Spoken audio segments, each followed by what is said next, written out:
Hi, I'm Carrie Cassidy from Project Camelot, and I'm very pleased to be here with Ashayana Deane. And basically, I think I'm going to let you do your own introduction as to who you are and some of your background. You know, it's interesting to hear you talk about yourself, just briefly, because we're going to be talking about the material most of the time. Mm-hmm. So, for example, I would say that you are the author of the Voyager books. Part of the appeal is for people to kind of get your personality. Right. And if you get a question that you're not quite prepared for, your personality will start to show. Well, it's showing. What do you do with that? I don't know how to describe myself. No, you can describe me. And it's very delightful, so I don't think you have anything to worry about.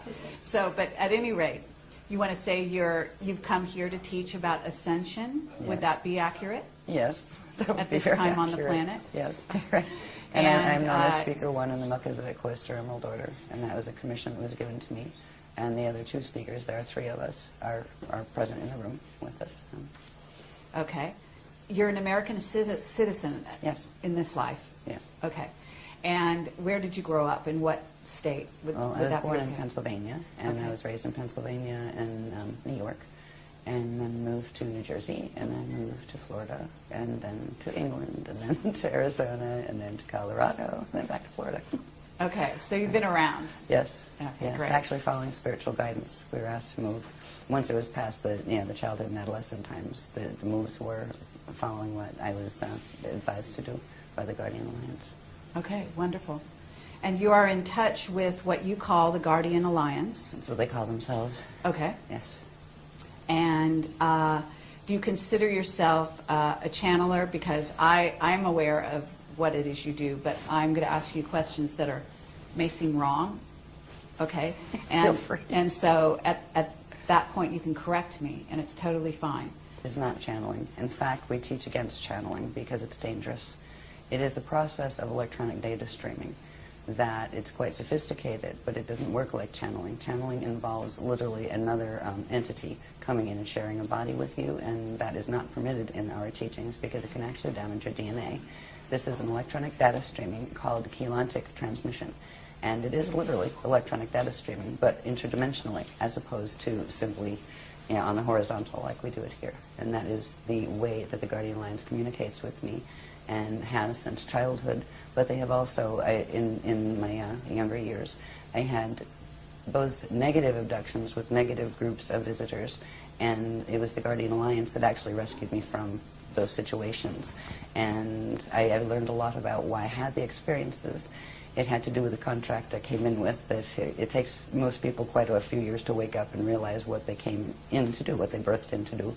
And that was why I had the issues with the with Zetas and things like that when I was in my younger years. By the time I was 12, the Guardians had begun teaching me for the commission that I later learned what it was for Speaker 1 for the Melchizedek Cloister Emerald Order. And once that became clear, the experiences weren't frightening before they were frightening, the abduction experiences. And the ones with the Guardians weren't, though. They were very different. They didn't involve little grays, and they didn't involve spaceships. They involved literal teleportation through Merkaba vehicle and those kind of things. So it's been a colorful way to get to the point where I am here teaching the material that I'm teaching. It has been very interesting and colorful. In the first few years, I was required to speak about that a lot. That's why I don't like to speak about myself anymore. I'm honestly bored with the subject of me, right? Because the first few years that we went public with the books and everything, it was all about me and my story, and I'm tired of my story. It's out there, go read it if you want to, but this is the interesting stuff, the information we're teaching. So. I totally honor the fact that you've told your story many times, and it is out there. And so I do encourage people to go out and investigate her background, to watch other audio and video presentations she's done, because they're excellent, and I have watched a few of them, and I'd love to watch more. And she's an excellent speaker, and so I do encourage you to investigate if you're watching this.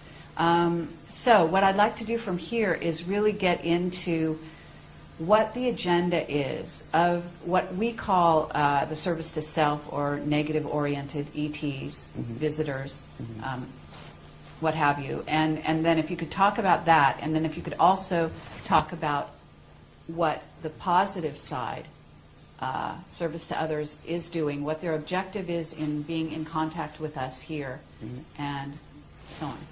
So that's where we want to go. Okay. Do we have to take the short road, or can we take the more interesting road? Let's take the interesting road. Okay.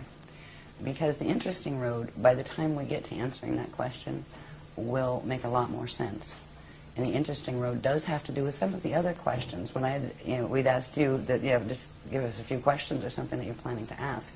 You'd listed a couple things like, ascension mechanics, the human race and where it's going, and this kind of thing. There is a way to explain this. We've been working for 10 years. Every workshop, this is our 84th coming up, and every one is new information. It's the next level of information. So the Guardian Alliance has been providing us with progressively growing teachings since the Voyagers books were out. Very, very technical teachings on ascension, on stargates, on understanding planetary stargates, galactic stargates, universal stargates, how they all work, what the process of ascension is, all of this thing. In understanding some of those things, like what is a stargate anyway, what is ascension anyway, right? In understanding some of those, it brings us to the point of where we actually are now on the planet, which explains what is going on with the visitors. It explains what their agenda is, why they're doing what they're doing, and what we can do about it, because there is a negative and positive side to this. But the picture is much bigger than most people realize. Even people in the UFO movement and people in the New Age movement, they have pieces of the story. When I found out what this story was as it progressed, because I had my cellular memory turned on for a while, I had incarnational memory since I was very small, so it was not new to me. But when the Guardians revealed progressively the scope of this drama, I was horrified at first, honestly. I was terrified, and moved past that to the point of realizing, wow, I mean, it is so tiny, the little dramas that we're worrying about here. This is much, much bigger. And the reason the information is important now, and for 10 years we hardly did any media at all. We didn't do interviews. We had a couple little interviews, and we turned down a lot of radio interviews and that kind of thing, because we wanted to kind of just fly under the radar and do our things. We do our workshops. People come to our workshops. We didn't heavily advertise them. The reason why we're coming out and speaking now is because the Guardian Alliance has asked us to. They are on now what is called official disclosure protocol, because of things that are occurring. 2012 is very important, and so are the periods right after it.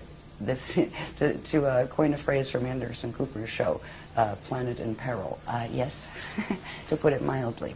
So if I can explain some of the things that are taking place now in it's a sequence, and you're free to interrupt at any point. Okay. Right? But it will help get a little bit to the more full understanding of what are the visitors up to, what is their agenda, and where are we at with that situation. It'll also include the information you said, what about the stargates and what are the status of those. It will show where that is. Right. And it's like the quickest sequence you can do, right? This has been 10 years worth of work. Now we can look back and see what this is all about and see where it's going. So if you don't mind, I will put a couple charts up. The first thing I would like to do, if we're going to talk about what is happening on the planet now, it does involve ascension, and ascension does involve stargates, but what is ascension anyway? There's a quick way to explain this, and it has to do with graphs. And I use graphs because, seriously, pictures paint 1,000 words. If it hadn't been, and all of these graphs are literally transmitted from the Guardian Alliance, and I take them down by hand, and because I don't have computer art skills, so they've all been done in black and white form, and then thanks to a team of volunteers, I put a lot of work into putting them into computer, finishing, so they're decent, most of them are. You can tell the ones that are still the ones I did on a photocopier, with a photocopier. But this particular diagram, and also I will qualify these by saying you're going to see diagrams that are one out of, there might have been 50 diagrams in that series explaining every piece of how that worked, what it is, the structure of it, and all of this. I'm just going to show certain diagrams that will show structure, because structure is important.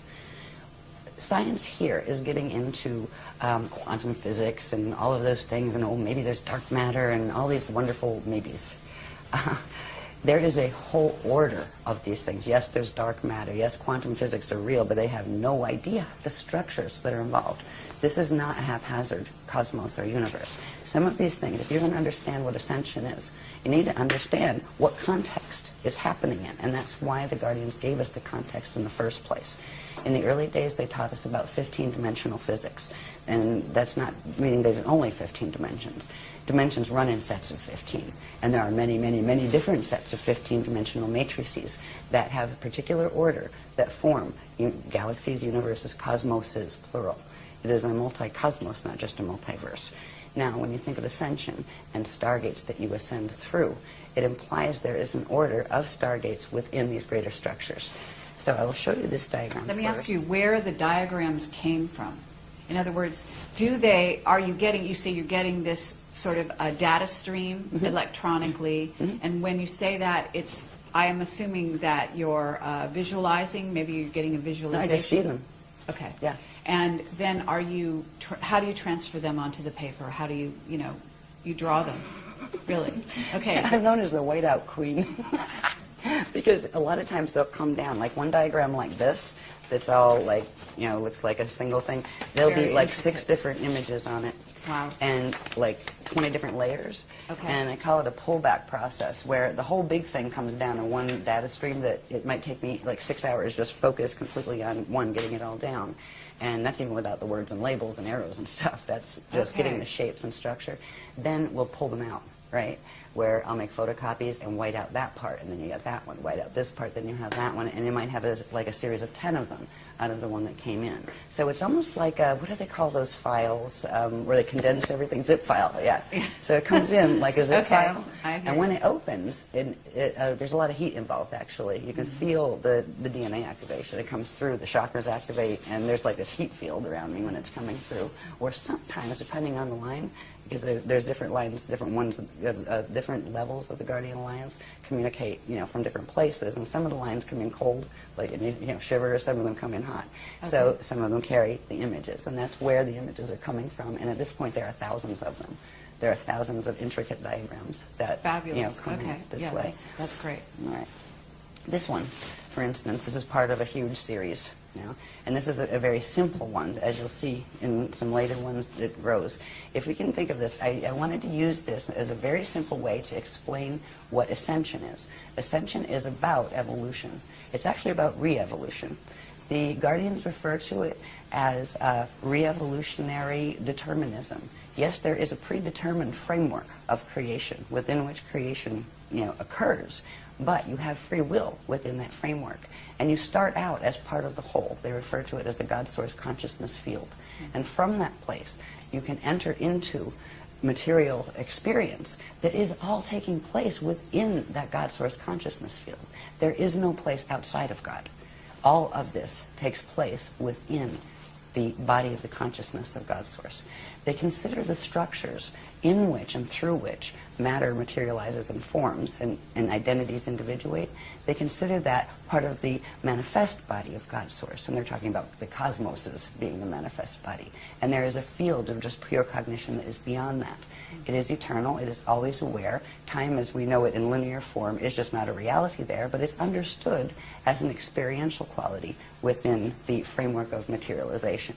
So in that context of understanding a little bit about how we look at God and the concept of God, yes, there is one. It's not some big father dude on with a big white beard that's going to send you to hell if you're bad, right?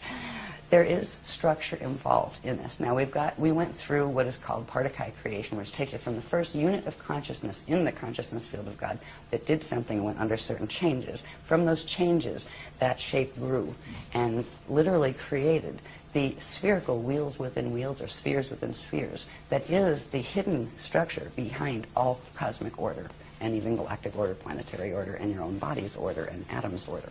So this, if you think of it as just an example of a cosmos, all right, you have a center point, right, and you have a sphere. Where you see circles, they're actually spheres of energy. All right, you have one sphere, two sphere, and a third one in the center, smaller ones, and then lots of these little ones in the center. What this is showing us is consciousness comes out from the center point into this domain, or this sphere. It's called the Hara body. And first it individuates into the two larger spheres, and they individuate into sets, and this all happens at the same time, right? Expands outward. These are called, when it expands outward, it's called Ikashi expansion cycles, where consciousness is coming out from the God Source consciousness field into the smaller form or structure of materialization and expands out through these cycles simultaneously, one on each side. This particular line is referred to as a vector, time-space vector. One end of it is referred to as an event horizon. So one time vector has two event horizons, right? Now, here you have a core, here you have an inner, here you have a middle, and here you have an outer domain on each side. Reality fields take place within all of those. So it's not just that there are numerous reality fields. You have ones in the outer bands, you have ones in the middle, inner, and core bands. The process of coming into existence is expanding out through experiential cycles within the Akashic expansion cycle till you get to this point. When you get to this point, now you'll see in this next graph, these are actually time cycles with names. They're called yugas. And when you get to this, which is called the Kali Yuga, there are several options. And one of the options, which is the natural evolutionary process, which is ascension, that is the natural process by which eternal life beings, and everybody started as eternal life beings, would naturally undergo. After you expand out, get through the incarnational cycles here, and you would go through what is called a Christ star turnaround, all right, where you enter these little cycles behind. They're called the Adashi return cycles, where they're going back into source cycles. This is the process. When you expand out, at this point, if you were able to make this Christ star turnaround, your atoms will actually transfigure into eternal life light atoms. And at that point, whatever form you hold there becomes an eternal form that you can materialize and dematerialize at will. You become what's called an Adashi adept. And some people call them ascended masters, but that term is terribly abused on this planet, so the Guardians do not like to use it. But the Adashi adepts are the ones who have made it through that change, and they are now what are called Ashayana individuals, which means they are eternal life and they can manifest, demanifest at will. When they go back through the cycles, go back into center, and they can actually rebirth as collectives, like as suns and those kind of things. It's an amazing process where a being that, say, is a small, like a human being, can actually evolve, re-evolve, to go back into the state of even being like a sun or a star. And it is an eternal process. There is no death involved in that process. That is the natural process for life forms. So when we're talking about ascension, it is about doing the natural re-evolutionary process. But that is not happening on this planet. When we get to this point of the Kali Yuga expansion, there are other things that can happen too. There are certain qualities about the science of ascension that are very, very much about physics. Right? And there are consequences in physics. If things are not working well on a planet, it affects the body of the people who live on it, and the animals who live on it, and the plants who live on it. And if certain things are not working well in the body, the DNA does not function properly, the body will not produce the chemicals, and a particular one called celestaline that is required in order to allow the atoms to merge with their antiparticles without annihilating. That allows particle and antiparticle to come together. They shift angular rotation of particle spin, and you can literally turn into a radiation wave. And that's what it means actually to go into full Merkaba and be able to go through gates. That is the process by which you go through stargates. So if we talk about ascension, it is the natural process of being able to expand out. You were out in the Kali Yuga cycles, finally we're out here. Now we have choices. We can ascend, or if we get stuck here, there's another path that we can take. It's called the Kali Rama path. It is the path of step back. You can go back here to the stage before, and then have to rebirth out again into the cycles in the outer domain and it's almost like a restart. Do it over again. So hopefully you fulfill all your ascension codes. It's what it's about. It's about activating your atoms to the point where they can fully transfigure. And if you can do it in a cycle again, then you can ascend again. There's another path that can occur here. There are basically three paths. The other one's called the path of Kali Dima. That is the path of fall. That is where you get stuck here. You can't step back and you can't go forward because of the choices you are making in your life that are affecting directly what your DNA can do, and what consciousness you're aligning yourself with affects the frequency that your body is able to carry. And if you get stuck here, you will reincarnate in this cycle until the quantum you came in with burns out. And then you will do what is called a space dust return, where ashes to ashes, dust to dust. You will come to a point where you don't have enough energy to reincarnate into another body, into another time cycle. And you will eventually simply just go back. And eventually everybody goes back. But if you go back in Ascension, you go back whole. If you go back and step back, you can come back out and go back whole. But if you do the fall path, you do go back eventually as space dust, where your body dies and your consciousness can no longer hold together, and it fragments and just becomes part of the local environment. But the local environment at times goes through natural cycles that have to do with Stargate cycles and Ascension cycles, where all these little time tracks pull in together and then come back out again. At that point, anything that gets stuck out here gets drawn back into the center. So this is why God's Source doesn't look at it as losing anyone in the fall path. It's the experience of you losing your connection with the universe that it's really about. So to get to understanding Stargates and everything, I wanted to explain on this simple diagram about the cycles that we are in. Because right now we are in that Kali Yuga cycle. And those three choices are facing us very much now. And more than they might usually, because this planet is in the middle of a drama that people here have forgotten, but they knew during the Atlantean periods. They knew 10,000 years ago what was happening here, and we have forgotten that knowledge. So anyway, let's go to the next diagram. If I spend this long on every one, we're going to be here for 6 years. Yeah. No, that's actually very helpful, and I think that was very clear. So, sorry about the cough. thank you. That's okay. No problem. This next one is just a little bit similar to that one. It's showing the structure of that one a little more clearly. The reason I'm showing you this is just for down the bottom here. I'm not going to read them all or anything, but the detail level that we're giving. Each of these different states, we've talked about the core and the inner, the middle, and the outer domains of reality, within which reality takes place, right?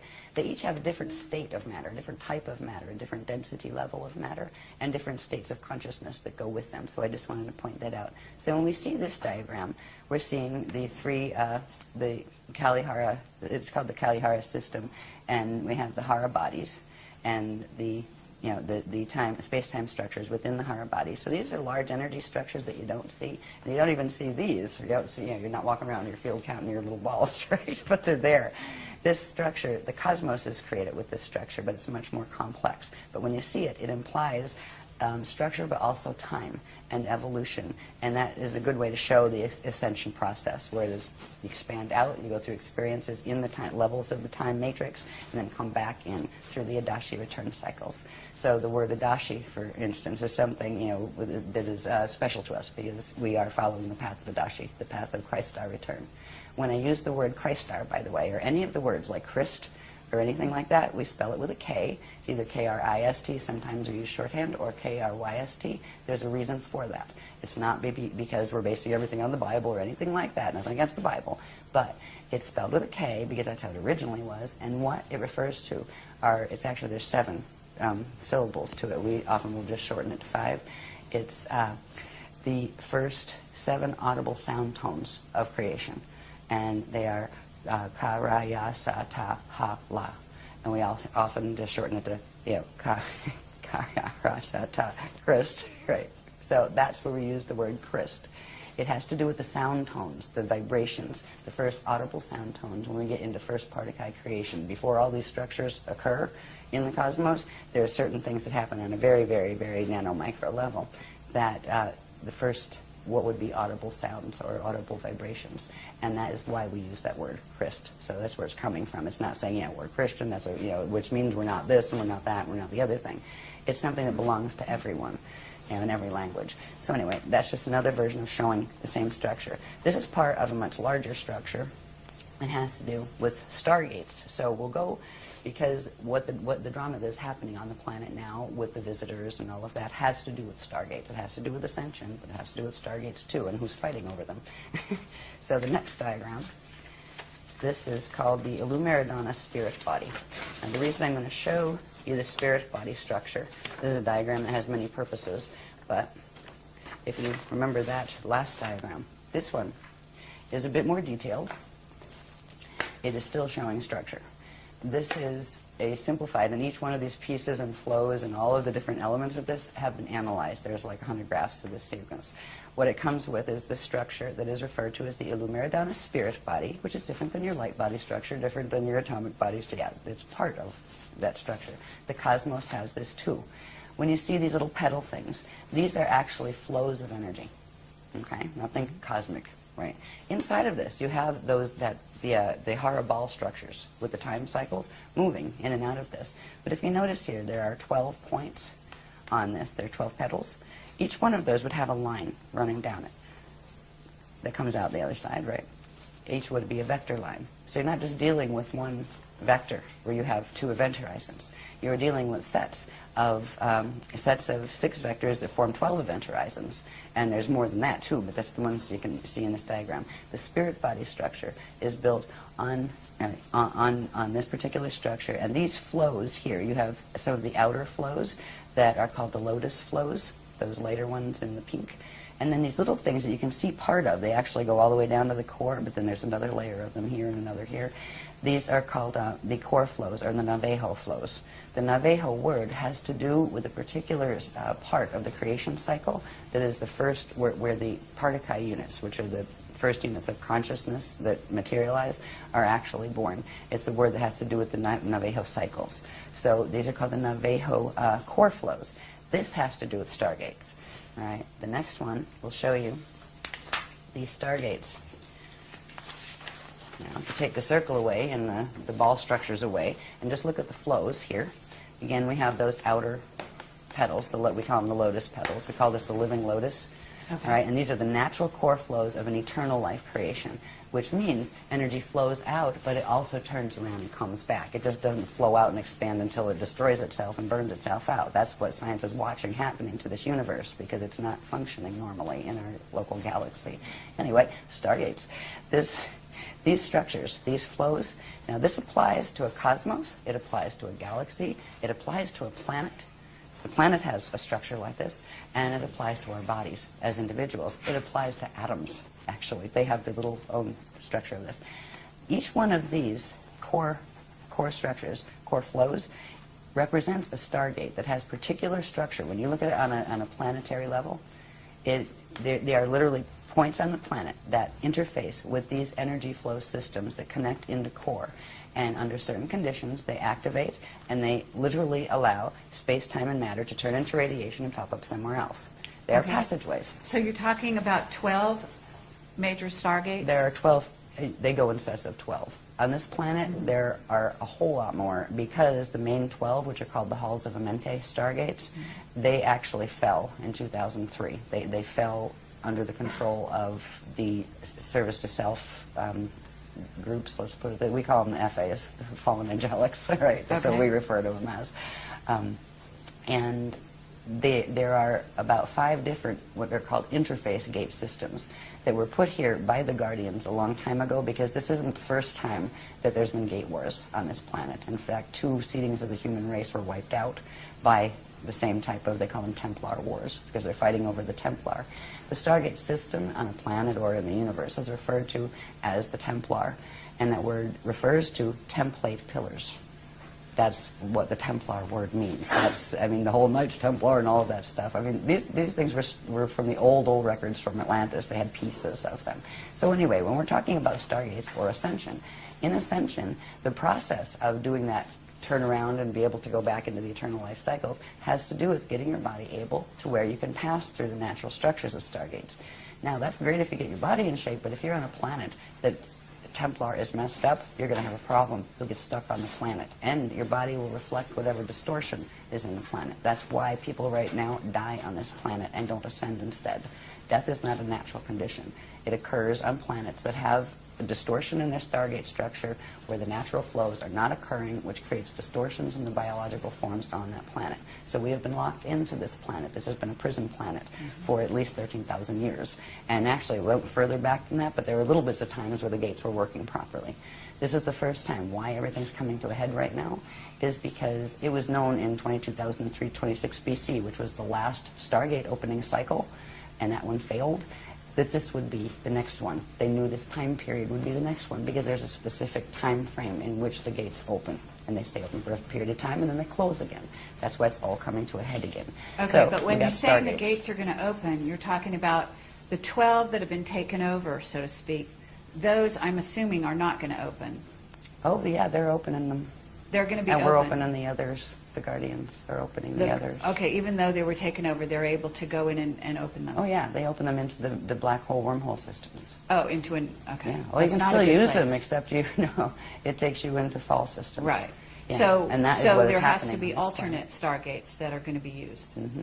And that is what we have been helping the Guardians actually bring. You have to. They need to be activated. They're very old, dormant systems, but they're rescue systems. Okay. And at this point, the reason why the Guardians are even speaking publicly about this information in interviews is because in, I think it was March 25th of 2007, something occurred in the solar system that just shut the program down. We are on a 200-year evac program, period. And that's it. The gates are closing permanently. The gates are closing in this galaxy permanently in 200 years. When you say something happened in the galaxy, can you explain a little more? I'll get to that. Okay. Yeah, okay, well, some other diagrams for that one. Yeah. This is looking at one of those core flows, just its structure, and there's a pillar, a chamber inside of this. There's Merkaba fields that activate, which we'll deal with later if you want to see some of those pictures. But this is one of the Navajo core flow gates. Now, the other ones that aren't shown on here that look like the lotus petals, they're usually the flows that when a stellar activation cycle happens, they're usually the only ones that open because they will take you to the next density level up or even 2 densities up. They'll give you vertical ascension, but not diagonal or going back in and back out again. They're very limited actually in their capacity, but you can still ascend through them. When the planet, and the only time they open these is if they are seeding a new race on the planet or if they are evacuating a race on the planet. And these core gates are opening on the planet because this is an evacuation. We have a 200-year warning because something happened with the sun that is it's not going to be, one is not going to be able to live on this planet by about 2976. And it's going to be before that, actually, but that's when it explodes from what they said. We're in a timeline, and we're stuck in a timeline. Voyager's mentioned it, that if we didn't make certain changes with the stellar activation cycle and reach a certain level, we were going to get dragged into a probability alignment in which the planet literally exploded because of the mechanics that were occurring with the Zetas and different intruder races, and that is a probability line we got stuck in, and that's why we are on an evac order, and that's why we're speaking about it publicly. There are things we can do. It's not like the world is ending. No, in fact, this is really good because what could have happened in 2012 isn't going to. But there are certain ones that really want these things to happen, and I will talk about those a little bit in a little while. But this is the core gate structure. And it's it's very detailed. I just really put these up not to read every little thing to you, to let you know and to let the public know that they are there and the sophistication of this material. This is why talk about me. I'm not important. What's important is look at this material. It blows my mind. Yeah. I look and the breadth of it. I mean, it covers everything from stargates to biology to cosmic structure to pre-Particuli physics. I mean, it's an amazing body of material. If this wasn't serious, they wouldn't be giving us this information. So anyway, that's the core gate structure, and they are activating the core gates. If you want to see how a core gate would sit on a planet to get an idea, this gives you an idea. That's just like a landscape painting behind it. It's actually a mural that I did on my wall in the house in Arizona we lived in. But it shows, right, here's the sky, and here's like, the land, and here's like the subterranean levels below the land, and going down to the core. It shows how these gate flows work when they're open. And there would be 12 of these on the planet. And when you would pass into, you wouldn't see this thing standing in the air. There would be a certain field, and only if your DNA was keyed to it would you even know it was there. If your DNA was not activated to be in a co-resonant energy form with that structure, you'd walk right through it, past it, not even know it was there, and you'd still be in the same place. But if you have certain things activated in the body, in the DNA template, in the light body, in the spirit body structure, etc., in your anatomy, you would be able to see it, and you would know where to stand in it, and you would know what to do and how to breathe, and you could use it and go in Ascension. Okay, so the 12 stargates that we're talking about, which have been interfered with, let's say, they're located at certain places on the planet, physical places. Yeah, Okay. the outer ones are the ones that fell. The core ones The won't core fall. ones won't fall. No, Okay, they can't so, fall and very those are the ones that are, you say, ancient, that Yeah. are being reactivated, as you Yeah. call it. Okay, and those are also located at certain Yes. places. And on in the different planet. places. Different places. Yep. The outer ones surface at in one set of 12 places. So there will and be these a in lot another. of misdirects, I'm thinking, and there are a lot of misdirects going on the planet right now, to where certain people are directing people to focus on certain areas of the planet which contain these stargates, thinking that they are, ascension stargates, when in fact they are taking them to another place. Yes. That's not so good. Exactly. Okay. Yeah, what they are being guided to fall stargates. So they're not called stargates. They're called wormholes, and wormholes Okay. lead to black hole systems that are finite life systems. And right now they are feeding on our living system and killing it, basically. And that is why the intervention is happening. That is why the Navajo core gates are being opened, because we didn't stand a chance in this one. There was planned by, let's just say, the negative ETs and visitors, that there were 5 other occasions that extinctions were launched on this planet. They were before the humans were on it. This was going to be the 6th extinction, and it was scheduled for 2012. And because of what the Guardians are doing, that is not going to happen. We're not fighting with anyone. We're standing. We're standing in the frequency as the Christ, and we were being taught Masters Templar mechanics to be able to assist them, or the ground crew, just like on the other side you have what we call the Metatronic crew that are working the Atlantean Death Star Merkaba stuff that is what runs the wormholes. There's a whole bunch of people running around thinking they're doing Ascension Yes. that aren't. And that is what is heartbreaking. Yes. When I started to go public with the Guardian teaching, he's like, oh, great, it's going to be great, and the New Age movement, and everybody, we're going to love each other. Oh, my God. I ended up like the black sheep in the New Age movement. Why? Because we exposed the teachings of Thoth. Not any of the people here. We exposed the records. Thoth broke the Emerald Covenant way back in the Atlantean period. He stole one of the CDD plates, took the knowledge from it, and created the Emerald Tablets of Thoth, which had a bunch of mechanics that were the Death Star mechanics. He helped in the takeover, and he still is, because that being is still in existence. He pops back and forth. He can travel through time in his little Death Star Merkaba, but it wasn't just Thoth. There's a whole bunch of them. So when it was pretty heartbreaking as this information, because I was thinking, oh great, we're all going to love each other, and it's Ascension time. Yeah, right. It didn't work that way, because nobody wanted to hear it, and it's too bad. At least there were some people that wanted to hear it, because they came to workshops. Mm-hmm. And the thing is, we asked the people that were teaching the other stuff nicely. So why don't we just have a public discussion about it? Seriously, we'll each put up half of a room cost and invite free to the public, and just let's discuss the topics, the issues. They wouldn't. But what they started to do was blackball me behind my back at the workshops, tell people to be afraid of me, tell them, oh, you'll die if you use your Merkaba that way. We had more Merkaba mechanics than they could dream about. I mean, they couldn't touch the stuff with a 10-foot pole. That's why they wouldn't even take on the challenge of, come, let's talk about it. Mm-hmm. Let's talk about the history. That's, that you can say, well, it's this or that. But these mechanics are indisputable, because they don't have the things that link them together. The Guardians showed us all of these different things, sacred geometry, how it fit, not just, oh, here it's a this. What is a that? What does it mean? How does it connect to the cosmos? They showed cosmic structure in order to show how it's supposed to work, and then they showed where the distortions they're teaching fit and what they do to pervert it. So it's been very intense since we came out with the work, and it hasn't changed, but there's a group of us that just resonate with this and go, wow.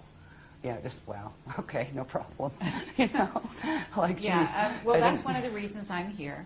And, I'm aware of the distortions out there. I'm aware of the attacks and so on and so forth.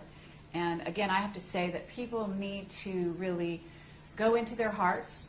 They need to use their heart and their intelligence to discern what resonates. And we're presenting this as what resonates, I'm going to say personally with me, but also with what I think people need to be aware of, and then they make their own decision. We've got plenty of the other side of information out there, and I think it's time that we hear from this side. And so, you know, I really want to thank you for making this opportunity possible. I do want to say that there are a lot of people out there that are following the wrong path. And if there's a way that you can also talk about the distinctions so that they can be aware, like if you get this, you might want to question more the path you're on. In other words, certain things will come to the fore during meditation. Mm-hmm. Certain things will come to the fore even in their everyday life, where they're getting a lot of interference on certain levels and so on and so forth that can indicate that they are being tapped into by service to self ETs. Mm-hmm. And if you have that and you want to sort of share that, we don't have to do it now because that would be maybe off the topic a little bit here, but later on. I think we'll probably come in that if we can move a bit with the sequence. The reason why the Guardians gave this sequence was because it's an easy way to touch a whole bunch of the bases, give a rounded picture that go right into, you know, answering the questions that you wanted answered. Okay. So if you want to go off the sequence, it's okay, but I think... No, let's go with this. And also, just one other thing, that you're saying we got this information and you're talking about yourself. Are you talking about other members of your group also getting this information? Some of us do. Okay. Yeah, we all have a kind of special relationship, our own special relationship. I have the translator's contract, which means I'm the secretary, right? I take down the writing. But even like the other speakers have a rapport also with the Guardians, and a number of people in the groups have developed a rapport with them as well. In fact, we work with them to help them to do that. That's what the Guardians would like, is to, you know, start communicating where they can start teaching people directly, because we're like a little bottleneck on the information. You know, it's only given through the workshops and that kind of thing. Yeah. So I talk about it as we. Not that I'm a plural, but that there's a bunch of people that are interacting with the Guardians directly. I'll just go really quick on these, and I guess there's another point I want to get to. But we can pop through these, but I want to bring something up that's very important.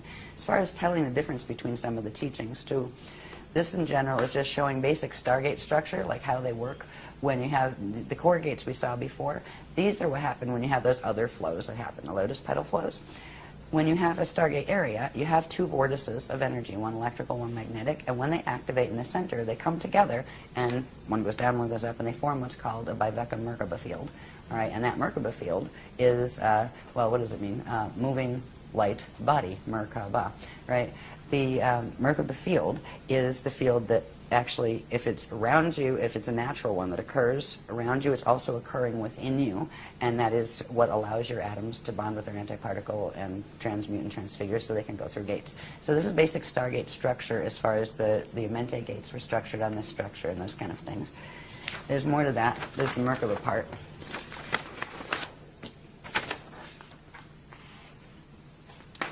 All right, there's the two vortices, right? And this is when they come together to form a Merkaba field. Now, this is a Merkaba field that's just done with vortices. These get more specific where they have fins, where they're actually like three-sided pyramids that move through each other. But I just wanted you to see the basic structure of when Stargates activate. These Merkaba fields, which are vortice fields, you know, activate within them and also within your body and around your atoms and in your atoms. This thing here is something that I would like to point out. This is called a Kathara grid. Light, sound, one, Kathara. It is literally the radiation template upon which everything in the eternal life systems are structured. It is the first creation template, and it has very, very specific proportions. Some people say, oh, it's a tree of life, but actually, if you look at it, it isn't. It's actually the tree of eternal life. When you see something that is different than this, say it has maybe 10 of these centers instead of 12, right? This has 12. Or maybe it's longer and skinnier, or it doesn't have the lines in the same way. Mm-hmm. What that is a twisted radiation creation template. And it's passed off as a tree of life. In certain teachings, it's actually the tree of artificial life. It goes with what's called the Death Star, Atlantean Merkaba mechanics, the Metatronic mechanics. This is the natural structure of what is called a Kathara grid. And in a minute you'll see how important this is, because literally the structure of the cosmos, of stargates, but all of those structures we saw a little bit of with the circles, the spheres, right? Wherever you see a sphere, it implies we call these the bones. You have the bones and the balls. The bones are the radiation template that is built on Kathara grid. And Cathara grid will always have these proportions. They're very specific proportions in relation to each other. And that is a living template. And with that template and the structures built upon it will be living. Our body structures, we have one that runs through our body that right now is very mutated because of the planet, and we'll see that, a little bit of that later. But we are moving to reactivate the natural imprint. So the Cathara grid I wanted you to see because it will help you understand the maps. If you're going to understand stargates and wonder where, okay, if I ascend, where am I going? Right? Seriously, if you're going to leave, where are you going? Do you even have a clue as to what the choices are? You know? They've shown us where these maps go. This is the beginning of understanding maps. I'll just show you this really quick, because this is showing, there's a sheet that talks about, I'm not going to talk about all the proportions right now because it's heavy detail, but this sheet explains about how this actually controls how particles interact with each other and all sorts of things, from angular rotation of particles, spin of particles in universes and that kind of thing. So this is just showing the specific proportions that is very important. So when you see something using as a sacred geometry, this structure that is not built on those proportions, it is actually representative of one of the other teachings that is teaching distorted template mechanics that have to do with wormholes and black holes. All right, so anyway, next one, please. Interesting. Yeah. The more this came out, the more horrified I was. I really was. I was like, oh my God, please, you know, I don't want to have to talk about this, right? It was very hard. Now at this point, I have to have a sense of humor about it. You know, whereas, okay, so I am the pariah of the New Age movement, whatever. Somebody has got to let people know about this. That's why I still do, because it makes more sense than the other stuff that's being taught. And there's so much love in these teachings and in caring about people enough. Like, okay, so you might be mad at me because you liked that paradigm over there, and I just kind of don't mean to be a whistleblower, but if you're hurting yourself with that Merkaba, maybe you should not do that, you know? Anyway, go back on this. Sorry. This is showing simply, remember that little Cathara grid structure, right? Well, here's one. Here's another. These cluster. All right, these are radiation templates that cluster to form very complex structures. This particular structure we call the stairway to heaven. All right, one of these Cathara grid structures would hold 4 density levels of our local universe. All right, let's say the Milky Way galaxy, but there's actually more to it than the Milky Way. So that would be like our local universe. It actually includes Milky Way and Andromeda M31 galaxy.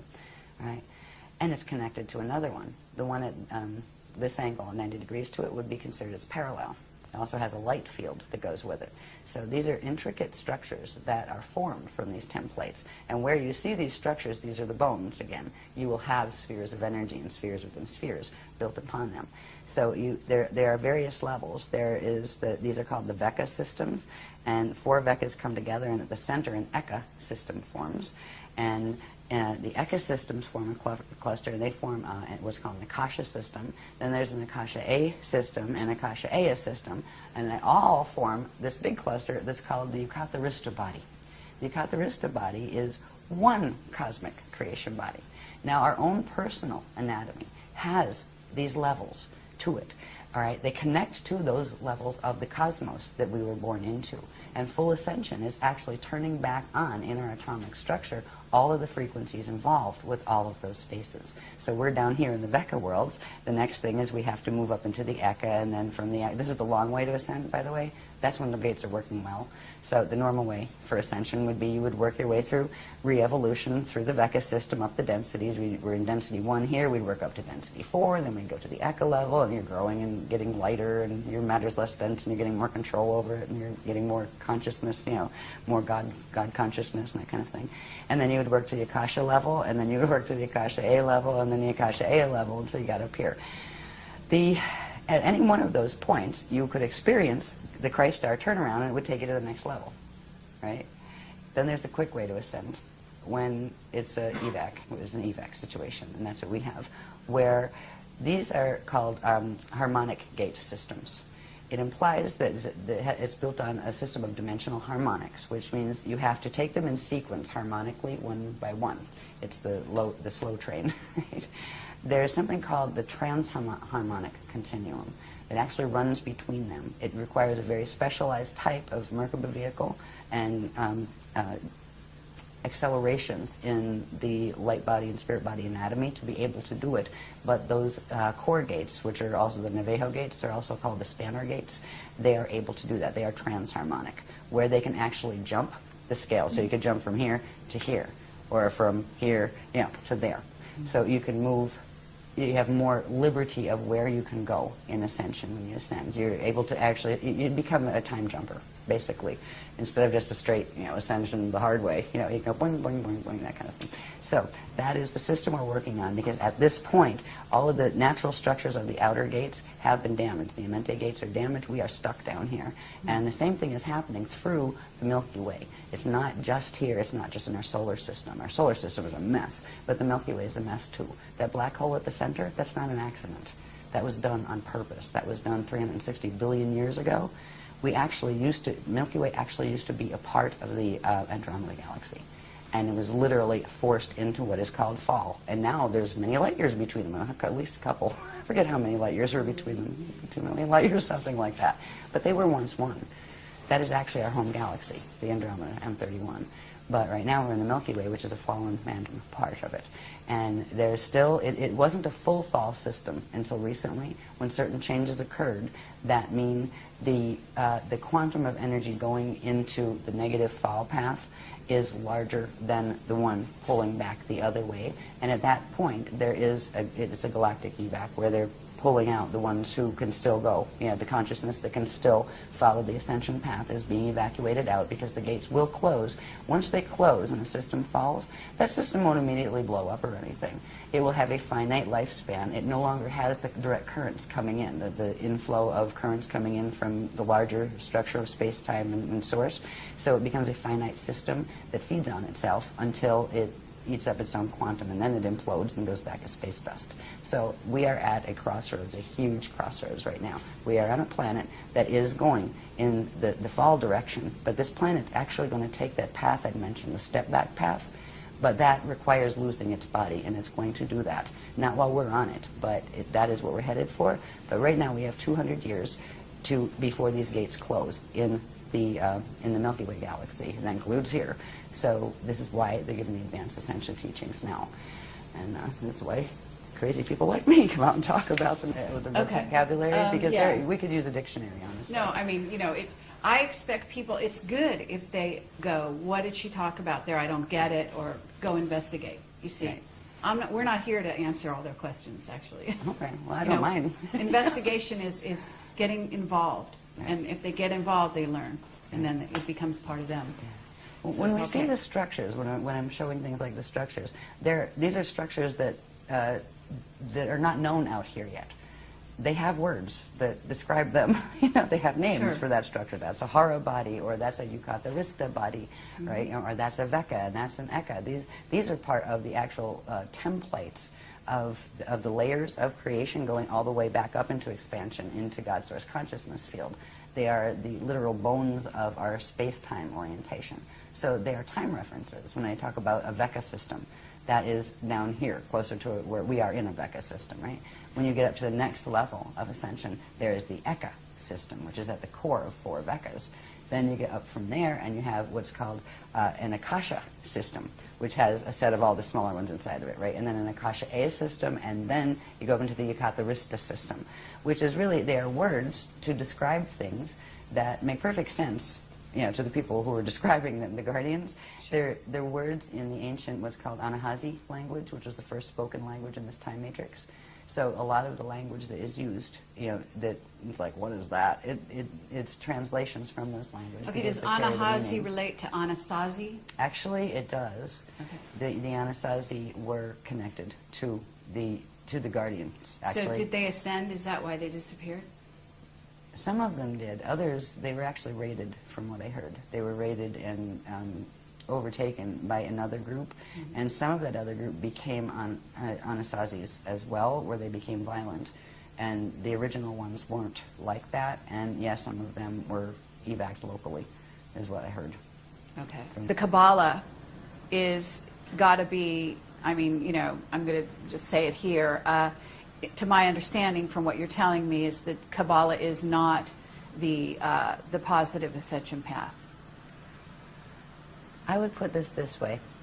in relation to the Kabbalah, or the Bible, or the Quran, or any of the texts that are out there. There are elements of truth, all of which came from the original teachings that were on this planet. There were 12 legions of the Christ, 12 bodies of teachings that went with the CDD plates. There are pieces of those that have wound up in the religions of today, and there are distortions in all of them as well, which means they all carry a mixed path. Okay. And the way to tell, it takes a while to develop the sensitivity, but there is something inside and visible of everything, be it a cup or a cosmos or a set of letters written on a page. There's something called an encryption. An encryption is a very specific radiation signature that is underlying it in the dark matter template. When you get to a certain point in DNA activations, which sensitize your inner senses in your body, you can know with direct cognition. You can read a sentence and know which part is taking you in which direction. So anything, like the Kabbalah, there are some beautiful things in the Kabbalah. And they also use a mutated tree of life because they don't remember any different. And they were tricked. Just like there's a lot of great things in the Christian religion that are, true to form, and a lot that aren't. There's been trickery ever since the Atlantean periods here. Well, there was before too, but that was the big showdown for trickery. And what we have now are the trickle-down ideas and piecemeal memory and piecemeal history of what could be salvaged from that time. There's a reason we don't remember. We'll get into that a little bit when we get into that stuff I talked about at the end that was important. But our stance isn't to make any of the other paths wrong. There's only one that we actually will stand against. If they're directly teaching Metatronic Death Star Merkaba, we have to address that. We don't address the people who are teaching it. We feel bad for the people who get caught up in that. I feel bad for anybody who's contacted by Toth. Because, I've known Toth in other lives, and I've known Toth in this life. And he once upon a time was a speaker, an Emerald Covenant speaker. And he broke the Emerald Covenant, and he decided to go with the Anunnaki races and go into a fall path and stole the technologies. And part of what he did is why this planet is going in the path it is now. So it isn't the people that, we don't blame the teachers of those things, or the people listening to channels and they don't know what the heck they're listening to. I mean, right, it's cute and it's fun and it's lovely, and right, check its resume. But how do you? We're any of the religions, any of the New Age or the Old Age religions, there's good and there's not good in both of them. And it's almost like you need to feel out and to feel what works right for you. But don't limit yourself to just saying, oh, well, it has to be the Jehovah God, or it has to be the Allah God, or it has to be the this God or that God. You can call God whatever you want, but God doesn't really need you to call it anything. It is beyond gender qualification. We were created in the image of God, all of us. And that doesn't mean we are all male or all female. It means we are all living consciousness fields that have the potential of direct creation and eternal life. And that is what that line meant. So the Kabbalah is fine, certain parts aren't. Same applies to every paradigm that is, traditionally on the planet, and a lot coming in from the New Age, except for the Death Star mechanics. They're very direct, not sacred geometry. So, did that answer that question? Yes, absolutely. Okay, Thank good. We're ready. Where are we? Back to this. I just wanted to show this again quickly. This again is the diagrams we've used to show the structure of the spirit body with its flows and its core flows, and that's also the gate structures and all of that.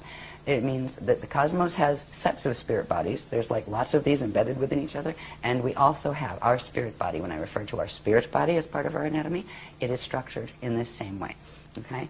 And we'll see in the next one how that fits in with, remember the Stairway to Heaven and the Yucatharista body? Right? Those structures are actually part of what's called the light body anatomy, be it on the cosmic level or the personal level. This is how they fit together. This is that Yucatharista thing with all those little interwoven catharogrids, right? And this is the basic structure of spheres within spheres from the spirit body, the cosmic spirit body, that all of those existed in. Every one of those little catharogrids would have a set of these, right? These become the spirit body, the 12 spheres in the spirit body that, remember, go in sets across a vector line, right? And at certain points, they actually pull in to the center, and that's how, at a certain point of expansion, you contract back into the center and go back into God's source. These are actually, this is how the the Adashi adepts, the ones who have achieved ascension, actually use these structures as maps. These are literal maps of how they judge. If you are here and you want to go to Cirrus B density 2, right? These are the maps they use to get there. They are the gate interface maps. We can locate ourselves on these maps. There's one that shows exactly where we are in the Milky Way galaxy, because we're actually M31 galaxy, but we're a part that's twisted off but still connected to it energetically. We can show our location. We can also show the locations where the black hole systems are that are interfacing here, that are messing with us now, and where the main guardian groups are coming from and where they're helping us. So these are literally maps. These maps then translate into, these are all probability fields. So you might have one, say, galaxy, and it's 12 different probable expressions. And they all of these are spinning, right? And they interface with each other all of the time. So they're like bubbles within bubbles that don't collide and collapse each other. Well, they're not supposed to. If they're doing the Death Star mechanics, they actually do. But there's a natural system of probabilities. So it's not just we have a parallel universe, right? We have many parallel systems and adjacent systems and neighboring systems. And so this is literally the structure of the maps of the cosmos. These are the structures you use. Once, say, you get to the point where you can ascend, well, you have to first of all decide where you want to go, and then where is the map to get there. These are the maps. So I wanted to show you how those structures that are on a small level, our own multidimensional anatomy is structured that way. But on the large level, this is the structure of the maps of the cosmos. There is a structure that science does not know about yet. They have no idea how complex it is. Each one of these structures, they've taken it from the first little, they call it a Partakai unit, the first unit of consciousness, how that structure grew, each stage, right? So we have like hundreds of diagrams that go with these to show how the Cathar grid's all filled out, to show how these structures of the spirit body and all their flows filled out. Inside of the spirit body flows, which isn't on this one, they'll actually find where what is called the Hall of Records exists, what it is, the Akashic record, all of that thing. It's part of this anatomy structure. The planet has one, the solar system has one, the galaxy has one, etc. So these are not just interesting little diagrams on a paper. These are very practical. They're just as practical as a map you'd buy down at the gas station to get, somewhere horizontally. Next one, Okay, please. and isn't it true that we also have 12 incarnational bodies that have incarnated simultaneously that mirror the same pattern there? 1,728 Okay, simultaneous. Your existence implies the 1,727 others okay, that are you. okay, but Different there forms. there is something to do with the 12. Yes, they're sets of 12. Okay. Yeah. Yeah, you have your first 12, then you have, well, it basically, it has to do with the density levels. We're in density 1 down here. Density 2, and you have your incarnate identity here. You would have a set of 12 incarnates. And if you put those 12 back up to density 2, you would have one soul, right? That is your soul, your density 2 level of identity. Now, that one soul would be a group of, 11 others. It's part of a set of 12. Sure. And you pull all those together, come up to density 3, and that's where you are an oversoul. And that oversoul is a part of a group of 12 oversouls. That you pull it up to density 4 is an avatar. And then you have a group of 12 avatars, pull it up to density 5, and then you would have your Rishi identity, which is your fully formed Vecca level identity to come into the densities down here. But there's other levels of identity that go up beyond the 15-dimensional system. Those 5 densities that I just talked about each have 3 dimensions. So there's your 15-dimensional stack right there in one time system. So does that help? Yes, Yes, that's and great. 12s. 12s, Yes. many 12s. Yep. This is just a real quick glimpse to show that these time cycles that we've talked about in relation to these structures, they are quite specific. These were given as far as time frames. One time vector here on this planet, and they're using translations into Earth time. As we know Earth time, one time vector is 738 years. One time continuum is 4,426 years. One Uego is 26,556 years. A Uego time cycle is a Stargate cycle. That is when the Stargates on the planet open, once every that period, right?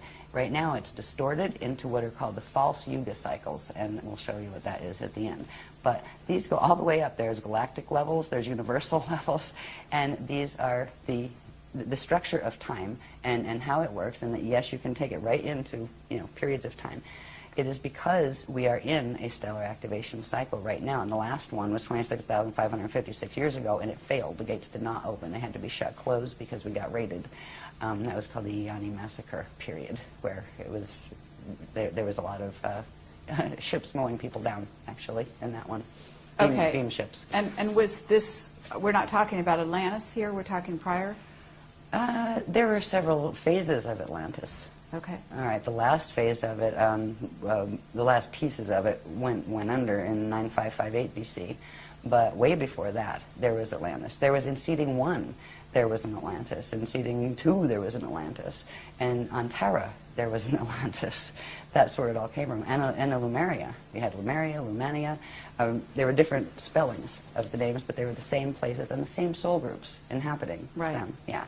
So this was like the 9558 BC period, the last period, that was like the late Atlantean period. So there was a lot of Atlantis period anyway. But these Stargate cycles, this is the cycle that our gates open on. This planet's gates are supposed to open on the 26,556-year cycle. It's now been shortened because of what they're doing to the planetary grids and the Stargates and the Templar to what's called the false Yuga cycles, which is plugged into the precessions of the equinox, which is not natural. And we'll look at what that is about and when that started, because that really came into fore about 13,000 years ago, when a major victory on, and this was an Atlantean drama, a major victory on, just let's say, the dark agenda side had occurred. They created something called the Toral Rift. It is a time rip. And they literally plugged Earth's Templar into this time rift and knew that when it came to the next stellar activation cycle, they would use it to draw Earth in. It's not just Earth they're after. Earth connects still to its corresponding planet, or star actually, in M31 that is called Eartha. There is still a direct energetic link between the gates. They're after M31 as well. So it's a much bigger drama than people here realize. They're not just after little Earth. Earth has always been a fighting place because of its connection to the larger universe, and because it was connected as part of what was called the Crystal River Host. That was when, a long, long time ago, 360 billion years ago, when the Milky Way fell out of M31, there was a whole collective of guardian beings from various other, I hate the word ascended just because of the way it's misused down here, of the Adashi Adepts, people who formed a coalition to assist in trying to re-evolve the Milky Way back into its natural position so it could continue as an ascension system. So, excuse me, now I'm getting interrupted. They want me to go somewhere else. Okay, I don't know. Sometimes it'll happen. I'll let you see that. I don't have to let you see that, but I did. All right, they're saying go somewhere else for now. We'll come back to that. Okay, anyway. So they don't want me to talk about galactic history yet. Okay. Yeah, I get that sometimes, even when I'm on stage. Okay, where I'll just get a little, hello. Okay. Why are you saying, what is their motivation? And if you want to put this question off till later, we can do that. But what you're saying, they were after Earth. They were after Earth, and they were after it because of its connection with the larger universe. So why? What is their motivation for taking us down, for closing it off and making it a finite system? Right. What is the core objective? Food. They're in a black hole system that has fallen. Because of the nature of the physics dynamics involved with creation, the way eternal life creation works, is when a thing falls, it loses its connection to the inflow and backflow of energy from the source consciousness field, which means it gets left with only the quantum it had when it fell. Now, everything is spinning. That takes energy. It uses up its energy, and if it doesn't suction energy off something else, it will implode and go back to space dust return, which is what a system was meant to do, so nobody gets stuck and everybody gets to go home, either as space dust or, whole through ascension, whichever, at least you go home. These groups that have adopted the false creation, they've tried to recreate the creation because they didn't like the consequence their own choices brought to them in relation to the physics reactions to the actions they took. They ended up in a false system, and they wouldn't face the reality that, you can make peace with that, even if you're in a false system. You can say, well, you know what, that was pretty dumb to get ourselves into that, but we're here and we can handle ourselves with grace. We can still love creation. We can still act in loving ways. They decided instead it would be more interesting to keep themselves alive by using a vampire technology. They're going after it for quantum food, to feed their system. If they can harness this system, literally the entire quantum of energy that is in the system will be drawn into their black hole system, which will give their whole system more life. So they're postponing the inevitable, but they keep using these technologies to do that, and they prey on living systems. But there is a point in time where that backfires, and they're getting very close to that point too. So anyway, that is the core motivation. Okay. It's not that anybody's mad at anybody else or they're fighting over this toy or that toy. This is big. They're fighting over survival, and they feel that they have to kill the living systems in order to have that energy as food, period. And that becomes the most important obsession for them. And it is a twisted thinking. When a being gets that far into de-evolution, where it really has no remorse, they don't have what you'd call emotional bodies like we do anymore. They don't care. They just take. And they don't care about giving. They don't think about that. And they don't want to hear it. You can't rationalize with a certain level of fall consciousness. So that is what we're dealing with. And that is why. It is a very large story. But it's really not very personal story. You know, it's like, don't take it personally. Do you take it personally if you're swimming and a shark rips off your leg? It's a shark. Sure. You had a leg. It swam by. I mean, you know, are you going to hate the shark? It's just doing what its instinct moves it to do, and that's kind of like what is happening here. So that's how I've been taught to look at it, and I'm at peace with it. I don't like it, but I'm at peace with it in that regard. But I will stand for the things that, for me, that mean most to me. And I believe in the loving creator God source field, and I believe in being fair to people, and I believe in telling the truth even if it's hard, and I believe in facing the truth even if you'd rather pretend it wasn't there, and dealing with it and taking it forward from there. So anyway, those consciousness don't think like that, but that's what it means for me when I say, you know, we stand in the Christ. That's what it means. It's not fighting with these beings. You know, I mean, you can do that, but they're just engaging your energy anyway. But we do have to stand and work the gates here. Somebody has got to take care of the remaining gate potentials here so the consciousness can evacuate out within the next 200 years that is going on the upward swing. So, is that good enough? Okay, yeah, very good. Tangents. So this is just showing the time, like there are literal translations into Earth time. And this would apply, like you could go sit on Venus or something, and then you could translate them into Venus time, which would be different because time has to do with how fast things spin and all of that. You know, like, yeah, never mind. The physics of you know, how long your day is and your sidereal time and all that crazy stuff that I don't like.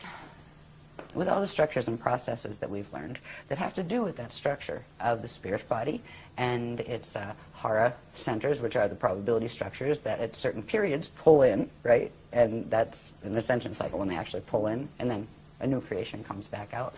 There are ways to track those cycles. There are ways to track from the point of conception onward how your body grows in cycles. And there are also ways to track an evacuation cycle, and they all can use this diagram. This diagram has to do with octants and specific ways the energy is divided up and within those structures that we've looked at. And this is just showing, it's called the loadout schedule from 2008 to 333 AD cycle. Now, it doesn't mean we get this, the gates are going to be open here until 333 AD. They're going to close over here in 2230. That is when the gate systems here close. But this is actually showing that, okay, once you get through here, there's certain stages. We made it through what was called the Kalihara celebration. We called it a celebration at the time after certain things happened in 2007.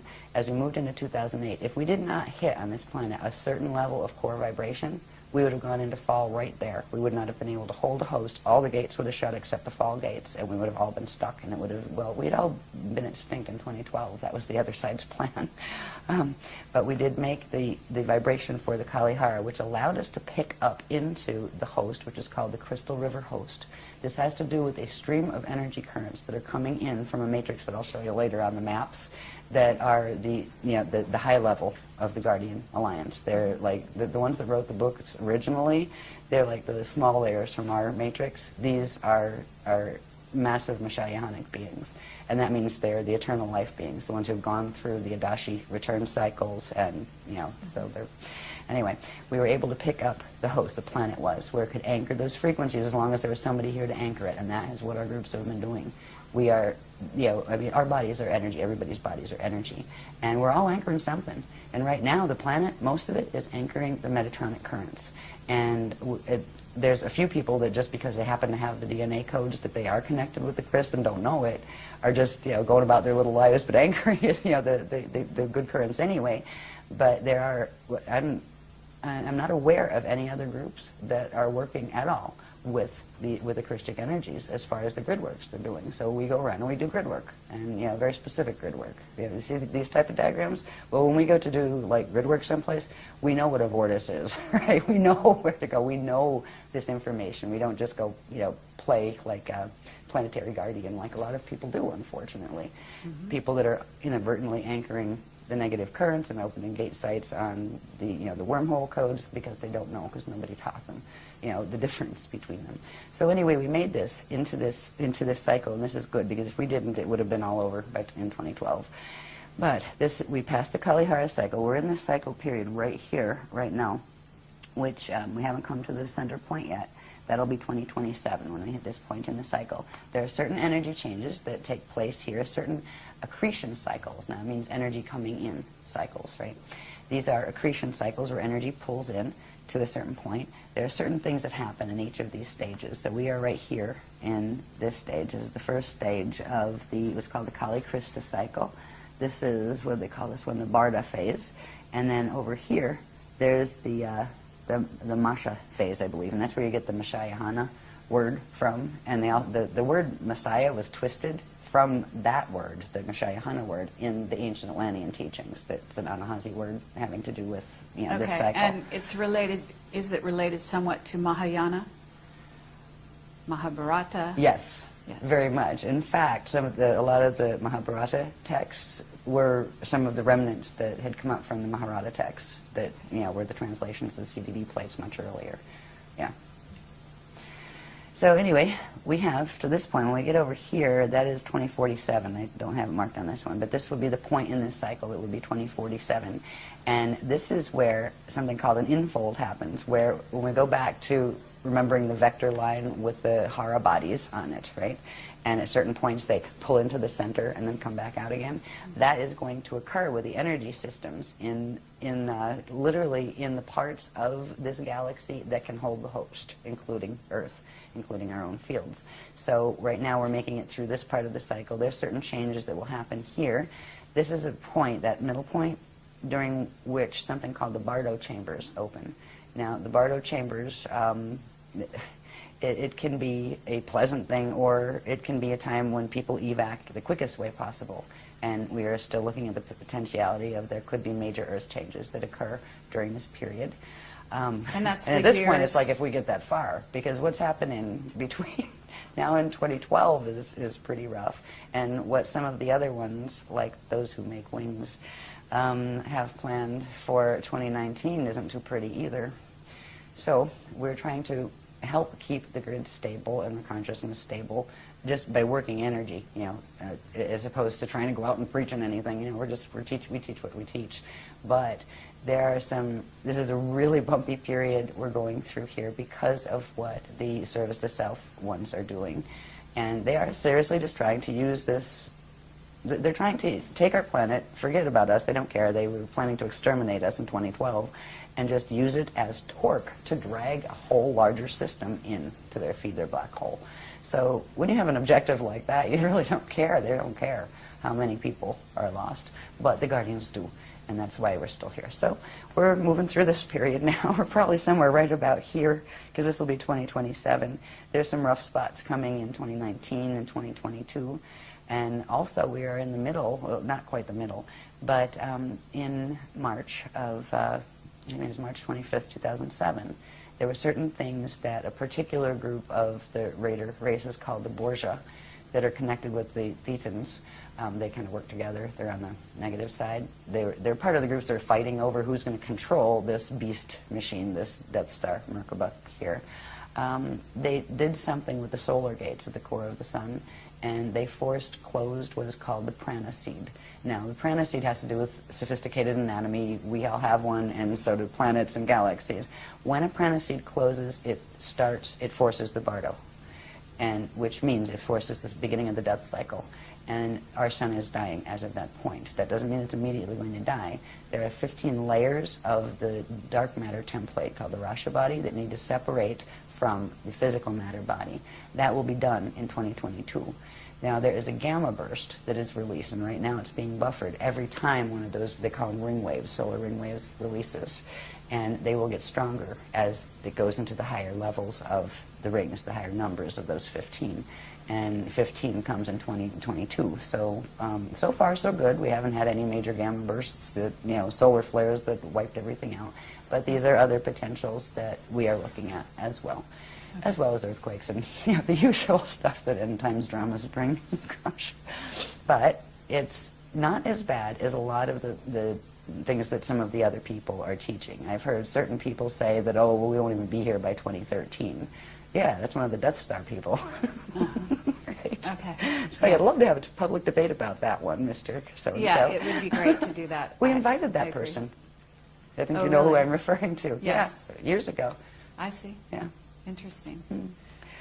So anyway, this is showing the cycle. There are certain different things that happen in this amazing structure of the planetary, solar, galactic, and universal spirit body and light body structures. It's a very specific process that is involved with Christ star evolution, which is going into that where you fulfill the meaning accrete, or bring in all of the frequencies in the template that you needed to make that Adashi turnaround, where you can immortalize your atoms and go into the eternal life, going back cycles. And planets and solar systems and galaxies can do that too. So there's a portion of this system, this galaxy system, that can still do that with the extra frequency that is being added by that host system that is called the Aquarian matrix.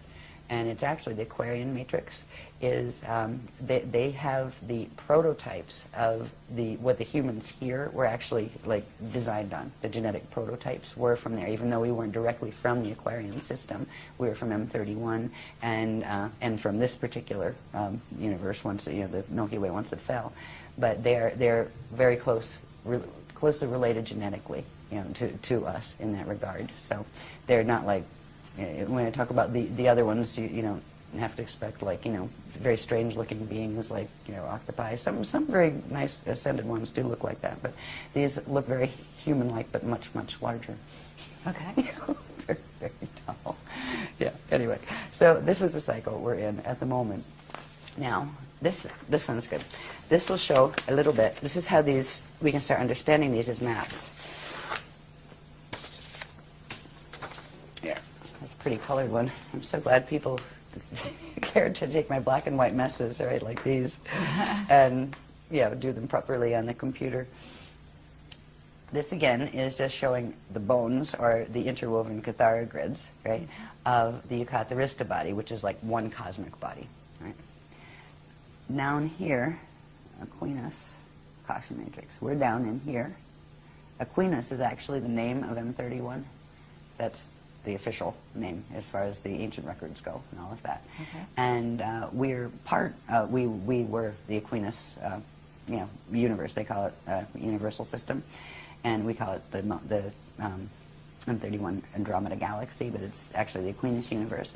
Now, we're located down here. Up here is the Aquarian Akasha matrix, right up here. So we're down here, and they're up in this section. So it's literally showing the relationships, okay, one lives over here and one lives in, Pennsylvania, one's in California, or that kind of thing. And there's another one, there's a black hole system, a fall system right here that's called the Weaselay system.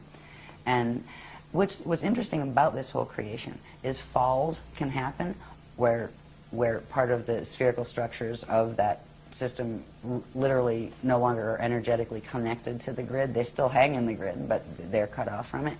They can only happen on the Veka and the Eka levels. A whole Akasha can't fall. Once you get to the Akasha layer, none of those other layers can fall. And it's just a different type of existence where you don't worry about the polarity dramas that end up in falls and things. So, but this shows us where we're here.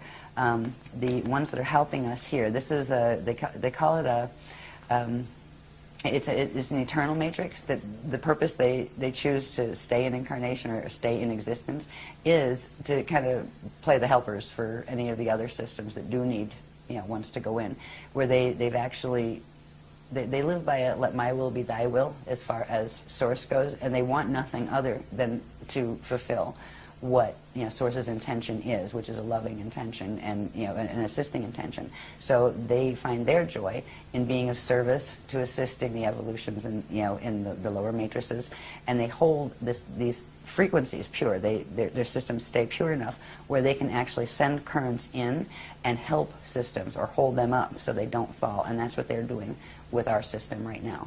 This little red one right here, that's our parallel, our immediate parallel system on this level. And this one is a black hole system. All right, the parallels are fall. We have a parallel Earth, and that finally finished falling in 2003. We have a parallel Milky Way that is a mess, and it's called the Alpha system. That was the first black hole. They look at us as the Omega system. They're the beginning, we're the end. They're planning to pull the two systems together using the Death Star Merkaba mechanics. So this is the locations, anyway, of where who's on first. We're here, over here in the Aquinas. That system, the parallel, is running in here.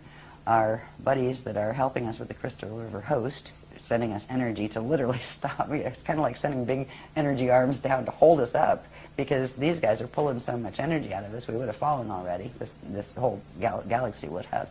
And then up here there is another system. This system, the WISA system, is connected with this one. They've linked through wormholes to the center of their cores, their Eka cores, and created a structure, a system of wormhole structures. One of them is the Yod-He-Vod-He wormhole structure. And any channelings and stuff coming from that stuff, it's coming right out of Wisale and that kind of stuff, and it is a false system. So there's the trickery that is going on here is heartbreaking. It okay, can you talk is. at all about the dimensional aspects of this? Because certain of these systems aren't in certain dimensions? No? Certain of these systems aren't in certain dimensions. Because in other words, it seems, well, minute. okay, at least in what's out there, we're talking about four-dimensional beings being, the negative service to self coming in through. Talking about 15-dimensional beings being negative, some of them too. Oh, really? So going up much higher levels than is currently thought. Oh, yeah. Okay, because that's interesting. That You're saying Metatron. There's a backup. Metatron, for example. Metatron is an entity. It was a Rishi entity, 15-dimensional Rishic identity, and that collective fell. But it was still on the Veka level. All right, when you get up past the Veka levels, because we have our density levels that are inside of a Veka level. Vekas go in sets of 4, and at the center is an Eka. All that stuff is inside of something called an Akasha level.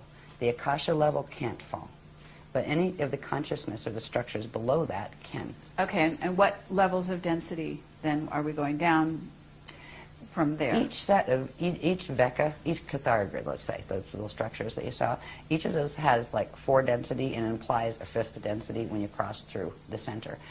Whether you find that Akasha on the lowest densities in the Vekas or up in the highest in the structures of the Yukatharista body where it can't fall, it's all consistently, there are 5 densities and 15 dimensions to each set. They have different types of matter and different density levels of matter. Some are heavier than others and that kind of thing. So, but that part is consistent from the smallest all the way up to the largest.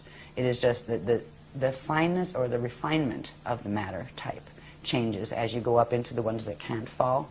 There is a refinement to the energy and the consciousness there that you don't find in the in the lower systems, even the best of the lower systems. So I think that's how I would answer your question. Okay, and if you get the light beings that manifest here, that are really manifesting, in other words, they really are light beings, what level are they coming from? It depends. Could be anyone from what level up? There's an old saying that light can deceive, but sound tells the truth. Sound is the vibration, right? Okay. The encryption. Mm-hmm. It's a feel thing. You can have really beautiful light beings that are coming in the form of, that are actually FAs or fallen angelics that are coming to mess with you. You can have really, really ugly ascended ones that are really good. They come from many different levels. We are learning to turn ourselves into light. We are the things that they are teaching us now. We're learning first bilocation, next is translocation, and then eventually you get to do transmigration, but that requires having certain things where you actually aren't trapped by the planetary time cycles anymore. So light beings, where do they come from? Well, they could come from here. You know, they could come from Venus next door. They could come from the highest levels or the lowest levels. There are light beings that come and visit out of the black hole systems, and there are ones that come and visit from the higher levels. So just because it's a light being doesn't mean it's good light. Okay. They've made a distinction. They taught us some very interesting mechanics about the difference of light or radiation signatures, right? There's something called Ashayana, living light, and it is a very specific configuration. It is created out of 3 units that form a light unit, and matter forms actually build out of these, right? And there is another type of light that forms through using actually the natural light, the organic light that comes from first creation, natural creation, organic creation, is the 3 balls. I don't have one here, but it's like, they call it the trifecta, where it's like 3, 1 ball on top and 2 small ones, and that is what the structure of the light unit is. It has the ability for those the 2 little bottom balls to phase in and out like this and spark when they do. So it can generate its own quantum. So it's eternal, right? There's another type of light that is not organically occurring. It occurs by bending the natural laws of physics and using the various forms of the Death Star Merkaba mechanics. And that is called the Shona light field. And it is a dead light field. And it is made of, they call it the Vesica Pisces configuration, where it is just 2 light things together, like that, right? 2. And they spin, and they spark, but they have to attach to something in order to feed, or they're finite and their spin actually burns them out until they collapse and fall apart, which means the matter forms that they're built on collapse and fall apart. So they are finite light. And so that is, the light beings. Is it a light being made out of a Shona field, or is it a light being made out of an organic Ashayana field? Same thing with orbs, right? Yes, you can have positive absolutely. and negative orbs. I've met some very nasty orbs in my day when I was younger. I used to run from them. I was terrified of them because they would turn into Zetas, right? Yeah, the red ones you had to look out for with the Zetas. Yeah, I'm not saying all red orbs are Zetas, but yeah, so there's things that can be used. Just because it's a phenomena doesn't mean it's always good or always negative, right? Sure. That's where learning to sense encryption and that's very helps. valuable for people to hear. Yeah. Good. Okay, back to where are we? Oh, I'm going to go through this quicker. Are we here for ancient times? This is showing a close-up of that. These are my hand-drawn ones, right? Which, in certain ways, I can read them better, probably because I drew them. But they're much prettier when they're done on the computer. This is showing that same thing. It just happens to be tilted the way I drew it first, right? That's that same thing that was up the top before. And this is showing right here where our Vecca system is, right here. But this here is pulling it out so you can look at it a little more closely. Instead of just having the natural Cathara grid structure, right, which is the bones that our sphere there would be built on, there's this tilt, right? The bones are here, the natural Cathara grid, that's the Aquinas matrix, which is M31 Andromeda. And this is the Milky Way. Now, we're still energetically connected through Earth, right to, if you notice there's numbers on these little centers. They're called Cathara centers. Through number 3 on the Andromeda, or the M31 grid, and number 3 Earth on this grid. They are connected. That is the link that has been holding the Milky Way connected to Andromeda. And if the host mission was to try to help the Milky Way evolve back into its natural position, because if something gets stuck like that, eventually it'll fall and be off the grids where it will become finite until it burns out as quantum. So there's always rescue missions that try to bring something back. Earth has been a place of, and so was Tara before Earth became Earth down here. There was a star here called Ashayana. And that is actually the host star that the fragments of Terra were put in to begin this solar system down here at density 1. That's described a bit in Voyagers. But this is showing the offset, where this is the, say this is the north axis of M31. This is Milky Ways. They're off tilt with each other. And that actually creates distance in space-time. A couple million light years. What is it, 200 million? I forget. I used to know. Anyway. But so that's just showing in these maps. Now, you can see that just a little bit closer when you bring it in, just that little part. That shows those misalignments where this was the natural structure, and that's the structure of the M31 Andromeda galaxy's core template, right? And these are the 12 main stargates in that universe, by the way. This is our Milky Way system, and right here on the number 3 gate, that is where they're still connected. Right? These others, there's a whole set of these that show the black hole system. It's called the Procyon black hole, and it's a mess. I mean, it's just, you can see the dynamics of how it works and the energy twists and stuff. But I'm not going into that on this one, on this particular presentation, because it takes forever. But they're just showing the offset. So, and what this translates into is that distance that we're seeing between M31 galaxy and the Milky Way galaxy. But they are one, and that is our home system. And if we are going to ascend out of the Vecca matrices, we have to ascend through there. Anything in this matrix has to go out through where it came in from because of the encryption that you carry. You will carry the encryption of the gates you came out of, so you need to use them to go back, in the Adashi returns. So anyway, that's on some of that. Anything more here? Yes, this just gives an idea of how this, when you put the probability, the Hara bodies, right, that form the probability sets. And if you see, look in here, we had a whole bunch of these, and bless Willa, her and Bob typeset them all the little numbers, so you know which lines, because this becomes important. We actually use drum codes to bring in very specific frequencies by using the numerical coordinates that go with the specific systems we're trying to bring the energy in from to bounce out the ones from the black hole systems that are coming in. I mean, it's quite sophisticated, the technologies they're showing us to use. Oh, okay, we're all learning how to beat on drums, right? You can't beat on it, stomp on the ground, right? You're an energy system, stomp, get the vibration in. But this is showing us the same thing that we were looking at before, where it shows the Eucharista map, right? And we're over here, but now it's showing the probability systems that we're in. So where our little Cathara grid is, there's actually every one of these has a system that looks just like this, but a smaller one, right? And then every one of these inside of that has that. So you have all of these probability systems on each level. And you have what, at a certain point, you'll see there ones that are the metagalactic level. And the metagalactic level is where we're having issues with the parallel metagalaxy that goes down into the galaxy, and the black holes link in the center. And that's where, on our parallel, what's called our parallel Vecca, we are in Vecca 5, and they are in Vecca 2. That would be our parallel. They're at 90 degrees. They're actually pulling our system in.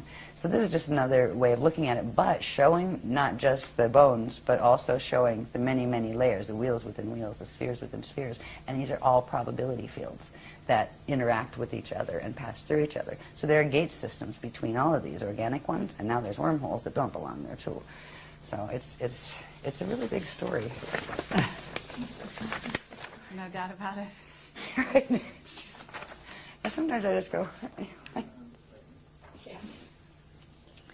This is just a simple one after you saw just a little bit. And like these are very detailed. Like we tend to, I think everybody carries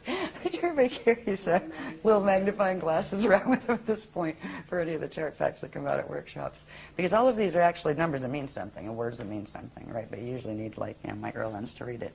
But this is showing a close-up of the section of that map that we just saw that corresponds to our galaxy. And it's showing how these can be translated. These locations can be translated into, like, where is the Milky Way core, okay? If we go and find Milky Way, this is something like in the science books, right? The local group of galaxies. We got the Milky Way here, we got M31 up here, right? These are those two that used to be together. This is what science already knows by, studying space and the way they study it. The core of Milky Way, they already know, has a black hole in the center of it. The core of Milky Way's black hole would be right here.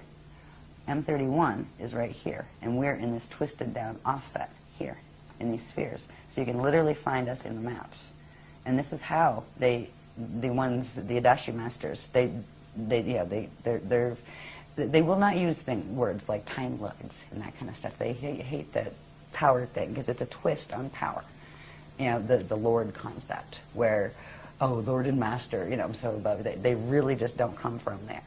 They are adepts. They are adept at what they do. Yes, they have achieved Christ's Ascension. But anyway, they use these. These are their coordinate maps. And you know how they use them? Once you get to the point where you ascend, you simply visualize it. It runs the encryption through your field, bang, zoom, you're gone, you're there. Speed of thought. And that's what So full there's a ascension purpose is. behind showing this, in other Yes. words, such that the individuals that see it can then begin to internalize the maps themselves and then Yes. start, because It there's will going help. to be... It will bring back their own ancient awareness Activating of their these memories. things. Yes, that's Yeah. why the Guardians wanted to be able to show. Okay. That's why we use tons of graphs every time we have a workshop. Okay.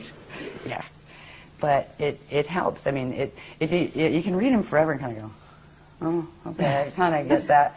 We tell people, don't worry about it. Just watch the sequence, and often it is the sequence. Because they'll show this graph, then they'll show this, and they create a wave, an activation wave. That if you have the codes that correspond to this in you, if you don't, it won't affect you at all. You say, I don't know, whatever, right? But you will start to. It will help you wake up to to the ancient knowledge if you Okay, carry and it. is there a correspondence in some of the crop circles?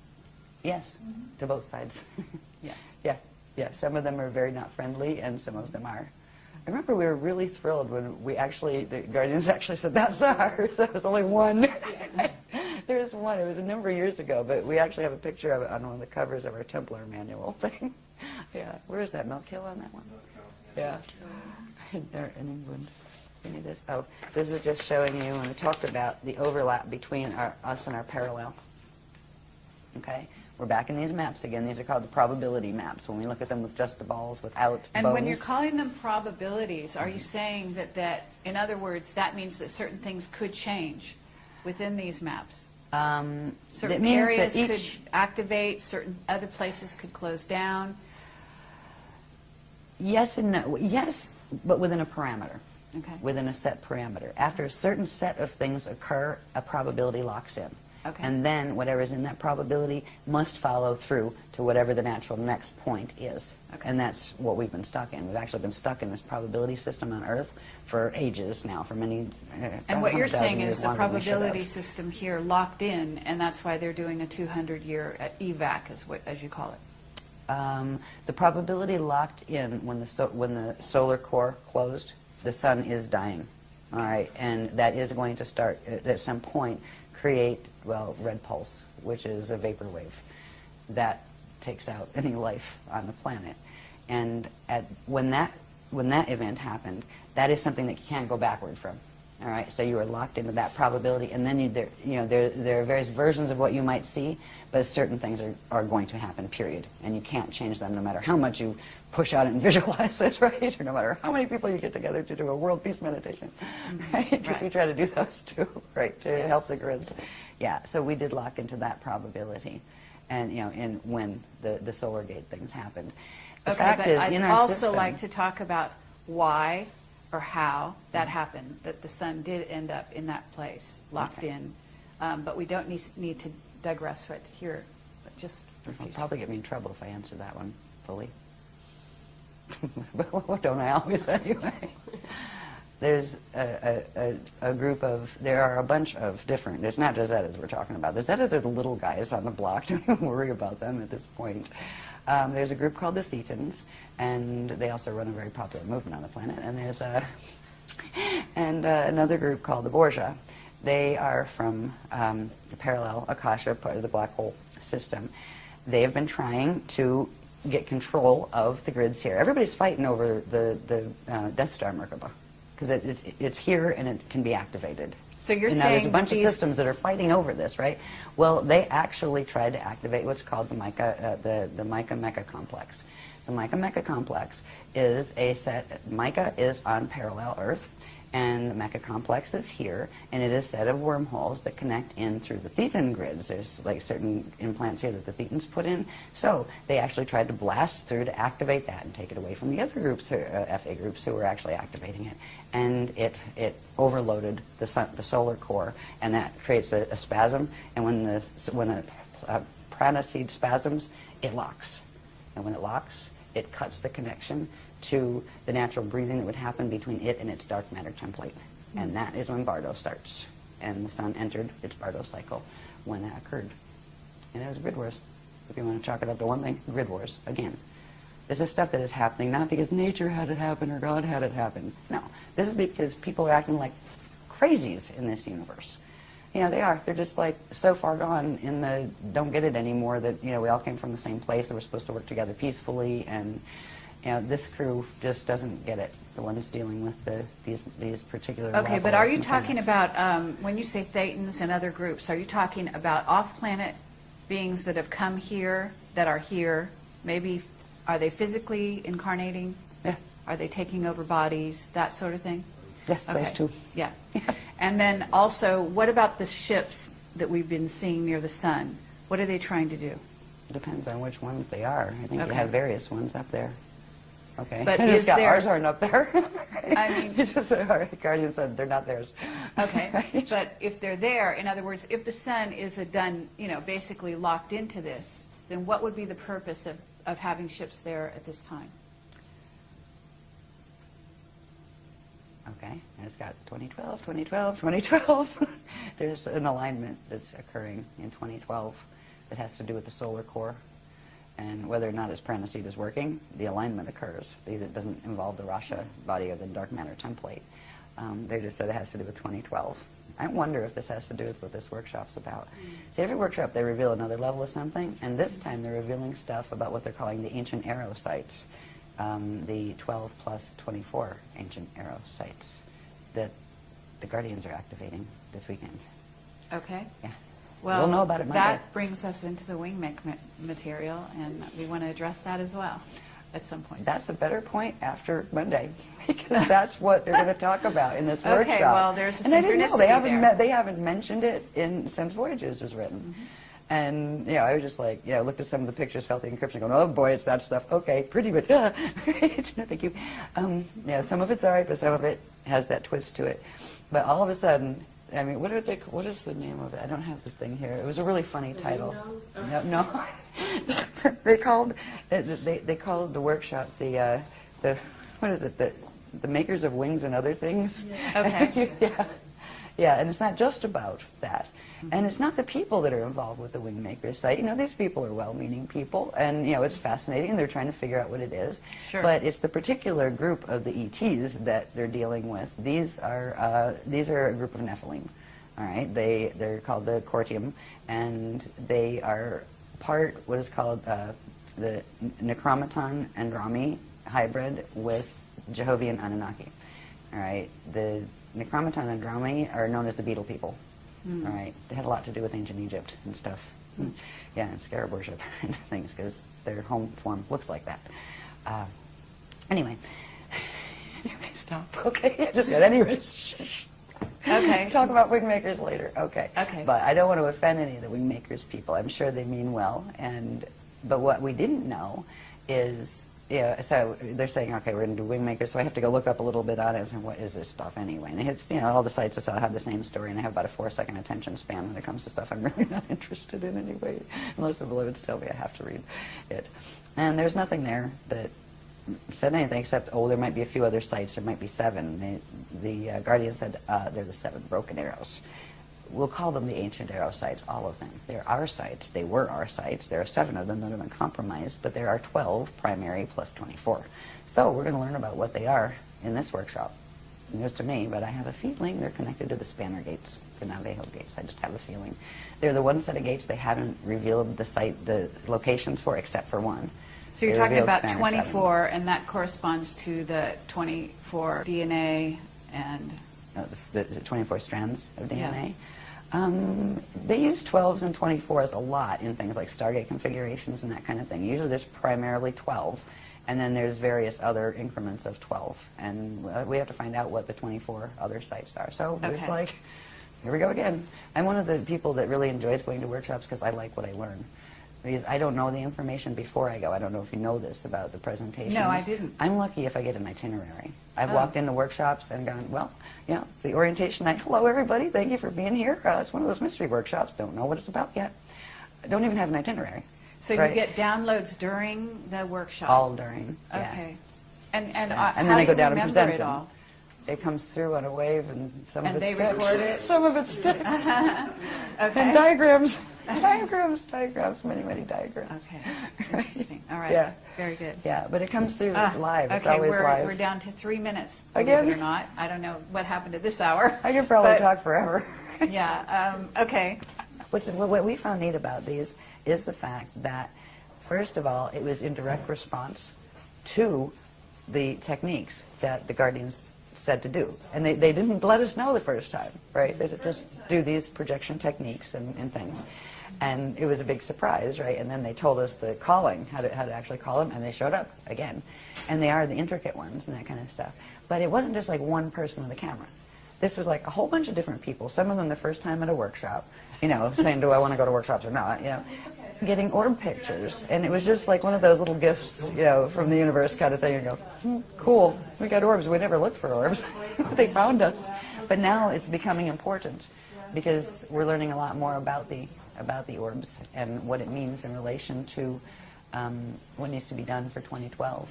Okay. You know, the teaching is how to become orb whisperers, as they say. And it's hilarious because, like, when we're doing the dancing and drumming circles, you'll see people be like, you know, dancing and stuff, and there'll be orbs like dancing up on their fingers and That's stuff. lovely. Yeah. This diagram was it's a close-up of a certain section of the maps that we showed you before that plug into the, you know, pictures that science draws of the galaxy and that kind of thing. It's showing our Milky Way system and the M31 that we're a part of in our probability set in our Vecca. And over here is the parallel Vecca. And over in this parallel Vecca there is a cluster of fall systems. That is the black hole system called the alpha black hole system. They've created, as you can see, these probability fields, these balls within balls, overlap each other, right? And in part of their natural configuration, that there is an overlap between them. Well, what the alpha system is doing in the parallel universe is using the Metatronic Atlantean Death Star Merkaba technology to reverse. If you reverse certain currents using that technology, you can harness a certain part of the field next to you and drag it in to your system, and that is what they're trying to do. This place in between here, normally they would just be normal pass-throughs, but this one is all convoluted with all sorts of implant structures that are wormhole structures. They refer to this as the dragon's eye. The word dragon comes in, actually not because of big winged creatures, but there was a race that got involved with all of this very, very far back in time called the Dragoon.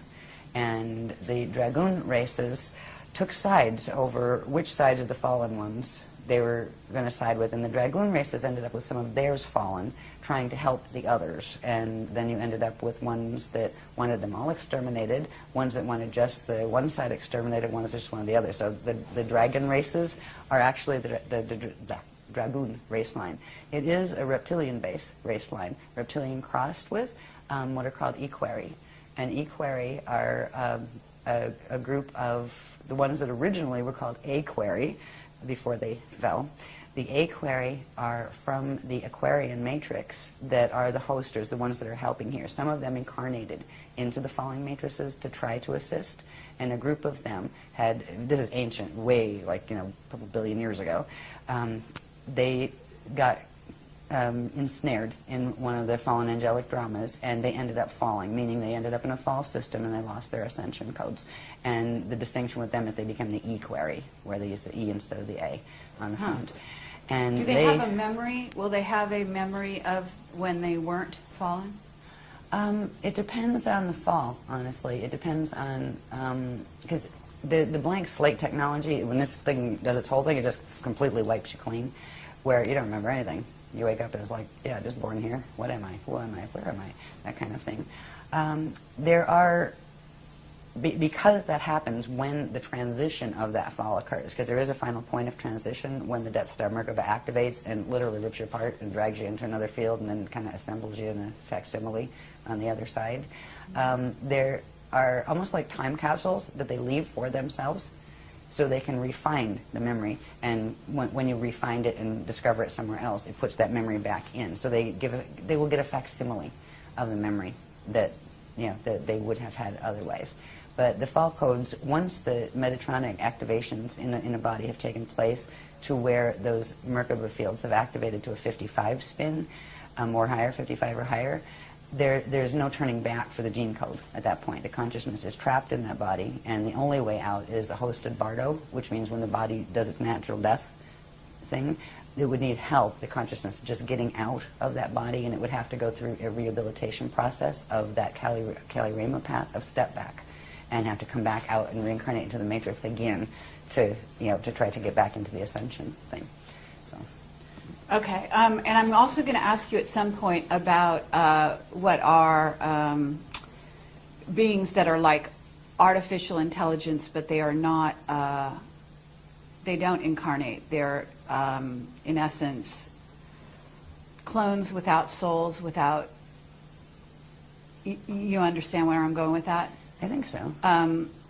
So because we understand that the dark side is using a lot of those, and actually, sorry to bring this up, but the Wingmaker material talks specifically about a race of, in essence, they call them robots, which are, you could be calling them androids, or whatever, that are actually, according to that material, we're on the way here. So, at some point, I'd like to address where those They're beings, already here, first of all. Okay. Go ahead. If you had to pick between the two, the Cordium and those guys, Yes. you'd probably want to pick those guys, not the Cordium. Okay. Both of them, one's as bad as the other as far as their intentions and what they're up to. But yes, there are a lot of different races who have gone in that direction in an attempt to preserve their finite lifespans, where they started with transferring consciousness from an old and dying body into a new cloned body, cloned off their own, just make another copy. But the copies get weirder and changed every time, just like a photocopy or copy, a copy after copy after copy, and eventually it's like, what is that? Right. Well, there are races like that. Some of them are already here. As far as invading, I think they're watching too much Caprica. But, yeah, seriously. Because in the beginning, that's how it started, before the Galactica series. That's actually something that is, they're showing some of this drama in those series on TV. But as far as, we've not been, our team has not been warned about anything like that, as far as worrying about that being a problem. Okay. It's like, if it is, it's small compared to the rest of the things that are on the plate right now. Okay. Because it's not going to matter much if anybody invades if it rolls in 2012, right, the planet, right? It's not going to matter much then, because that would wipe out life here. It's not going to roll, though. Right. It would have if the intervention wasn't given, like pole tilt, roll. I understand. Okay, so, and we can also talk about that. We can talk about, in other words, what was planned in terms of, are you talking about a pole reversal? Are you talking about a pole shift in which the planet itself would roll? Crust spin. I'm sorry? Crust spin. Crust spin, yeah. And that was planned for 2012, apparently. And you're saying it's been stopped? Postponed. Postponed, yeah, until 2027, is it? 22s? No, that's 2230. 2230, yeah. Okay. And then what's going to happen instead? We'll talk about that when we get through these Okay. pictures, because these pictures will help understand what we're walking into in the first place, or what we're walking around on in the first place. And once we once we can understand that, then we can talk about, okay, what do you do about that? Especially when they're going to try to activate it and make all of this stuff happen in 2012. There are certain things. I mean, we have really strange titles to some of our workshops. We've got Mirror in the Sky. We've got Orb Fest area. I mean, but they all mean something. There are very specialized grid dynamics that we are being taught, so we can anchor the frequencies here of the things that are actually creating buffer fields for some of this. And it's actually the fields that we're helping the Guardians to anchor. And they'd be able to anchor it alone if they were here, but you need an anchoring rod. And that's what our shield, we call it a shield, the group shield, anchors here the frequencies they send in, and they're actually giving a counter pull, so their 55 activation on the Merkaba can't go all the way in 2012. Because if it did, it would spin something called the planetary rods, and we'll see what they are in a little bit. We have a rod and a staff. Actually, we have 2 rods and a staff on the planet, and they are key energetic configurations that have to do with vortices and things like that. Okay. And they have made by moving the rods before, they have, well, they moved it from like Pangea to whatever the next stage was to the next stage. It breaks the crust, and it shifts it depending on what ways you pull the rods. And you have extinctions and things happen on the surface when they do that. They're planning to move the rods again in 2012, and we're not the little people on the ground. We're just helping the Guardians to anchor it, but the Guardians are going to stop that temporarily. They can't prevent it, but they can hold it off long enough to when the gates close. When the gates close, they have to pull their energy out. When they pull their energy out, that Merkaba is going to activate. You know, the Metatronic Merkaba the Death Star will activate on this planet, or what's left of the planet by then. So that's why evacuation Okay, can and be a good that thing. is sparking more questions, but I'm going to let you go on. Okay. Right. Okay, anyway, so that was the dragons. I just wanted to show you about that. That's in between our universe, which is really they call it the metagalaxy. It's our metagalaxy, Milky Way, and M31, and the parallel. And as the parallel is the alpha system that has the black hole systems there that have wormholed their way through into our system that are trying to pull our system down as quantum food. Okay. Okay, yeah, great. Next one. Mm-hmm. Go on quick, great. This one is Yeah. It gets into the interesting stuff now, a little closer to home, because we kind of started high in structure, right? And now we're Yes. working down. All right. Now, so we went from the galactic level, metagalactic level. Let's go down to the solar system level. This diagram shows the natural structure of an organic living solar system. Notice everybody has this little funny shape called, it looks like a Star David or six-pointed star. That is a Merkaba star. All right. It implies a Merkaba field, which would be a three-dimensional, you know, star tetrahedronal field around them. All right. And there would be, they come in sets of 12 planets. They have specific relationships, ratios, and sizes in relation to each other and in relation to their center sun. Every one of them have gates in the center. Every one of them has a central staff of energy that it rotates around. And it has two rods, one coming out, well, the rod comes out this way, and then the chamber comes out front to back. Right? The sun would have the same thing. They all have their north pointing up and their south pointing down, right? Mm-hmm. They each spin on their axis at a reciprocal rate to each other, and their rods and chambers pass through each other and spark, because the rods can be very, very long energetically. So even though the stars and the planets may be, you know, long distances apart, the energy fields that their rods and, you know, are sending would interface. And when they interface, they spark and they generate quantum. And there are certain periods in the natural breathing cycle, or expansion and contraction of energy cycle, where there's these wonderful arches that take place between the sun and the tops of its planets, and then the planets and the bottom of the sun. It's called the solar symbiosis cycle, and it's a natural living structure of a living solar system. And it generates its own quantum, and it expands and contracts, and all of the planets would have a chromosphere.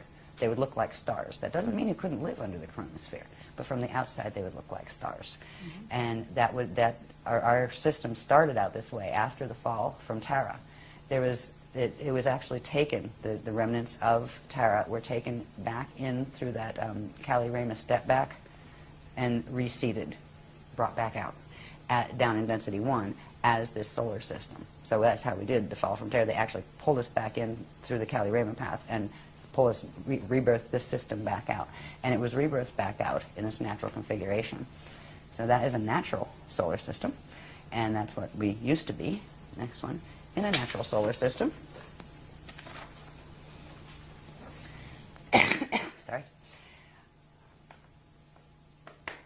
This is just showing, for instance, with each planet, the natural solar system, you'd have the solar rod, right? And this one would have, it's not shown on this diagram, but you'd have the rod of the planet, and they would exchange energy together, and there would be energy arching through the planet, and there would be energy arching up and down here. There's another diagram that shows it a little better. But this would be, notice the north axis would be the same. There wouldn't be an ecliptic, because the north axis on both planet and sun would be pointing up in the same direction. That means, now, there's something called the planetary shield, that it's an invisible a platform of energy, that is a deflection field that actually forms from the planet spinning, and it's part of the actual Merkaba structure, and it goes horizontal to whatever the vertical is. So you would have this one horizontal. It would be the same horizontal as this one, where they would just be spinning in the same plane. That allows for the natural energy circulation and exchange that's supposed to take place in a living system. I don't know if you've probably looked at places like scientific representation of our system. It doesn't look anything like that. You know, I think it's Uranus is on its side, whereas it literally rotates on its side. Now, when it's a living system, this would be the natural organic electromagnetic energy flow around a planet. This is called the Yanyan flow, and we have half a book, I think, dedicated to these. The Cathara 2-3 manual deals with these heavily, and it shows the formation of them, what they do. You know, these are the natural electromagnetic flows of a living, breathing system that has the capacity to, through its core, interact with other living, breathing systems around it. It's part of the natural structure. Now, this looks nothing like the electromagnetic fields we have around our planet right now, our magnetosphere and those things. All right, there's a reason, and we'll see that in a minute. When a planet's doing what it's supposed to and a solar system is doing what it's supposed to, it goes through periods where actually the whole system will disappear because the two Hara bodies that its vector is, you know, it's manifesting within, will pull into the center, recharge, and come back out again. When they recharge, the planets and the whole solar system will go into this configuration of light body, spirit body structure. It's called the chariot of fire. And it's literally part of the Ascension vehicle. It's not the whole thing, but that's showing some of the dynamics involved in it. Now, we used to be an Ascension system. Notice in the chariot of fire, there is that Merkaba structure again. Now, this is just a simple Merkaba structure. It's a biveka, which means it has one cone going down and one cone coming up. There's much more complex structures. But this would be the natural kind of thing that if this was a living, breathing system, and same with the galaxy would have the same type of interaction.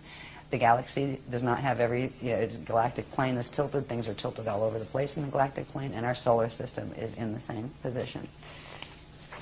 The natural ones have these configurations. The flat plane, the solar symbiosis arches, with the breathing between them, the ability to go into chariot of fire state. This little diagram here that's on the Cathara grid shape, right, that core template shape, it has, at 45 degrees, it has two of its petals. We call this the lotus, right? These are lotus flows, they're core flows, and they allow for actually movement of, on these flows, you have a series of spheres, actually, and it allows for the movement of the spheres, so they spark, they generate quantum, and then they open up again. So it's a self-generating system. It's a perpetual motion, continually living system. All right, here again are the Yanyan flows, the natural ones, the natural Merkabic structure with a straight shield, deflection shield, and natural Merkaba. So that's what it's supposed to look like. And let's go back to the solar system level. This is a bit messy because I never had this one typeset, but at the moment, this is our solar system.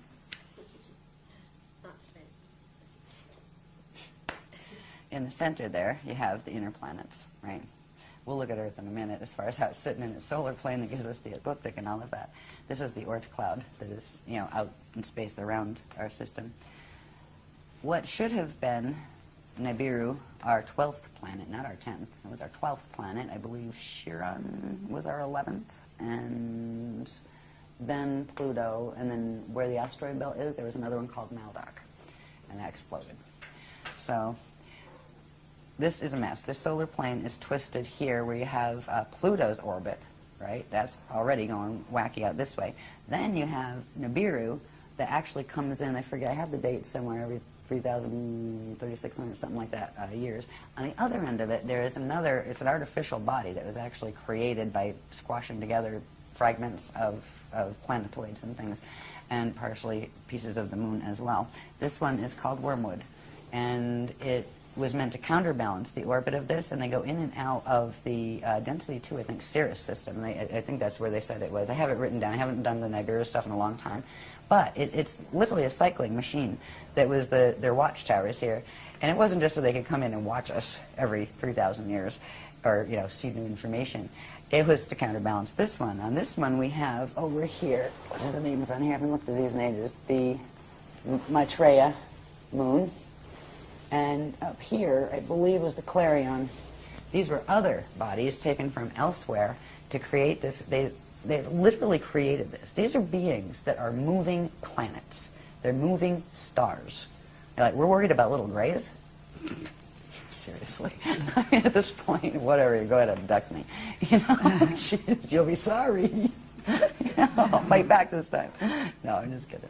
But anyway, the thought of the scale of what is going on here, this is not natural. We don't see this one yet. It was due to come back in, actually, not Nibiru. Nibiru is not due for, I forget, it's like a couple thousand years still. But Wormwood was going to be coming back in. Fortunately, Wormwood in 2003 became Wormwoods because it was shattered. It was going into the orbit of parallel Earth at the time, because the parallel Earth is connected in here, the orbits of that, which we'll see later in other stuff. But it was at least shattered, but it is still a massive asteroid belt, or not belt, but mess.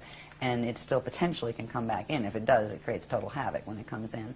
These orbits come in, I believe it's between Mars and Jupiter, I think is where they pass up. And it causes a bit of havoc on the system.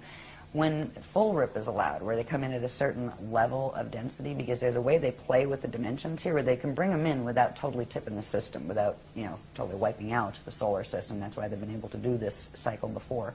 But when the full gates are open and they allow this in a stellar activation cycle where they're activating the 55 Merkaba, it will actually, these will be used to flip the whole plane and drag it in. And that's, they're literally, I don't know what kind of game you would call this, but they're literally using very advanced physics. So are you saying that they're all artificial bodies? Are you saying that Nibiru or No, Wormwood, that was one of the natural planets, or that was stars natural. from this, yeah. Okay. One, What about Earth. Wormwood? No, that was created. I think part of it were pieces of the moon and something else. I remember they told us about that a while ago. The moon is not a normal body either. That's artificially created Yes. as well. And because it keeps certain things at certain spin rates that they have to keep in order to keep the vortex connections to the wormholes. And that's why this whole thing is done. That's why our solar system is such a mess, because they were creating wormholes. Okay, what about a brown dwarf? Is there a brown dwarf in there? Possibly. I know there's white dwarfs, like Sirius B. Brown dwarf. It's possible. I would have to ask them. Okay, so the other axis that you've got there are two other planetary bodies. What are they called? This one they call the Maitreya moon. Okay. And it was like a long time ago, a number of years ago, that they gave this particular information. So it's probably somewhere back, either like in the writings or on the videos, where they explain, you know, what is Maitreya, you know, where'd that come from? Because some of this stuff they actually dragged in from the parallel system to, you know, to counterbalance it. Clarion, this one up here, it was related to, I think it was a piece of the other one that's, what was that? There's Clarion and there's the other one that was a normal part of here, Chiron.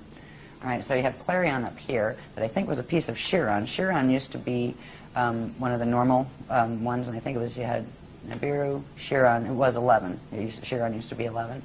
But what's called Chiron now got stuffed down in here. Part of it got broken off, became the Clarion thing that they're using up here.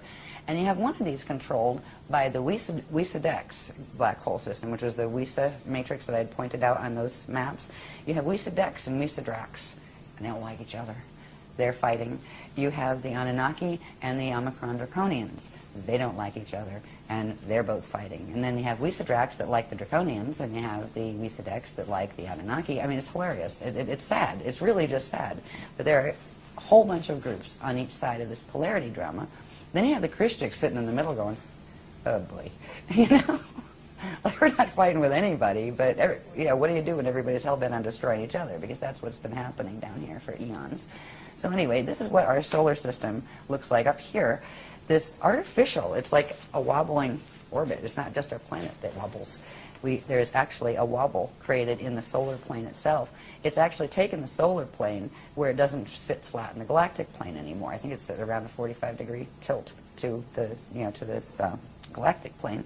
And it also created this thing here that through the core, and especially in the closer to the core planets like Earth and the Sun, it has harnessed how fast things spin, which means it's harnessed the time pulse.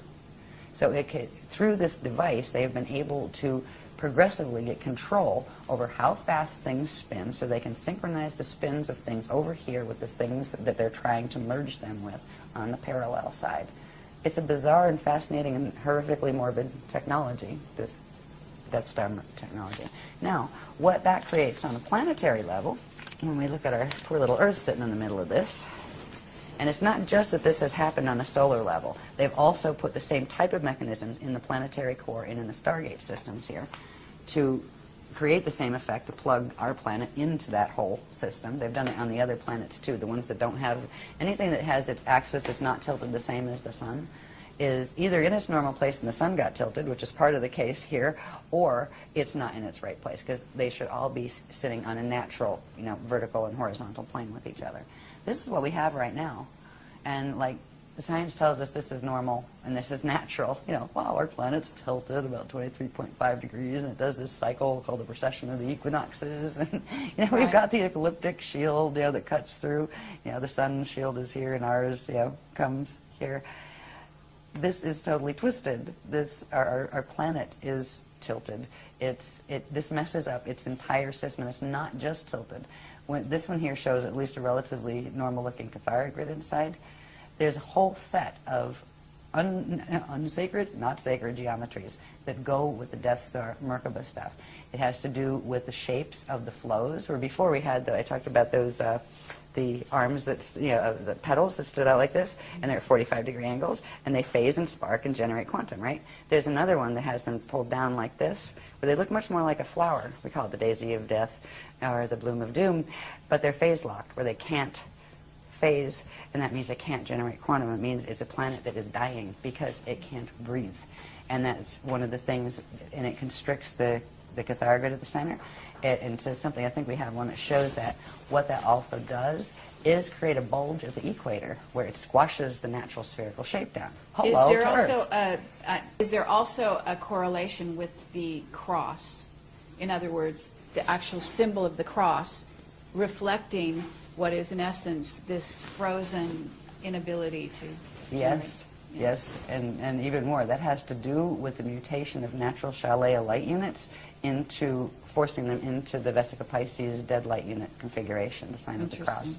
Yeah. The original cross has perfectly equal, and it's called the ruche, and it has perfectly equal. I think the Celtic cross is the closest you get these days as far as symbology. And it fits inside a circle, in other words, because then it's... Yeah, I don't have mine on. Anybody have one on?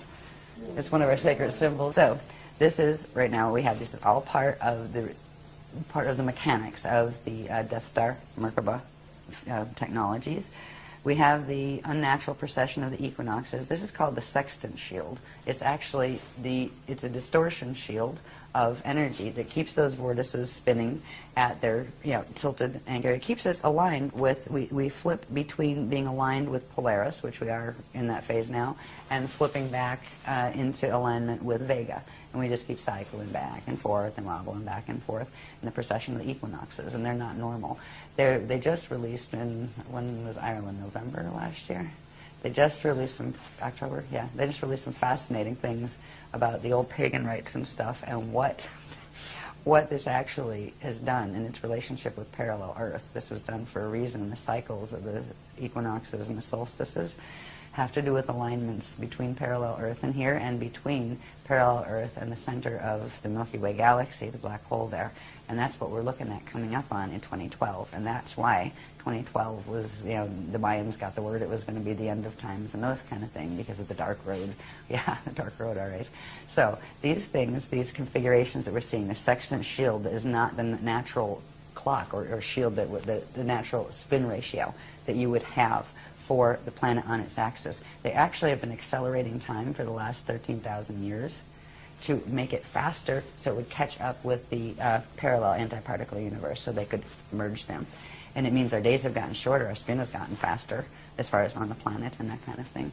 There's other aspects to this that are created by this technology, and all of these go together, right? Like when you see one, it implies the others. Mm-hmm. This is our poison apple. This is the net field. Okay, now part of the poison apple isn't shown here. I'll show that on this one. But this is literally a containment net. It is a Shona, which means that made of Bivecca light units instead of living light units, containment harness. And this is what the Death Star Merkaba actually creates around a planet, a system, or a body. When you work those Merkaba mechanics, this is what you're creating. It's a torsion field that constantly circles energy in on itself, but does not have a connection to anything outside of itself, except of what it can feed off at its center from its core. And this is there are 3 levels of this that actually move in Earth's atmosphere, and they can literally control. One of them runs through like the magnetosphere area, and actually there's 3 others down from that, so there's really four major layers of this.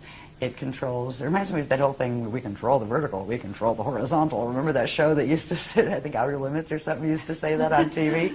Well, it's kind of like, yeah, they pretty much do. All of these net systems are plugged into things like the HARP machine. And I'm sure the Hadron Collider has something to do with activating all of these too. I heard they just had their first good test yesterday or something. Yeah, this week. Good timing. Right. Full activation. Yeah. So these net fields are responsible for literally wiping out the DNA. Science has already figured out that DNA is sensitive to a couple of things. It's sensitive to radiation that can destroy DNA. It's sensitive to magnetism, electromagnetism. You mess with the magnetic field, you mess with the DNA. That, just like it's blocking the natural currents and flows that would normally come into the planet, it does the same thing to the biologies on this planet. This is why we have no memory. It's wiped it right out of the DNA. It's actually still in there. It's in junk DNA. It's in pieces. That's what we're working with the technologies that the Guardians have to reassemble. And it does it through controlling the epigenetic overlay, which is the chemical sheath the science is just learning actually triggers how genes will behave in the DNA. Right? So it's a combination of both. But this is why we have no memory of our race memory or any of that. And this is what is holding the mutation in the body. Right now, our own biofields and the biofields of the life forms on the planet carry all of these same mutations. We carry these, we carry the wobble and vortices, we carry the phase-locked bloom of doom in their flows and all of that.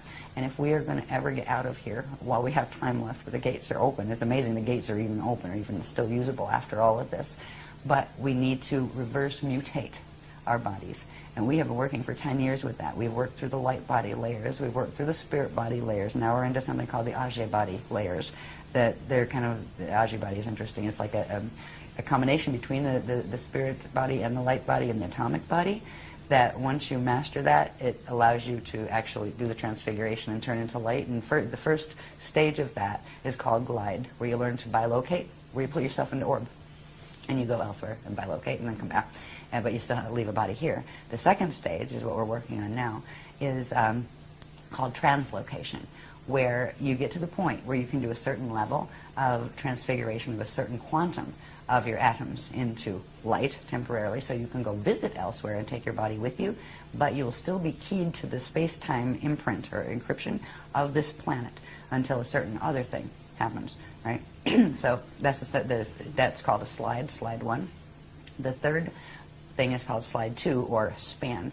That's called where you learn how to not just translocate, where you're going to visiting and then come back, but transmigrate, where you actually can be free and you do not have to come back here, you don't have to incarnate back here.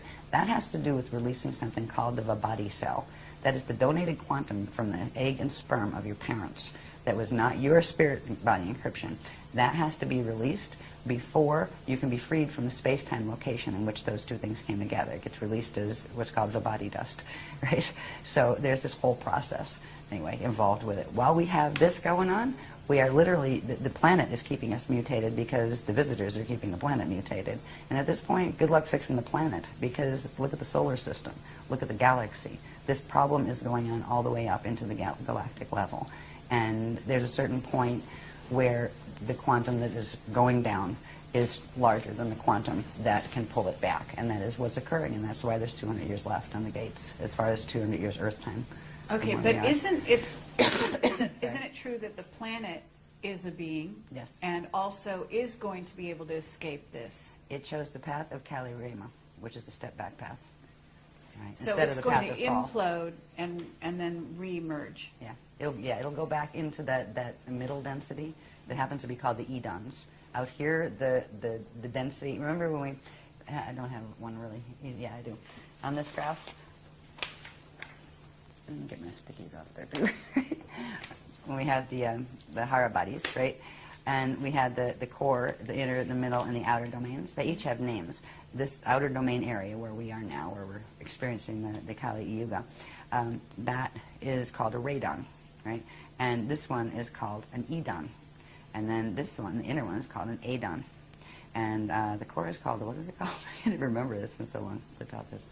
It's the core. Leave it at the core. But anyway, you've got the dawns, right? So this is the Garden of Eden, right? It's the step back to where it is innocent and pure. When you do the step back, it clears anything off your encryption that didn't belong there in the first place. And it's literally, they call it passing through the ring of fire in order to get back into the purity, and then you get to come back out again and try again.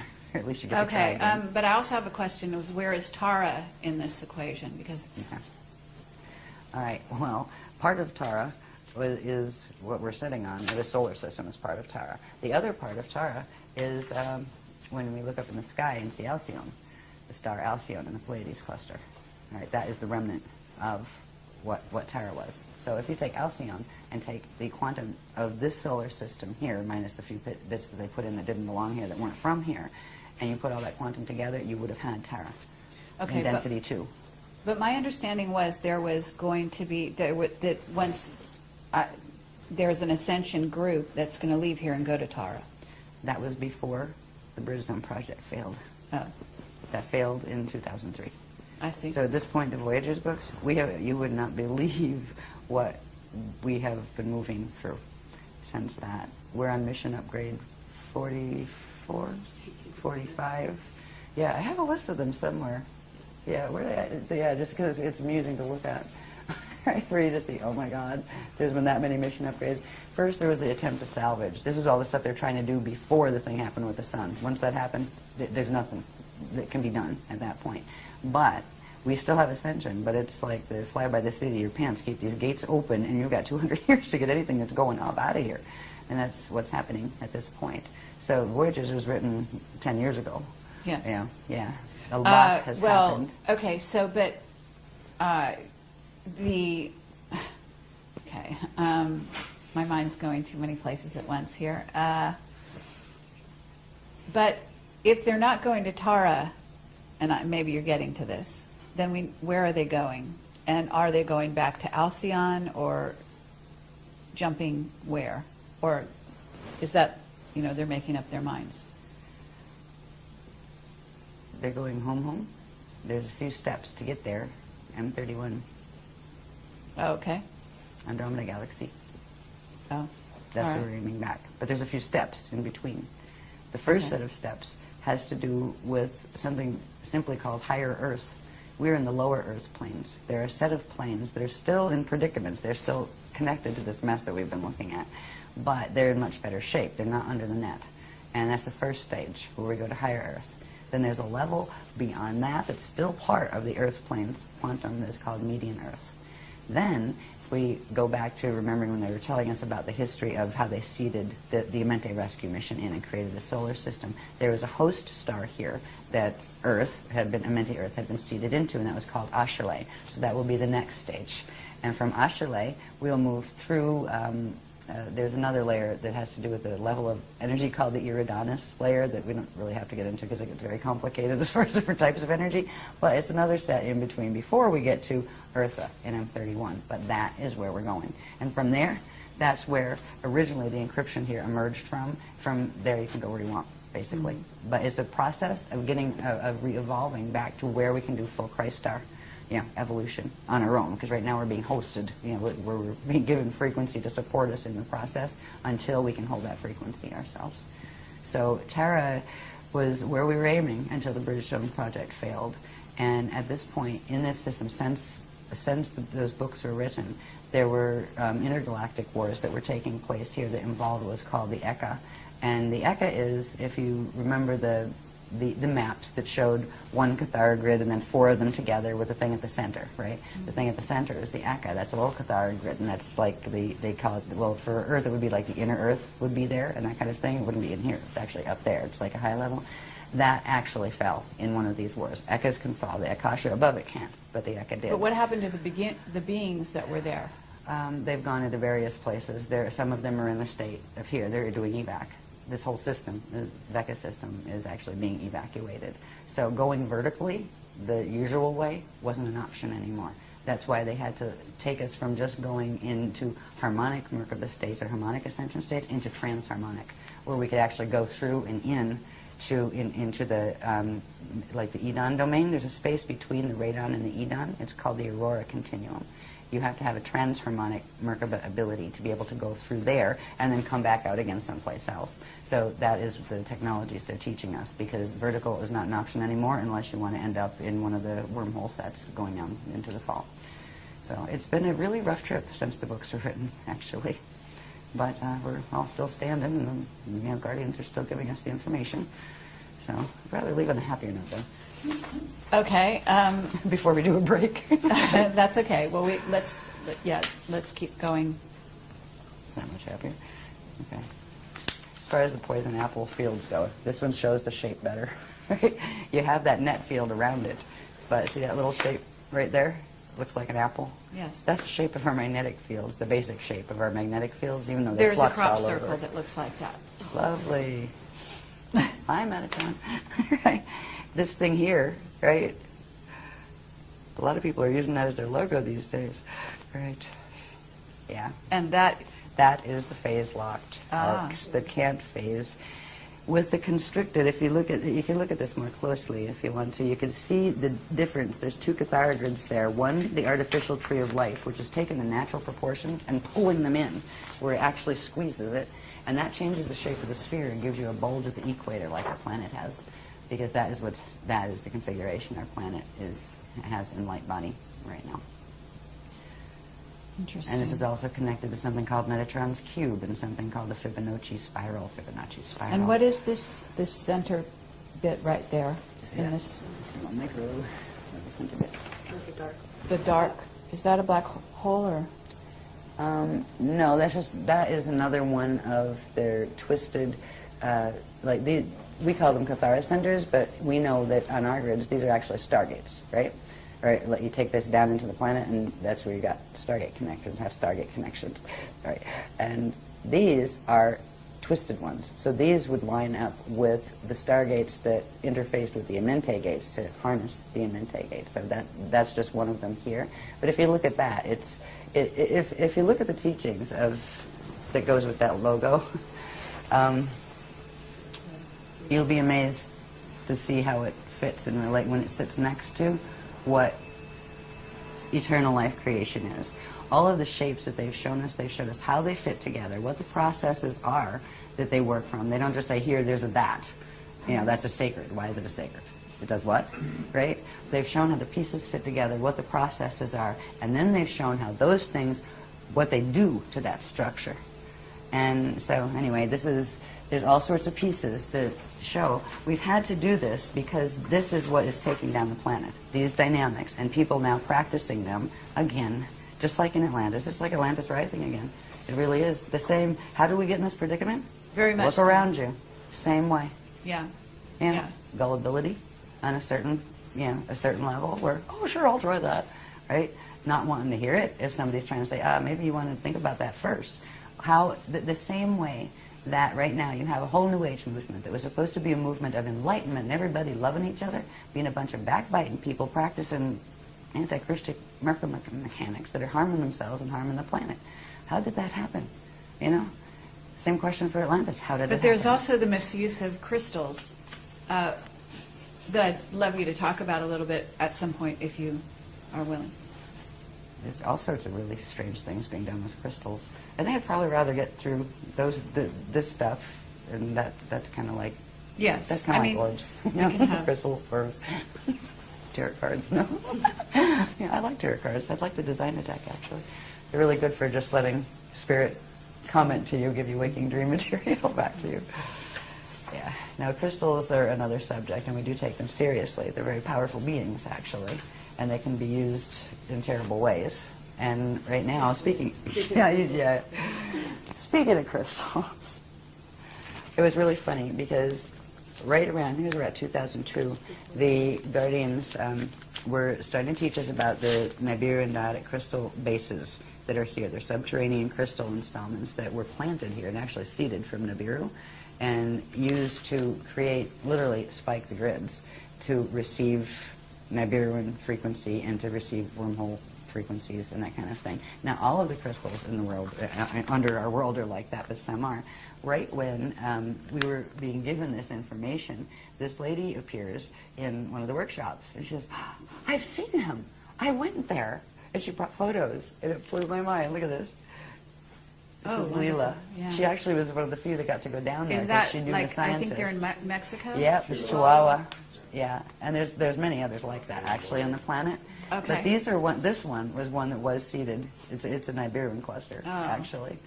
Yeah. So. But what happens to the people that go inside there, though? It must be pretty intense. Well, if they don't die from the heat, right? It's like 107 degrees. Yeah, yeah, it's really bad. Frequency-wise, well, they were.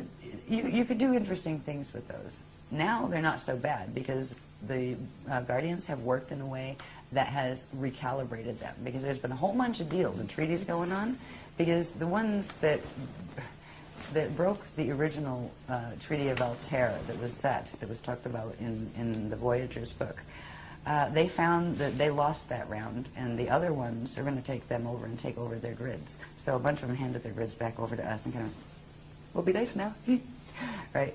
It kind of comes down to a split between the Anunnaki and the Dracs, right?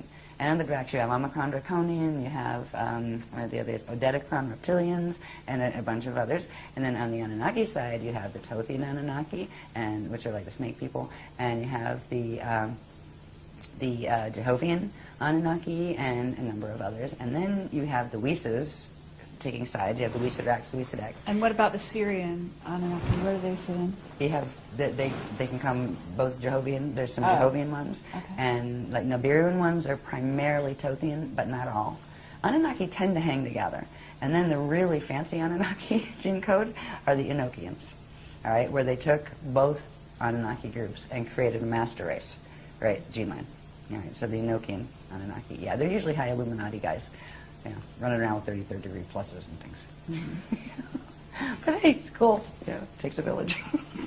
Okay. Yeah. Well, we could get into more detail on that, but I guess let's move on. Should we take a break now, or do you want to go to the end? Why don't we take a break? Because I've hit that spot where we get into the planes of Earth, which gets fascinating, because this is where we get into the spherical maps and the vertical maps going up and down from the core up into the atmosphere. And we start finding out where we're going to learn to orb to, and eventually where that space is going to become physically solid as well as this space. So we'll be able to move through, and that's what our teachings are teaching us how to do.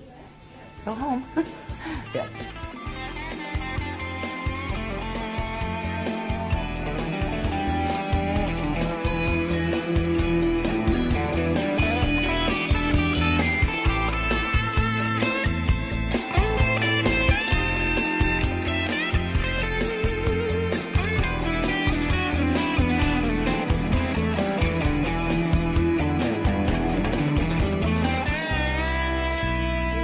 Sonar TV.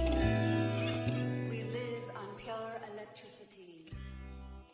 Current streams of love's design.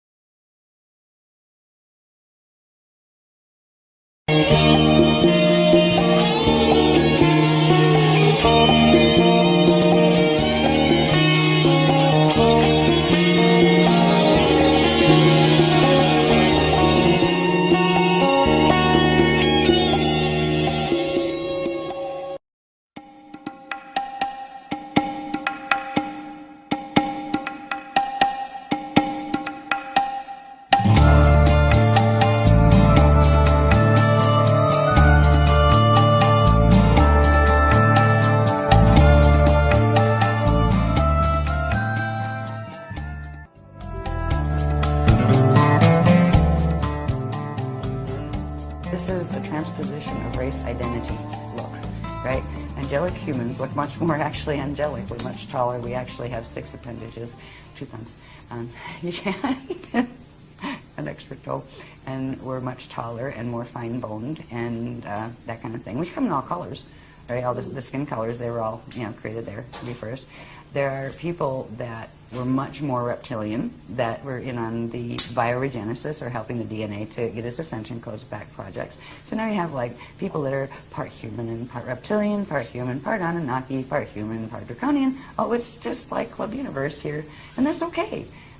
if we weren't all fighting and trying to kill each other. Because if you look at what is happening, what has been happening, our history on this planet, even the part we know, everybody's been trying to kill everybody else to get the land out from under them, or to take control of their power and, you know, disempower them. It's been horrible. And this has been about race groups that hated each other, right? Okay, so you have 6 different races that are coming in for bioregenesis, and if you take them back to their home stations, wherever their ET places are that they're from, they hate each other. This one hates that one, and that one hates this one. Oh boy. And the agreement is nobody's going to hate each other. We're all going to be nice. We're all going to do the Christic thing here and learn to heal and let that go, and we're going to get our gene codes back. Yes, the good thought. Didn't work that easy because the others raided. As soon as some of their own that defected and came to get the healing of the gene codes, the parent races they came out of started coming in and messing with them and trying to get the human gene codes, because the human gene codes are priceless. They had the Diamond Sun DNA, minimum 12 strand. Some of them had up to 48 strands, but they didn't see those very often on the planet. So it has been a fiasco down here, but the Earth allowed this to happen. The Earth, as a being, allowed as long as time as possible. It allowed itself to be pulled into fall, but it will take the path of Kali Rama step back. It will not let itself be used and taken as food into the black hole system. So Earth is cooperating with us. So we're at an amazing point, is what all this is about, an amazing point in human history, but also in galactic history. And the decisions we make now, still, even though there's these huge influences that do interrupt our free use of all of our abilities to do whatever the heck we want and manifest anything we want. Yeah, we're dealing with a planetary field here that's a lot stronger than our individual fields are. So we have free will within the parameters of the framework we're in. But there are still choices we can make. We can still choose which path we want to be on and take the steps that are a part of that path. There are things to do if you don't want your DNA to go 55 Medtronic in December of 2012.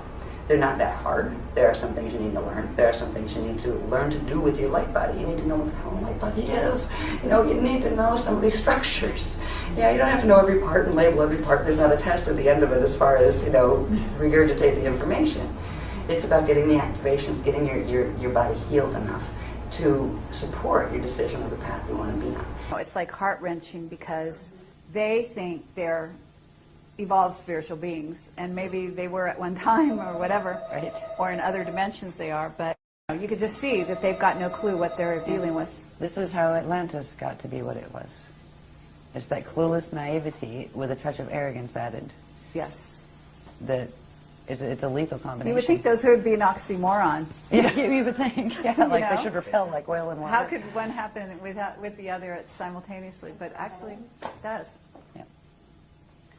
Okay. I think you know it all.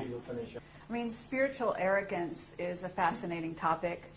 That it's like a disease that goes throughout the community, and it's created a lot of problems with humans in between personal relationships, et cetera, and it comes in the strangest of guises. In other words, sometimes it looks like humility, but it's not. That's some of the most sort of insidious aspects of it. When it looks, oh my God, they're so humble and they're so sweet and this and that, and like they're the most diabolical character, and yet they don't even know it. Yeah. This is where, and so you almost, it's funny because you can't get mad at them because they don't realize what they're doing. Mm-hmm. At least that's been my dilemma, with some of these people, and I my heart goes out to them because there's a being there who thinks they're doing the good thing. And probably more than one. Yeah, right. Yeah, right. Well, the other ones don't think they're doing the good thing. They know they're not, but they're doing a good job. Anyway. Is it plugged in? Yeah, I'm good here. We're all hooked up. Okay, so let's begin again. All right, we're on to a part now. We were talking about the distortions in the planetary grids. I'll put this on just to start that sequence, actually. This is just a little both pictures put in one, where it shows the natural plane of a solar system the way it should be with the solar symbiosis, and it shows the twisted mess that our solar system is in, and up here shows the twisted mess that our planet is in as far as the grids and those things. Now, this information is built on understanding the base structures of what the planes are supposed to look like. We talked about the larger structures that were maps of the cosmos that showed the the interactive gate maps built on the Cathara grid and all of that. We worked our way down through the probability structures and the galaxy and everything, got down to here. The next thing we're going to look at that's key to where, not only where we are, but where we're going, is part of the structures that have to do with the Earth planes themselves. If you take one stellar body, be it the sun or a star or the Earth, there's a set of organic planes that are created, and they are based on, the next one, they're based on a template that looks like this. Now again, we're talking spheres within spheres as opposed to just flat things right on two-dimensional paper. This is called a Partiki body template, or a Partiki body. It is the dark matter body. This is the part that science plays with the idea of dark matter because they can see something creating an effect, but there's nothing that's here in matter that is creating that effect, so they call the matter that you can't see that's obviously affecting that the dark matter. There is actually a substance that is called dark matter. It differs in certain qualities from the matter that you can see, and there are templates built on it. They occur in a certain stage of the creation process, and they're all interconnected with the other structures we've seen. The dark matter template is actually the elemental command template. It is where things like atoms actually first start and where they're actually manufactured before they come into materialized form. And there is in the natural organic structures, the dark matter template has what are called 15 gelesic rings. They're called hydrogelesic rings. So you've got the rings are the spaces between the lines, and the bands in between the gelesic rings are called crystal spans. Or it depends on what level are these spans or rings or what, because we got rings and spans and a different level of manifestation. They're called shields and fields. So you can think of it in terms of the fields of the rings and the shields of the crystal structures around them.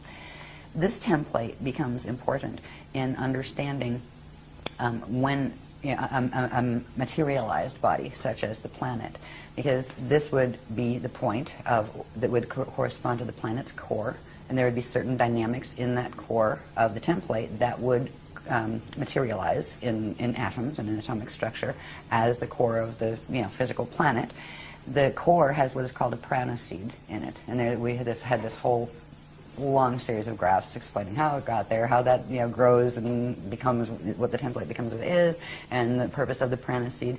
The prana seed is supposed to open and close and spark when it does, which generates quantum, but also allows a direct flow of living energy between the dark matter template and the light body, spirit body, and atomic body structure. And that flow keeps the circulation going.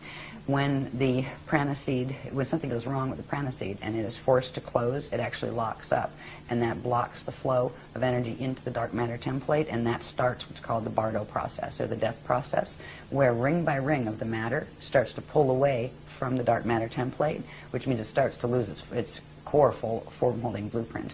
Now, the sun has just gone through that on the 25th of March of 2007. And so it's in the process of having its rings pull away. The rings start pulling away from the inside, going outward. And I forget what ring we're on now, ring 3 or something like that. Something. 2022 is ring 15, and that finally pulls. There is a gamma burst that comes from the core every time a ring fully releases. So far, they haven't done anything where, solar flaring or anything. That could change. When it comes to a planet, this becomes very interesting, because in this template, and we'll see what it looks like in relation to the planet in a minute, but in this template, those 15 gelesic rings are broken up into, or form into sets of 3, and each one of those is considered a plane. All right, so there are 5 planes, 1, 2, 3, 4, 5, in this 15 ring structure, right? And each of the planes has 3 gelesic rings to it. This becomes important when we start to look at planet structure, when we look at the planet, and if you took a cross section, you have the core of the planet, then you have the mantle levels, and you have the crust, then you have the atmosphere, and all the stuff that goes up to the magnetosphere, right? This template is actually the key to understanding what is where. And there's some very interesting facts that go with each of these geodesic areas, because certain areas have certain characteristics, not only of matter, like certain areas are liquid. That's why we have like liquid core.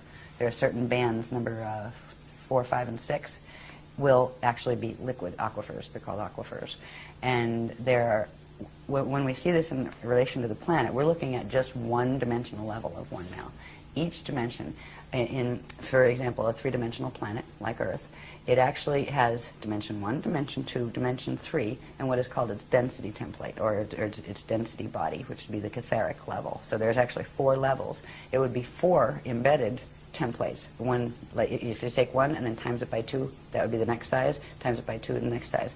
It shows you all these overlapping rings, and in those, it actually gives you a map. If you take a cross-section of it, it gives you a map from the core going all the way up into the atmosphere of what is where, what energies it's composed of, and what doorways exist where, because there are pass-throughs that exist in certain parts of this. There also gives you, once you have the base structure of that, and you're on a planet that has mutations like this one does, with the twisted, the axis is twisted, the Merkaba fields are all a mess, that will show in the template, in the light and matter body template that forms, where the natural structures will have impediments in them that shouldn't be there, such as the net fields that we've talked about. So there are when we see this in terms of the planet, you'll see this structure, but times 4, where there'll be 4 of these, the next one bigger, the next one bigger, and then times 2, till we have 4 of them together, and that will give the planetary template of the planes. So in one dimensional level, you have the 15 layers, or 15 rings, and which make up 5 planes. So if you have 5 times 4, that's 20 planes. You'll have 20 planes in one density level of a planetary system. This becomes important because in certain areas in between these planes, there are platforms of consciousness that can be activated and are being activated that will allow for safe zone spaces. So eventually those places will actually open, and there will be an interface of planes between here and the hosting systems that we're going into, where eventually we will be able to walk through certain grids, and if your DNA is keyed to it, you will be able to see the other reality field and literally walk out of this one and into that one. And that is what we're aiming for. What we get out of understanding the base template of the Partiki dark matter template is we can first see how, by taking a cross section of it, this is still just one dimensional level of it, but just by taking from here to here, wherever one of those crystal bands, right, crosses the vertical center line, draw a straight line over from it, and it gives you the vertical cross section. So from a spherical map, you can draw a vertical map, which means starting from the core, going up, you can see what's where at what bands. This becomes helpful once we have it all embedded into the 4 together, so we can actually see what's interfacing where. And there's some fascinating things that are up in our skies, around besides the Van Allen belts. Because we know where the Van Allen belts are, and I haven't even looked up how far up they are, but that's known by science, right? The inner and the outer belts and the gap between. We can judge the distance of how far up what is, as far as doorways and those kind of things, because the Van Allen belts give us an actual, physically verifiable location to judge the rest. Is it up above it? Is that kind of thing. So these spherical maps, which we're in the process of working on. In fact, we're going to be doing more of those in this workshop than we have ever before, really. And the vertical maps. These are the keys to, if you're going to move into Ascension, where's the first place you're going to go? First, you're going to have to know how to get out of here. All right, I found a Stargate, now what? Right? Where am I aiming for? People do astral projection all the time. Half the time, most of the time, they're going down wormholes and don't know it. That is not Ascension. They are not Stargates. There are ways you can use the facilities that we have organically. We have the organic ability to project out of body, and eventually we can get our DNA up to where we can actually take the body with us. But you want to know where you're going first. There are certain planes that are totally corrupted. There are certain planes that people, when they have, like, say, a natural death here, get stuck in. because of the distortions in the light body structure of the planet. So when we start to see the planes, the vertical maps, we'll look at the spherical one in a minute. The vertical maps look like this, which is that cross section, but this is after putting 4 of those layers together. So you see where each of the Jalizec rings overlay, and so you have 20 dimensions interfacing. So you'd have the core, and these are the different things going all the way up. There are certain areas that interface directly, because we talked about before how this Earth has been a hot spot for all sorts of warring type of activity, because its relationship in relation to the galactic drama, where the star planet called Eartha in M31 Andromeda is directly linked to the host star that Earth was seeded into when it came back out, when it was seeded back out in the Amenti rescue mission, which was Ashayana. So you have Earth, Ashayana, and they connect through the gates directly into Andromeda. So they were actually, Earth was holding the galactic host for the Milky Way galaxy. That's why it's been never peaceful here. Terra was doing the same thing before it fell. So anyway, these up here, these upper planes that correspond with different layers, I'm not going to read every layer right now, but this stuff is out there, and it's it's in various different workshops actually. It shows you where the interfaces are, where up in our skies that interface directly with M31, where they are crossover points. There are certain things called aurora platforms that are in between, that are platforms that go through that space that I had mentioned. It's called the aurora continuum, that is between the outer domain radons and the middle domain edons, right? It's that transharmonic space.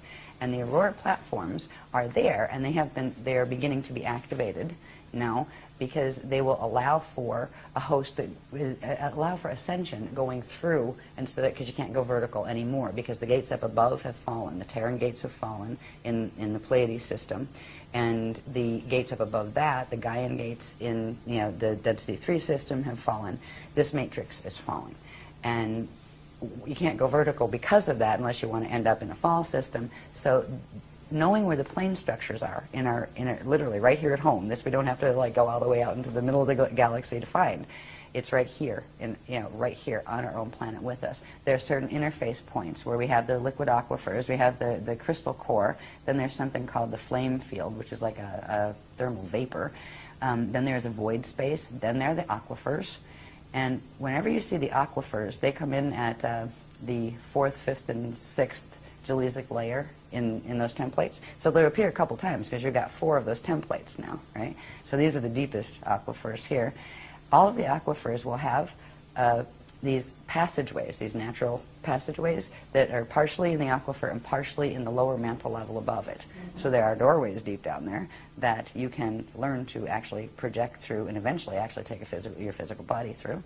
There are what they call biomes in the middle mantle layer, and they are the crystal temples, and there are people who live there at certain angular rotation of particle spin.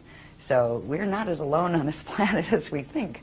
There are negative aspects to some of these as well. They're not all positive, but fortunately there's a lot of positive ones. So up here, when we get up into the atmospheric ones, there are levels of the atmosphere, and again we have where the Van Allen belts are, so you can tell which planes are in relation to where the Van Allens are, that kind of thing. So these are the projection maps. If we're going to learn how to first bilocate and then learn how to actually translocate and take our body somewhere, it's helpful to know where the heck we're putting it. Because when we get to the point where we can do those things, it isn't going to be like, hop in a taxi and say, hey, take me to plane 4 over there, right? It's going to be literally a visualization process, and at the speed of thought, your fields activate, and bang, zoom, you're there. That's how fast you would actually go through the gate systems. You wouldn't go, okay, now I'm going to step in the elevator, and I'm going in the gate. It doesn't work that way. It's instantaneous and moving at the speed of thought. So anyway, the planes maps are very helpful. They're going to become more helpful as we Okay, what about move the into Great Pyramid? Because it contains aquifer, as you're calling it. There's a liquid part of it in which you can supposedly ascend through, and they used to use it as an ascension chamber. They used to use it as a wormhole chamber. I remember that pit, the alligator pit. Okay. Yeah. Is there more than one, though, Yes. in the Great Pyramid? In the Great Pyramid, I'm not sure. I remember a big one. I just have pieces of the cellular memory from times when I was there. Uh-huh. Yeah, I was a female that hung around there on occasion until they killed me. I do have incarnational memory with that. It's not one of my favorite places. Actually, the real hot spot they haven't figured out yet is Saqqara. Mm-hmm. Yeah. There's actually more under there, but there are direct portals under Giza. You know, Gate 4 is in the Giza complex, and it used to. There was always a fight over that one. It was always one of the Amenti gates. Oh Or yeah. It was. Yeah. So it is now interfered with. Oh yeah. And has been for how long? Forever. It's actually where they moved the Ark of the Covenant passage in when around 9558 BC period, when the final islands of the Atlantean continent had gone under. That's where the Ark of the Covenant used to come down. That's a portal passage that goes from here all the way up to Andromeda. And they literally shifted it into Giza. And then, of course, Giza became a real hot spot to try to have the other guys take it away from you and use it for wormholes, which there was always fights over it. There were ways to open it that it would lead to the Ascension chambers, and there were ways to open it that would lead to the wormholes, and it was always very testy. But at this point, the Amenti gates fell in 2003 to wormhole control, the wormhole people control, which means the dark force, whatever you want to call them. I don't like to be insulting to them, but the self-serving ones, maybe, the ones, FAs. We just use that, just, fallen angelics, whatever. Okay. But yeah, Giza is intense, but Giza's gate it's taken over. It's one of the Amenti ones that's taken over. And we've actually had to recently assist the Guardians in bringing a portion of the Ark of the Covenant passage, literally shifting it back using acoustic Merkaba mechanics back to its old Atlantean location, which is now in the water. But it can come, there's an area where it can come down through, so we had a trip to Ireland that had to do with that. Oh, wonderful. Yeah, so there is a portion of the Ark of the Covenant passage that is still secured. And that means there's a part of the race morphogenetic field that is still secured, that is not completely under control. If you read in the Voyagers books, it explains the things that are supposed to happen with the Ark of the Covenant and all of that stuff. Well, the blue flame that was coming down from Terra is now reversed, which means it's carrying the opposite, the reversed coding, which goes with the wormholes, because of what happened up in Density 2 and Density 3 in the last several years. So right now we are doing the silver flame activations, where the Guardians have pulled a portion of the race morphogenetic field, angled it, because it's still in the core, but they've angled it. So it's the passage that goes with it is no longer coming down there, so it won't receive the blue flame. It'll receive a higher level one that is called the gold and silver one flame, which is the one that actually allows the activations that will allow for the transharmonic as opposed to just harmonic activation of the fields in Ascension. Okay. So it's been very complex, like the dynamics. Yeah, okay. No, but that's good. That's very good information. I do want to ask you, at some point they're talking about a Stairway to Heaven having opened up in Germany, and I'm wondering whether or not that's also a false stairway, so to speak. I don't know, I'll ask. Okay. I'll set up the questions, see what they say. Yeah. I don't even know where I got that They just information. commented, they said, we'll talk about that later, remember Transylvania? Right? Yeah, because Oh. it seemed like an 'Cause unlikely place. there's another one in Romania or something, Transylvania, that has recently been found in the last number of years. Somebody sent me a book.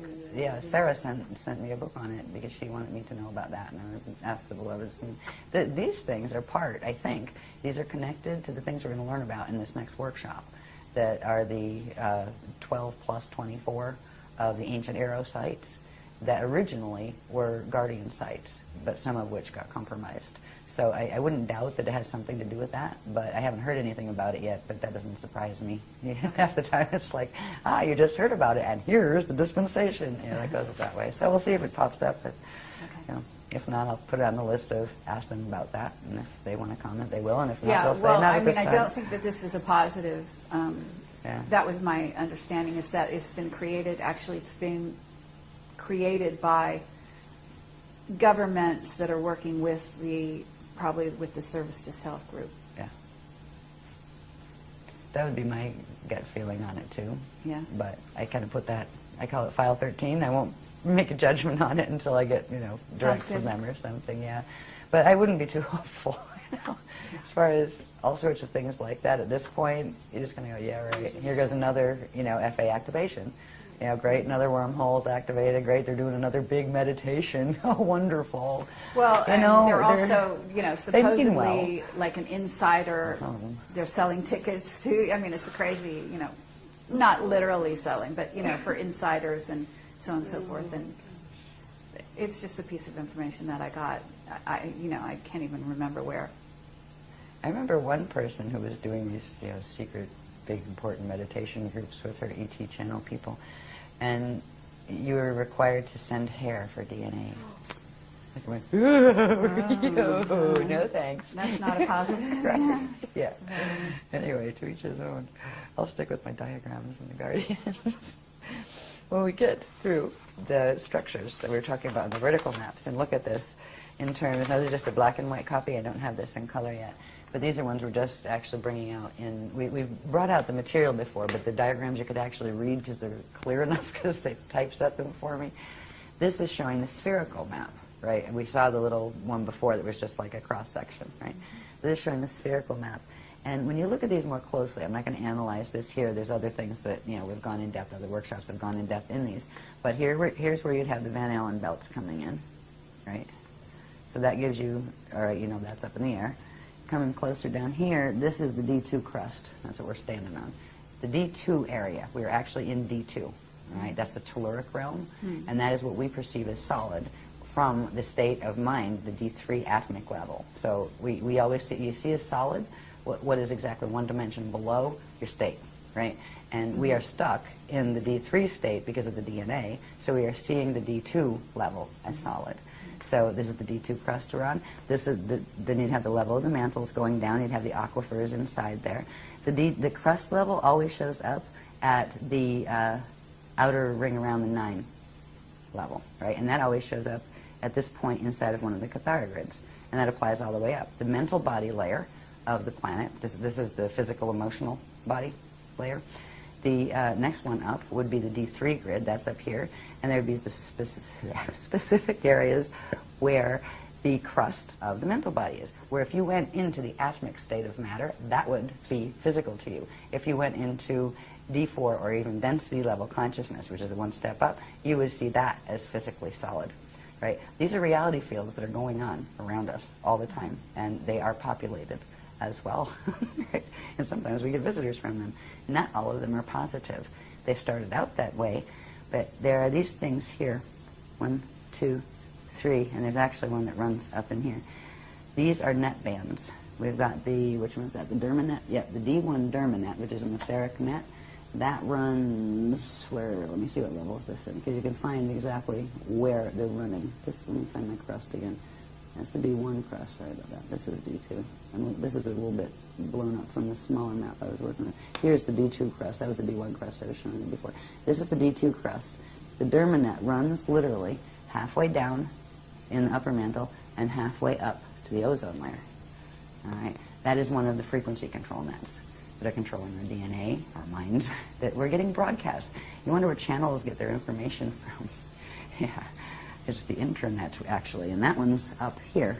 That's the D2 level. That's up in the atmosphere, a bit higher than the ozone. Here's the ozone layer, and here's the thermosphere area, which is the inner atmosphere below that, right? So moving upward, we have the next net, and that's the intranet, and that's where the channels get most of their broadcasts from and all of that kind of thing. They're canned broadcasts, if any of them. These, if you follow it around, where's the Van Allens? The inner Van Allen's there. So this is right in the beginning of the Van Allen gap, right? So it's showing you. You can tell where these things are, where they're coming from. This is what the HARP stuff is all about, and various things like it. They are getting these things activated to kick them up for full throttle when they try to roll the planet. And that's what all this technology has been trying to aim for, was that final extinction, which they're not going to succeed at yet anyway. Hopefully by the time they get around to being able to activate this Merkaba and making us extinct, we'll all be gone anyway. Right, bye. Took the spanner gates out. So up here we have, this is the one that corresponds with the next level, which is called the density grid. That's the catharic level of matter in the planes. This one is called the ego net, epigenetic overlay net. That is the one that controls the chemical sheath around the DNA that actually tells the DNA what to do. So these are the biocontrols that are being used. When we have psychotronic warfare and things like that, where we're getting zapped with stuff, I mean, these are the nets they're coming through. There's a whole other set of technologies on planet that go with this. It's called the Caduceus network, and it's a perversion of the natural structure of that figure-8 shaped Navajo gate. They've learned to tap some of the energy off those and twist them into the Caduceus shape, right, and run an artificial free energy system off it. And that's why we never got excited about the free energy system, because on the planet Earth there isn't such thing. It's siphoned energy that is being taken off the gates and helping to kill the planet more quickly because of the distortions on the planet. So there's a whole bunch of information that we were shown about how these systems work, what the planet should look like, what the planes should like. We end up with more planes than we should have because they're split. These nets actually split the natural planes, which means you end up with a regular one and a reversed one. The reversed ones are called hibernation zones, where literally whatever quantum of matter was there, it was put on reverse spin, so it disappears from here. It's not there anymore, right? It went somewhere. It's in the same place, but it's on opposite spin, so it appears invisible. This is where you have places like Shambhala, Eartha, all the other little channel control matrices that have been working wormhole systems in interacting and controlling here. Olympus was another one, yeah. So all of these things, when they started showing us this, it was just like, oh my God, right, that kind of thing, you know. It was heartbreaking. I was quite just bummed out about it, but also excited about understanding the planes. And of course, they never tell us anything that's really, really depressing unless they first give us the antidote. They're really good with that. They'll usually tell you the good stuff first and then show you what needs to be done, and you go, oh, okay, and then, oh, by the way, and that's because of this. You gotta go, oh, yuck. So you know, where you might go, and not even pay attention enough to learn the good part if they showed you all of the negatives first. But what's happening with those groups is that you've got their energies going into those particular grids and being siphoned off, in essence. Mm-hmm. Yep. And they're also being used as beacons to send energy in to the remaining grids here to control them. The people don't know they're being used that way. They're being used as energy conduits to help literally pull the planet into a black hole. And that's really sad, because most of the people who are being used in that way, it would be the last thing in the world they would want.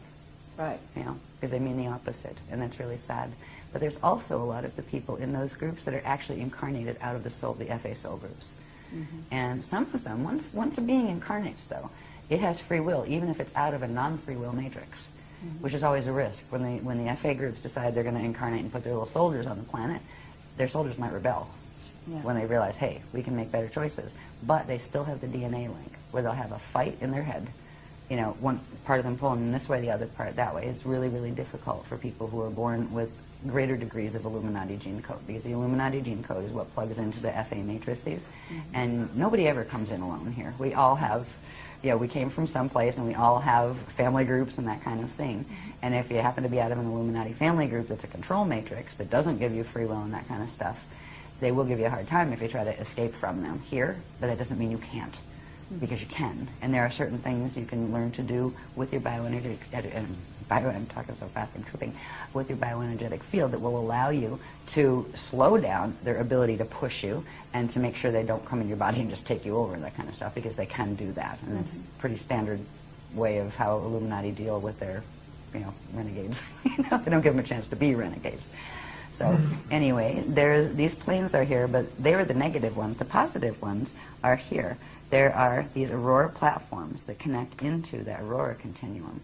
And we've been progressively giving technologies and techniques to work with our biofields and, you know, in our bodies and our various levels of our bodies to bring in the currents that will allow us to begin to be able to go into these spaces, or actually more so open up these spaces where they're in the same place as the other spaces, but you could have two people standing next to each other, one activated to this time wave and one to that, and they'll see completely two different things.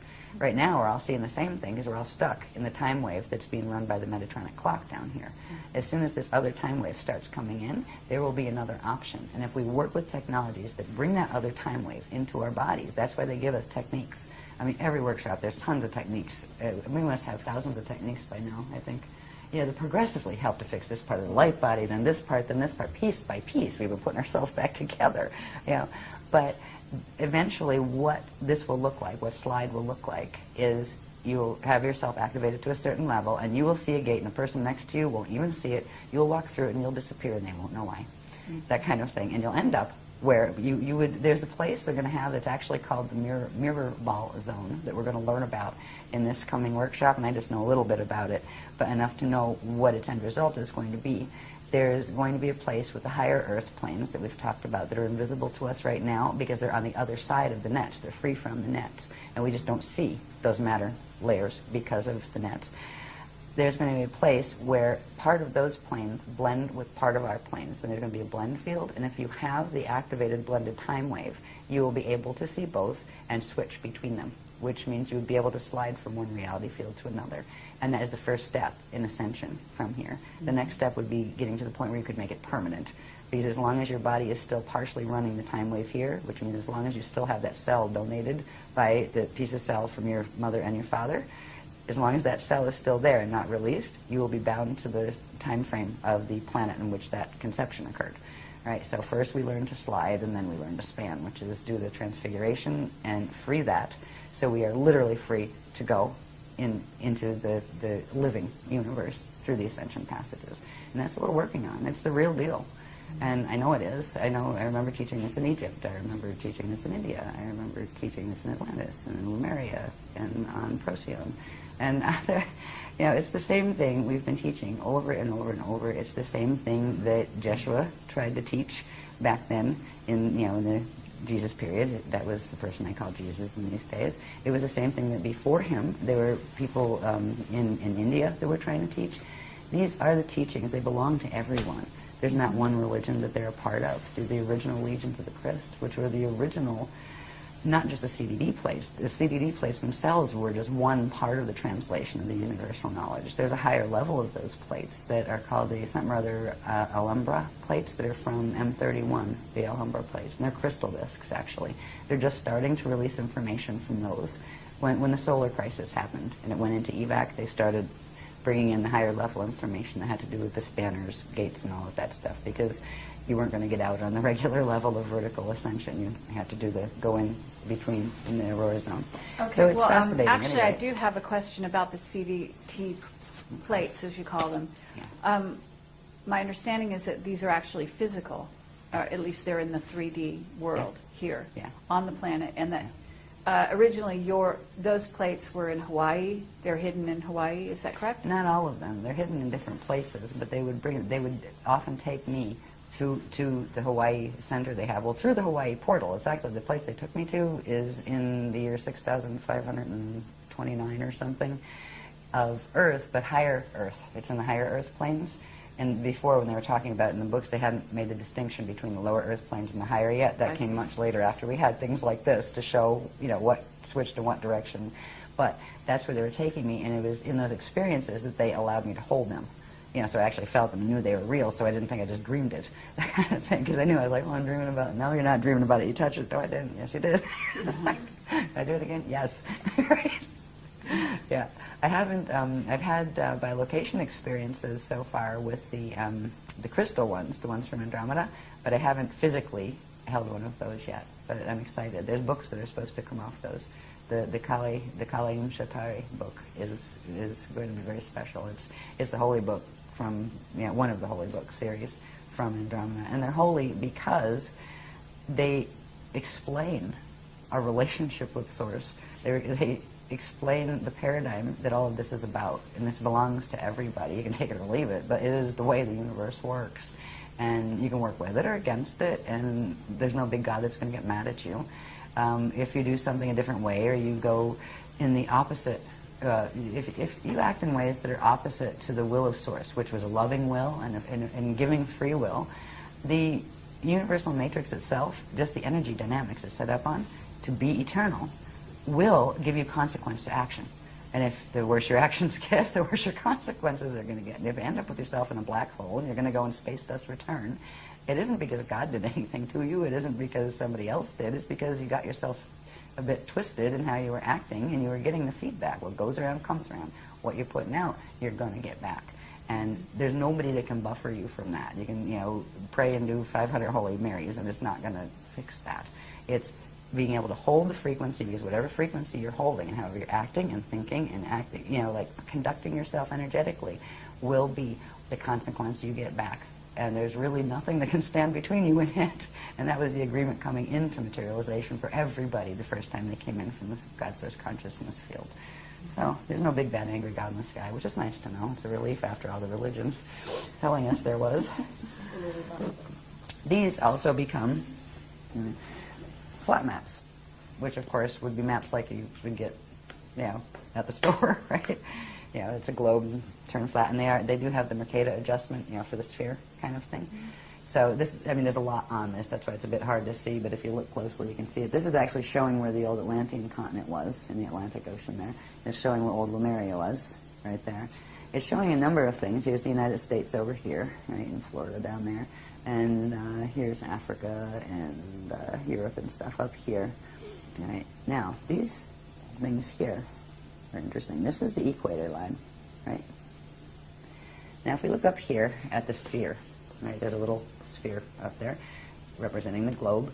The staff line is the vertical line, right? And that would be the axis that it's rotating on, the planet's rotating on. And then there's the chamber that runs front to back. And then there's the rod that runs side to side, east to west. These are all twisted up right now, by the way. They're not, like east is not east, west is not west. And we're upside down, actually, in terms of the natural, the greater maps that our universe is a part of. We're actually, like for Eartha, for example, Eartha is still in its natural position in M31 in relation to the larger maps that's a part of. Its north plugs into the center points, and that's where those Cathara grids come in. The north, the top is north, is true north. Eartha in M31 still has its north in the north position. Our north is actually our south. We're literally upside down and then shifted 23.5 over. So it's 180 plus 23.5 shift. But to us, walking around on it looks like, yeah, that's up, that's north, right? So that's what we work with here. We went through a whole series of things that showed the twisting and distortion of the rods in the chamber. Where is the front of the planet? Where is the back? Where are the true sides, right? We have this thing called the Greenwich Meridian that everything seems to be based on. This has to do with there are natural chambers that should run front to back, and natural chambers that should run east to west. And these are all twisted as far as the numbering that has been put on here. These triangles here would be, now if you took that sphere and flattened it out, right, there are 4 points on that sphere where those rods and chambers come through, right? So you would be able to chart them. They come out along the equator line. If you looked at that, like I just put it in an angle so you could see that there was 4 chambers, right? So there would be 4 opening points. They're called fontanelles, where these chamber energies come through, the front and the back, the sides, and also the top ones. So there are 6 fontanelles on the planet, 1 on top, 1 on bottom, and 4 along the equator. These are actually spinning vortices of energy that under certain conditions these are supposed to be interacting with the natural sun that has the same thing in the solar symbiosis cycle. But because of the planet being twisted, they're not. The rods have actually been split at various times from, I think the first was around 540 million years ago, and this planet was reseeded, this solar system was reseeded 550 million years ago, all right, when the fall of Terra happened. So it was very soon after that, in those type of numbers, that they first started to mess with the rods and started to shift things. The movements of continents and things has had very much to do with people playing with the rods when they shouldn't have. They've split them. At first it was just splitting them up, right, where now you had 2 versions of them, and they split it up to the tropic of, what's up there? Is it Capricorn or Cancer? Cancer's up, right? Yeah. So they split them, and instead of running on the equator, there's a set that runs on the Tropic of Cancer. And then the other guys, I forget if it was the green, I would call it the green team and the red team. The green team are the Anunnaki and the red team are the Dracs, right? The green dragons and the red dragons, etc. So we just use it that way just to, instead of trying to, and there's like 20 on that team and 20 on that team, the greens and the reds, let's leave it at that. So I forget which ones did it first, but then the others pulled part of it over at a different angle, but on the same tropic of Capricorn. So now you have these things, Cancer, and now you have these things. Here's the natural part. A third of the rods were left where they're supposed to be, and they still spin as they're supposed to. Then you have the green ones and the red ones. I think it's green over here and red over here, but it might be reversed. I don't have the color version. It's been a while since I taught this, but you get the idea. In between them, if you get one spin in one way, one spin in the other, it creates a sinkhole in the middle. You wonder how that continent that used to be that big isn't there anymore? That one right there. They sinkholed it, which means they literally get those going. It creates a field that literally dissolves the matter, right? Turns it into an oscillating wave and takes it somewhere else.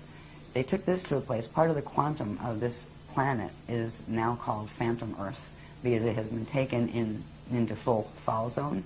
But we're in the net part. We haven't fallen fully phantom yet. And there's another part of the quantum of Amenti Earth that has stayed in the natural configuration, and that's called median Earth. And the higher Earth planes are part of that, are connected to that.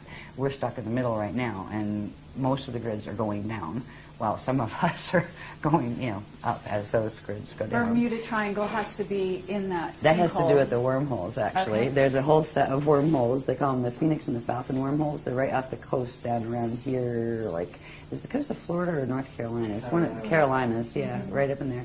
Then there's another set over here, the Lakastaki wormholes that the other guys control, the Buhara control those on the west coast. Oh, this is a mess. What they've done to this planet is heartbreaking. But the planet as a being allowed it, because it allowed itself to be used as a nursery. It was used in a way where the angelic humans were appointed here, not just here either, not just on Earth, but they were created to actually be the Templar guardians of this time matrix.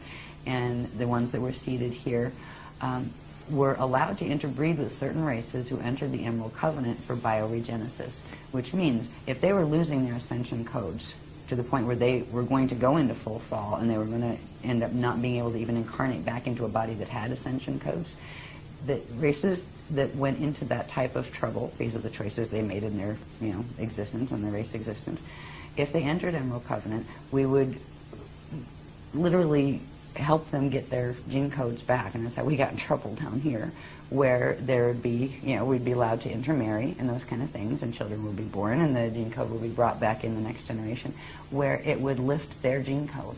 But what it started to do was drag the angelic humans down, and then everything is done on purpose to sabotage the angelic human ones, where they got our gate codes because our DNA was keyed to the stargates here, and theirs wasn't. They had only wormhole access that they would be brought through because it did not have wormholes in the beginning here. And they would be brought through on Emerald Covenant agreements. They could come through and heal. Earth allowed herself to be a place where this healing could take place. But the ones we healed took over. And right now you have what used to be an angelic human race and a whole bunch of other different races that look very different, right? If you interbreed something enough and shut off certain parts of the DNA in this one and turn up certain parts that are similar in that, they start looking more and more alike.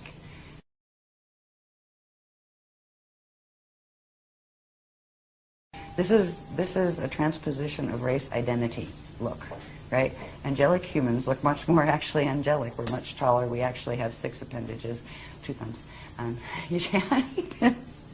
An extra toe, and we're much taller and more fine-boned and that kind of thing. We come in all colors, right? All the skin colors, they were all created there to be first. There are people that were much more reptilian that were in on the bioregenesis or helping the DNA to get its ascension codes back projects. So now you have people that are part human and part reptilian, part human, part Anunnaki, part human, part draconian. Oh, it's just like Club Universe here, and that's okay. If we weren't all fighting and trying to kill each other. Because if you look at what is happening, what has been happening, our history on this planet, even the part we know, everybody's been trying to kill everybody else to get the land out from under them or to take control of their power and disempower them. It's been horrible.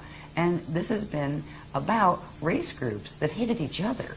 Right? Okay, so you have 6 different races that are coming in for bioregenesis, and if you take them back to their home stations, wherever their ET places are that they're from, they hate each other. This one hates that one, and that one hates this one. Oh boy. And the agreement is nobody's going to hate each other. We're all going to be nice. We're all going to do the Christic thing here and learn to heal and let that go, and we're going to get our gene codes back. Yes, the good thought. Didn't work that easy because the others raided.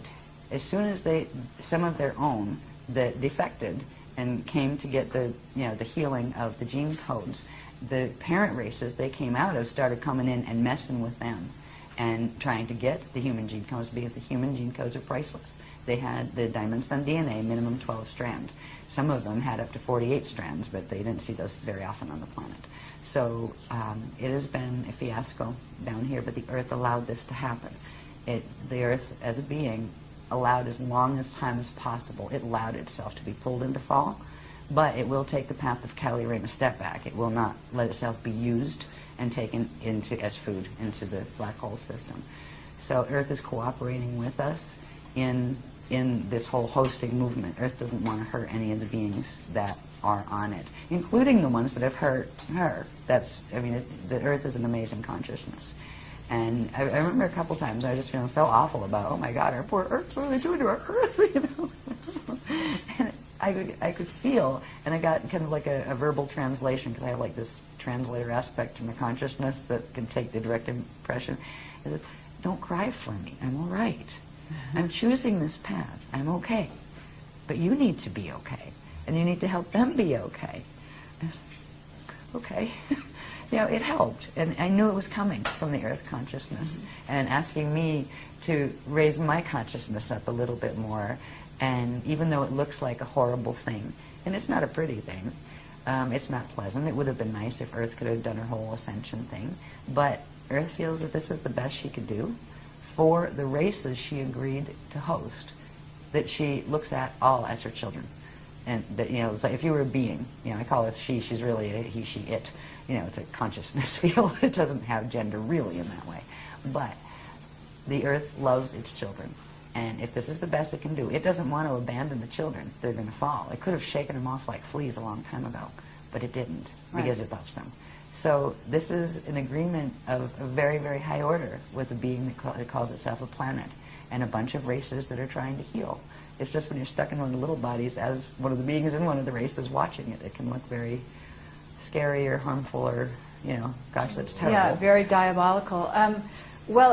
But this is an interesting dynamic to think about, which is that the Earth has chosen this path, the one we're talking about here, and allowing this, what you're calling an evac for the next 200 years, to allow the beings that want to get out of here and go other places to do so with their bodies or with just their light body. I think that is also a choice that we haven't talked about.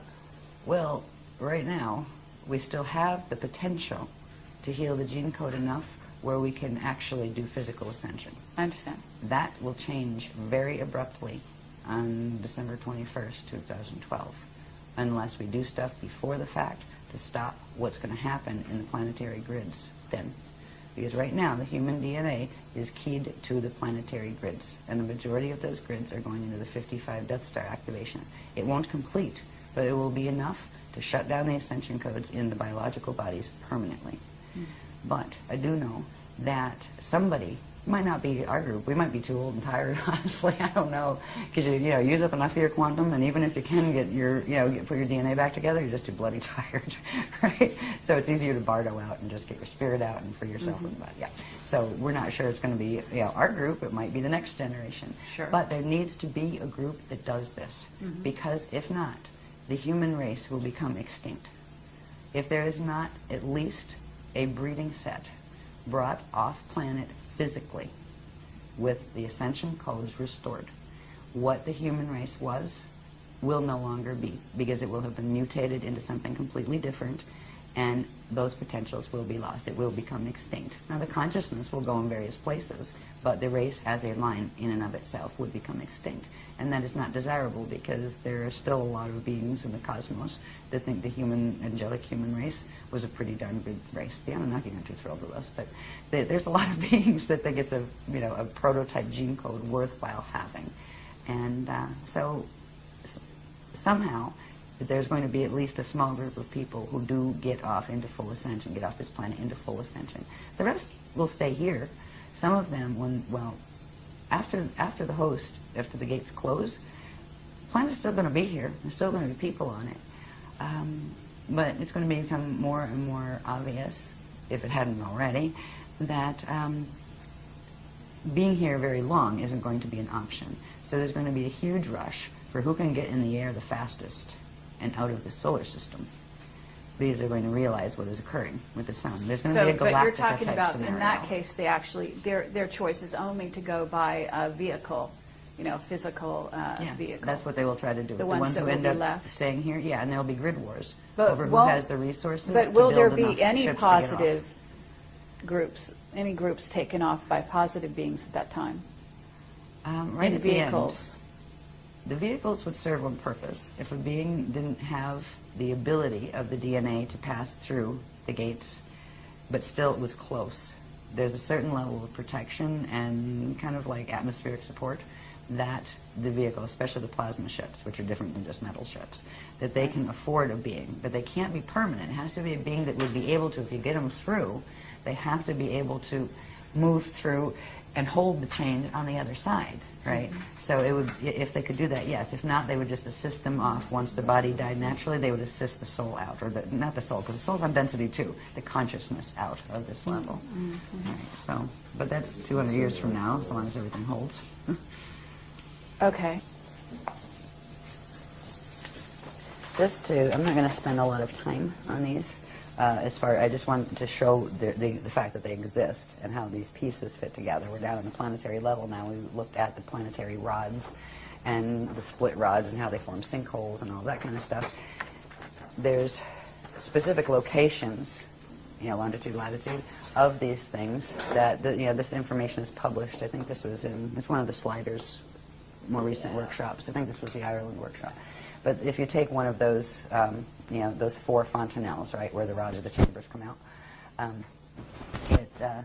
each one of those points is a very specific point on the planetary grids, and longitude, latitude can be found. So we do have the longitude and latitude of those vorticets.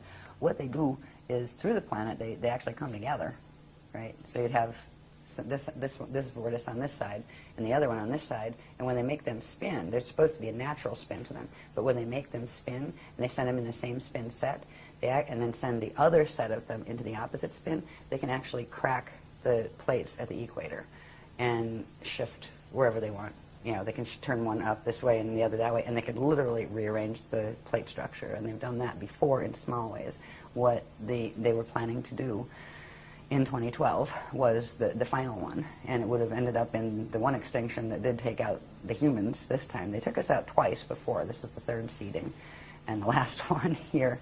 But there were 2 other seedings of the angelic humans here that there were remnant taken off, and frequently in ships. They got some of us out through gates, but there was also some ship pickups because it was fast, and you had to get them out fast before they weren't going to get out. So it's another one of those dramas. They didn't use the rods in either of those extinctions. A little bit in the first one, the 5.5 million years ago. They call it the wall in time. They used them, but they had tried to decimate the humans first, and whatever was left was taken off planet before they moved the rods at that period. So what we're dealing with is this amazingly huge set of mechanics that is so far beyond what our science can even fathom right now. They don't know what a fontanelle on a planet is. They don't know what a rod is. They're just saying, oh, I think there's something called torsion fields. Yeah, tube torus fields. Right.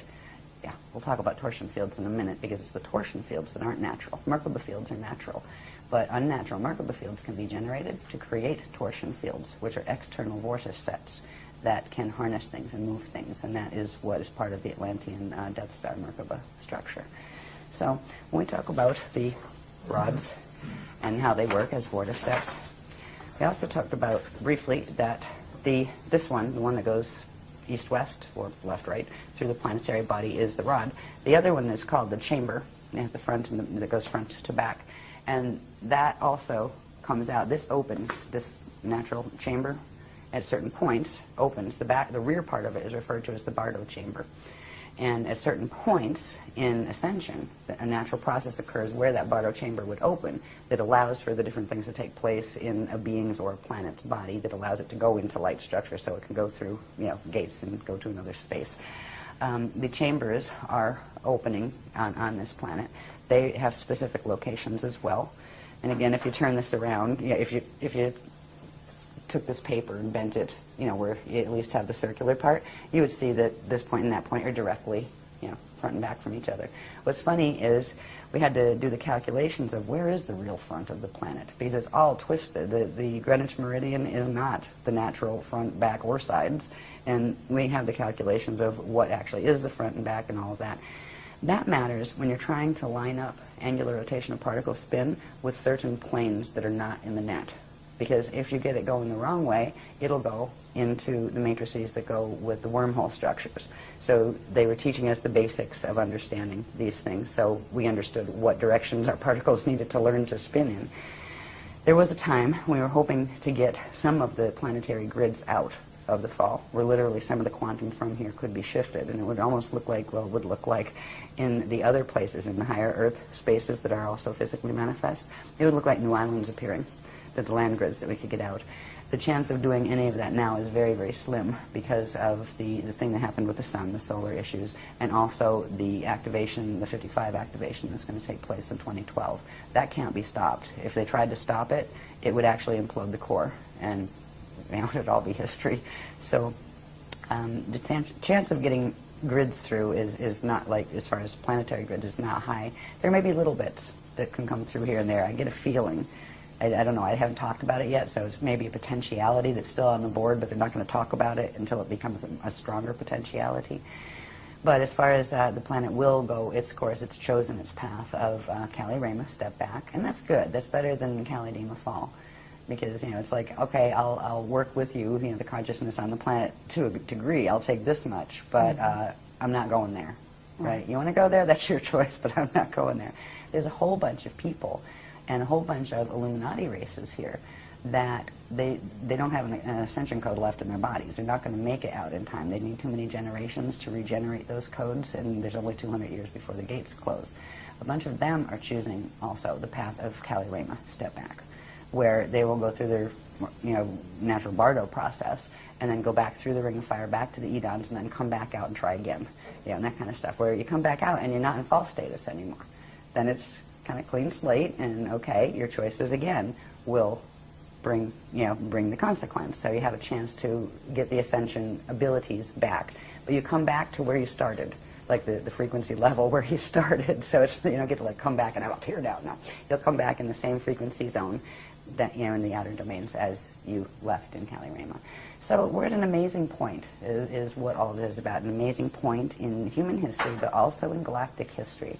And the decisions we make now still, even though there's these huge influences that do interrupt our free use of all of our abilities to do whatever the heck we want and manifest anything we want. Yeah, we're dealing with a planetary field here that's a lot stronger than our individual fields are. So we have free will within the parameters of the framework we're in. But there are still choices we can make. We can still choose which path we want to be on and take the steps that are a part of that path. There are things to do if you don't want your DNA to go 55 Metatronic in December of 2012. They're not that hard. There are some things you need to learn. There are some things you need to learn to do with your light body. You need to know what the hell a light body is. You need to know some of these structures. You don't have to know every part and label every part. There's not a test at the end of it as far as, regurgitate the information. It's about getting the activations, getting your body healed enough to support your decision of the path you want to be on. There are people who will be more comfortable with the path of Kali-Rama. There will be more people who are comfortable with the path of Kali-Dima fall. Because they figure, heck, it's more fun, right, for now, right? That's okay. God sort of allowed in the creation, loved everything, created everything out of love, and imbued everything with its own power. It had the power to create as it chose. And we were given free will, but part of the creation was it would be an eternal life system. So that meant a set of physics boundaries were set in the structure itself. And that is what we play ourselves against. It's not God getting mad and sending you to hell. We send ourselves to hell, if we go in that direction. Mm-hmm. So we're at an amazing juncture in our history. This is just some of the gates, some of the gate locations. You're not meant to be able to read this. You need a magnifying glass for it. But these are the identified with longitude and latitude gate sites we know of so far, both the positive ones and the negative ones and the ones in between. And the list isn't finished. I have a feeling we're going to get some more this weekend. I have a feeling with the arrow sites. Yeah. So, but is it possible for you to name some of the major ancient gates that are active or becoming active? Well, one of my favorite is Machu Picchu. Okay. That's magical. Yeah, there's always a part of that stayed safe, even when it turned messy. And we've gone back there 3 times. We've brought groups back 3 times. Let's see. Yeah, that's the only spanner that's been identified. Yeah, they didn't identify any other spanners, did they? No. Yeah, the spanners are those core gates. Yes. Yeah, yeah. They've been still on they will interact through a set of gates that are referred to as the Ark Hub gates, the Ark of the Covenant gates, which are they were an interface system that if a mente fell, they would still hold the passages out. They haven't given the specific locations of the core gates yet, Okay. except for one that's referred to as Shalon 7. It's Spanner 7. And that is the one that's, it's actually Mesa, Arizona, but it connects into Scottsdale and Phoenix. And we used to live out there. They had us secure a spot out there. So it's, Okay. yeah, so that's one. They're all over the place. I'll just read a couple here. There's so many, it's like, yeah, whatever. Okay, Bermuda was fun. there is a Stargate that's, of course, very well known in Iraq, at least one. Yeah. And Yeah, that's is SG-10, that I think, isn't it? considered to be That one one's of the gates of Amente that was taken over? Let me see, which one was, I know Iran was. Yeah, which one is Baghdad? Yeah, I'll just read them. The Amente gates, and the ones that fell. You had SG-1 through SG-12. SG-1 was that Halley at the South Pole. That's South Pole. The other one, we're sitting on it. It's Sarasota, Florida, the Grual, and that's a control gate, and that's why we're here. That's one that we still were able to keep interfaced with the other interface systems where they couldn't take that, because that's a control grid for here. This used to be part of the Atlantis region in the ancient days. Then there's another, SG-3 is on Bermuda Islands. SG-4 is Cairo in Egypt, actually. Egypt, Giza and Cairo in Egypt, in that area. And it actually interfaces through several. It comes in through the big pyramid, Cheops, but it's also angled through into Cairo and into Saqqara and Philae, I believe, in those areas. So, Okay. yeah. Machu Picchu is Gate 5. In Moscow area, Russia, is Gate 6. Lake Titicaca, Peru, is Gate 7. And we went there, too. That was interesting. SG-8 is in Xi'an, China. SG-9 is in Bamtao. I can't even read it, it's so tiny. Bamtao is in Tibet. We wanted to go there, but the grids weren't safe enough to do it. SG-10 is in Abadan, Iran. SG-11 is in the Vale of Pusey in England. And SG-12 is in Montségur, France, and we went there as well. That's where the Cathars were massacred. Yeah. Yes. Remember that one, too. I was just there. Personally. Yeah. So they were the main Amente gates. Now, the gates that are using, there's a whole bunch of things also called Q sites, which interface with the gates. There's 12 of those, one for each gate. There's gates that connect into the parallel Earth stargates, which now are under the control of the fall force. There were let's see who else we got here. The ones we are using now, there's a couple sets that interface the Ark, they're called the Ark of the Covenant hub gates, or the Ark hub gates, and the Polarian gates, which are a set of Polarian gates that interface through that Aurora time continuum that I was telling you about. So let's see, where are we? Oh yeah, and there's the Trinity gates. They're the ones that actually will step down to a D3, because most gates you need a minimum of a D4, but usually D6, 6-strand activation to take a body fully through. But the Trinity gates were designed to actually, if you had 3rd-strand activation, the 3-dimensional consciousness, you could still go through them and go into safe spaces until you could get up to 6-strand activation so you could finish the process. The Trinities are, this is so tiny. Let's see. Trinity 1 is Malibu Beach, California, Malibu. Trinity 2 is Belize City, Belize, in Central America. 23 is off the southwest coast of Goa, India. 4 is Staten Island, New York City. 5 is southwest of something I can't read, in Tuscany, Italy. 6 is in the Andaman Sea off the coast of Burma. And that has something to do with a number of years ago there was a tsunami or earthquake or something out there because they did something to that gate. The other side did. Okay, but these are the Trinity gates, and you're saying they only requires 3-strand Yeah, DNA. but they also require to be plugged into the other ones, the larger gates, the arc hub gates. But the Trinities are like a step down for beings that won't, you know, if you had to use the gates and you only have 3-strand activation, you'd spontaneously combust your body if you went through, you know, a gate that your DNA is not activated enough to hold the frequency of. Okay. Yeah. And let's see. So, I don't know if the hub gates are on this one. I think they put this together before. Yeah, the hub gates. We have a whole book on the hub gates, actually, a whole, like, Okay, and the spiral nature of the thing. hub gates is what? Well, they're the arc hub gates. They run off the Ark of the Covenant portal passage between here and the Andromeda Galaxy. All right, Okay, so they are require secured. 5-strand or 6? What were they? 12? Yeah, their base is 12, and for anybody to get 12-strand activation here, yeah, 200 years, not highly likely. That's why the hub gates, certain beings that come in with certain contracts would be able to use them if they were fully activated.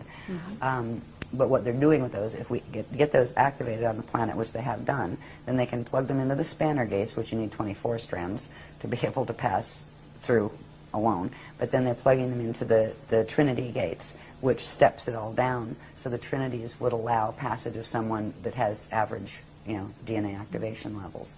So there's a whole bunch of, the dynamics are very specific. You know, I mean, a lot of when the Zetas were doing abductions, you know, earlier in the, you know, a couple of years, 20 years ago, they were like trying to figure out exactly how do you calibrate that beam because they were losing people in flight, right? Oh, let's grab that one. Oops. I mean, seriously, just vaporizing people because it's all about frequency. It's all about electricity and how much electricity the body can hold and handle. And what we've been doing for 10 years is progressively building our body's ability to hold higher and higher dimensional frequencies. And now we're bringing in the transharmonic frequencies that come in from the Aurora Continuum. So it's really the courses or the techniques that the Guardians have been giving us are the fastest way to get your light body, spirit body structure healed and your DNA activated, because they are working with the highest frequencies that are available on the planet. But if you want to do a path of fall or something, it's not going to get you there. Right? You know, if you want to go Metatronic, you don't want to do these techniques. Sure. Yeah, seriously. If you want to go, you know, play in black holes and do a Battlestar Galactica scenario and, like, you know, have soulless robots roaming around or become soulless robots and try that out, well, that game is, yeah, do the Metatronic Merkaba because that's what it'll get you. But if you really want Ascension and find out what try to remember what it's like to live in a free system. This race has been raised, especially the third seeding, under no freedom. This has been a prison planet and a warring planet. It isn't like this everywhere. There are places that just aren't like this. And they're not socialist government and they're not communist. No, they're synocratic, where people just get it and they act pleasant toward each other and they wouldn't hurt each other and they wouldn't hurt another being and they wouldn't hurt the planet, and they make decisions based on that love. There are places, in fact, the majority of the places in the cosmos are like that. We are in an exception system where all sorts of the extremes of free will have been allowed to be tested. But we don't always have to choose to be in that. But once you're in it, you need to finish the cycle and get back out, or you can get ensnared in it. So that's kind of where we are. That's why there's no hostility toward the people that are choosing the other paths. It's usually them being hostile toward us for pointing out the fact that that's what they're doing. It's like, sorry. But anyway. Yeah, right. See, because if they had it their way, they would do all the twisted Merkle mechanics, have everybody on the planet thinking that was great and doing it, and they're taking the free will away from people to make a conscious choice. We are showing, look, here's this body of information, here's that one. Compare them. See which one makes more sense before you just go jumping into any one of them. We tell people, go read that, go research that, sure, check it out. You know, if you're a little worried that its frequency might bother you, well, like run a Maharic seal and, you know, put a protection field around it and then check it out. You know, we don't tell people to avoid things. The other ones are like, oh, don't do that. Oh, don't read that stuff. Oh, it's bad. It's like, what are you afraid of? Seriously. And that's what it is. Because if you put the two main paradigms on the planet are the one coming through the Tothian stuff, the Paraclete order, that kind of thing. And there are two versions of it. There's the Anunnaki version and the Drac version, but it's really the same occult sciences. And they are teaching the Death Star Merkaba stuff. And then you have our stuff. If you put the two together, we have not withheld anything. We get it. It comes right through. It's given public. There's no quiet inner circle pulling strings. There's no, here, donate this. There's no, here, hand over all your possessions. None of that stuff. You know, and they like to say, oh, you're a cult. Why? Because we're giving power back to people. We're saying, here's what your anatomy looks like. Here's what cosmic structure looks like. Here's how this applies to this. And this is what the geometry should be. This is what they're doing. Just compare them. What makes more sense? If you like that one, go for it. You know? So, Exactly. Anyway. Now, one thing I would like to get through, I'd like to get through this pack because there's a couple of things that are significant. But one thing, I've talked about the word Merkaba quite a lot. And again, it means moving light body, right? And there's specific structures to natural Merkabas and to unnatural Merkabas, right? A basic Merkaba structure, it's called the Biveka Merkaba, which is the smallest form of them, is a star tetrahedron shape, right? If you look at it flat, it looks like a Star of David shape. It's actually known as the Star of Solomon, not David. But, yeah, that goes back into the history of Solomon and David and Jesus and stuff. Yeah, and We are of the House of unfortunately, we're not Solomon, going to have not the time for House of that. David. That was Anunnaki. Right? Okay. Yeah, and that's all right. Anunnaki's fine, but, let's just keep the history clear on that one. Yeah, and I mean, I have some random questions that we can talk about at the very end, so Okay. just signal when that might be. Okay, I'm trying to get there, actually. No, it's okay. You're getting we tired. got I some don't blame room. you. I'm getting It's tired, okay. too. No, it's all good. Okay. Now, any of these structures, by the way, if people want to learn more about Merkaba, there's quite a decent section in the Kathara 2-3 manual, the Kathara healing system, but the 2-3, second and third level, we talk about these a lot. But anyway, this is the basic structure of them. And the classic Krishnik Merkaba will have an electrical top spiral, or at least in this universe, has electrical top spiral. Some of them actually have a magnetic top spiral, not in this universe, though. But they'll have an electrical top spiral and a magnetic bottom spiral. The electrical one will spin clockwise and bring electrical energy in, and the magnetic one will spin counterclockwise and bring magnetic energy up and out, right? So, yeah, the two cones do not spin in the same direction, all right? That is the big difference between a Death Star Merkaba and a natural Krishnik Merkaba. The natural Krishnik Merkaba will always have one of the spirals going in one direction and the other one going in the opposite direction.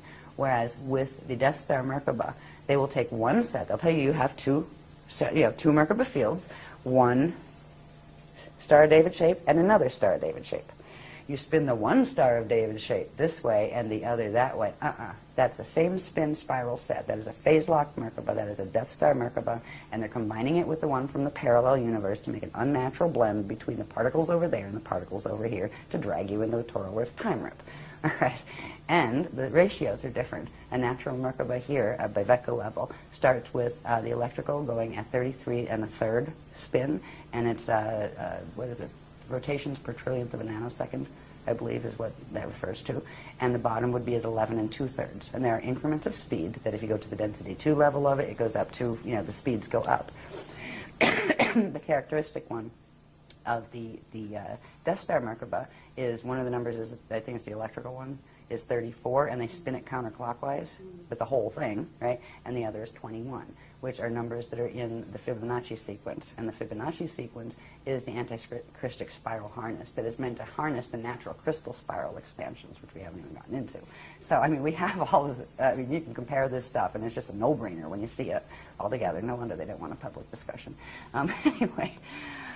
So, the natural Merkaba structure is that, and it has specific speeds, it has specific polarity orientations. They call it a fin, right? Because when you're dealing with it, you're not just dealing with two cones. You're dealing with, if you take a three-sided pyramid, right? Two three-sided pyramids, one going this way and one, the point down, one with the point up. So it's a star tetrahedron shape. That would be this shape. So there are, between male and female genders, there are differences in whether the top fin is pointing forward or the top fin is going backward, and those kind of things. So we've dealt with all of that. We've got the polarity levels of them and all sorts of information on them. But what's most important is understanding, first of all, they exist, right? Just because you can't see them doesn't mean they're not there, and they're part of your natural anatomy.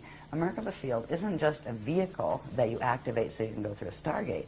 It's an organic part of the circulatory system of the cosmos and of your own interdimensional body. Everything has some form of a Merkaba system. All right.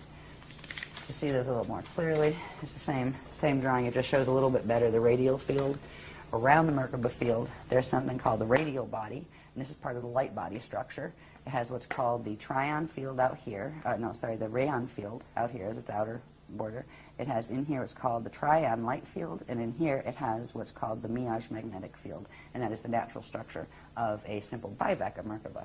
Merkabas also have what are called shields. That's the deflection field that spins as like a shield. Just like if you look at the Milky Way galaxy, the pictures of it, it has that big disk, right? Well, they have a disk that's caused from their spinning, and it also has to do with the quantum of energy that's spiraling out into expansion around them. There's a whole bunch of mathematics that go with that. But this one shows the shield a bit better. So you have your radial field, your radial body. It's called the radial body, the round areas, and they're not round, they're spherical, right, as opposed to flat round. Then you have the vorticets. The natural vorticets fit on the Cathara grid structure, right? They fit perfectly into that. And this would be the shield, and that's a spinning shield around. Now we have Merkaba fields around us, and the shield actually comes out and spins here, right, the natural ones. The other ones actually sit lower, and they're not supposed to, right? There's a whole difference in how they fit. But that's the natural Biveka Merkaba, and I believe they're 2 or 4 vector is how many vectors time vectors they can actually interact with. The next stage, after you get that far in activation, is this one, which is called a double Biveka Merkaba field, which is 2 of those put together, right? And that would give you twice as many time vectors and gate systems, frequencies that you could process and move through. The next one from that, I'm going too fast, is called the Akasha Merkaba. And this one, I believe these are 6 vector. The regular ones are 6 vector, and then they go up to 48 vector. But they start with this, where there's that Cathara grid structure again, right? They have a double Biveka one at the top, a little double Biveka one at the bottom, and this huge structure that looks like a crystal umbrella, right? And that spins, but these are much faster than the smaller ones. And at a certain point, this is the one that if you were going up the natural thing, if you could go up from density 1 to 2 and 3 and 4 and up to the Eka part, which is at the center, this would be the one you would activate to get up there. Mm-hmm. But since we can't go up the vertical chain anymore because the density 2, 3, and 4 in this matrix have fallen, right? We have to activate even larger ones that can go through the transharmonic, time shifts into the aurora continuum. So you go for this one, and this one looks like this. This shows it a little bit better. That's more of the structure of the single Akasha Merkaba, right? And all of these mathematics are very precise. And the way things fit together, the alignments on some of these were brutal, especially doing them by hand. God, right? So just getting the Cathara grids to fit together the right way to make those maps was brutal. And then you have all these other forms that are built on them. They have to align just right. So, they're very precise in their math. And what's interesting is the math is actually held in the picture. When you look at that picture, if you did what's called optical pineal induction, which means you look at it and you can actually blur your vision just a little, which actually helps it to focus just a little bit, not quite crossed. Right? There's several spaces you can focus, but if you focus a certain spot in this, breathe it in, it will actually begin the activation. You'll be able to feel the ripples, right, coming in. And the more you work with some of the other clearing your light body and healing your light body techniques and things, the more those things work much quicker. And you can look at a photograph once you have your vehicles operated, and every image you see has behind it an energy encryption, right? Literally a radiation signature. And that is how, once you become like, a rishi being that can move at will, an adept, you would simply visualize a place, and that would trigger the math, in the system and tell your whole body system where to go, and you be there at the speed of thought. So it's quite a very neat process, and it is real. That's what's amazing. Here it's almost become kind of like a sideshow act. As far as, most people don't even think Ascension is real. Some of the Bible people think the Ascension is real, and they're expecting God to inhale them up into the sky in the rapture and stuff, and like, good luck with that. Right? Bless you. I mean, at least they still have some of the words. Right. The rapture is actually called the Rasha Pata'or, and it's actually what you do with yourself once you hit the transfiguration stage and you turn your standard mortal atoms into Pata'or, which are the eternal atoms. They're composed of eternal radiation that is no longer finite. So some of the words that have come through in not just Christianity but in other places do go back to the original CDD plates in the Maharata text translations. So anyway, that's the next level of Merkaba. That gets bigger. And then next thing, and we've been working on this for a couple of years now, I think. You have the one we just looked at, right? The Akasha Merkaba. And then you have another one pointed upside down. Put them together. Forms this structure. It's called the Christ Star Crystal Capsule, right? And they are spinning fields. And in here, I don't have it on this drawing, but there are energy systems that come out. They actually look like wings, but they're energy as opposed to not solid bird wings, right? So this is where the concept of angels and things has come up, through our history. There were winged human type beings though. But anyway, the next stage is the Christ Star Crystal Ascension Capsule. This one will allow you to go in certain places. You can enter certain levels of that aurora transharmonic field with it, but you can't enter completely. Now to completely move through and be free from it's almost like a mathematical ladder that you can go vertical, you can go horizontal, you can go diagonal, but you can't do this, right? In this one, you can do a little bit more of this, where you can go into the aurora continuum, but you still have more angulars. You don't have quite as much mobility of vehicle. The next stage, and this is what is needed actually to ride the spanner gates. If you were going to take a body out in a spanner, you would need one of these. They go from 24 to 48 vector. And these were just starting to activate. We activated the first one. We're beginning activations of the first one.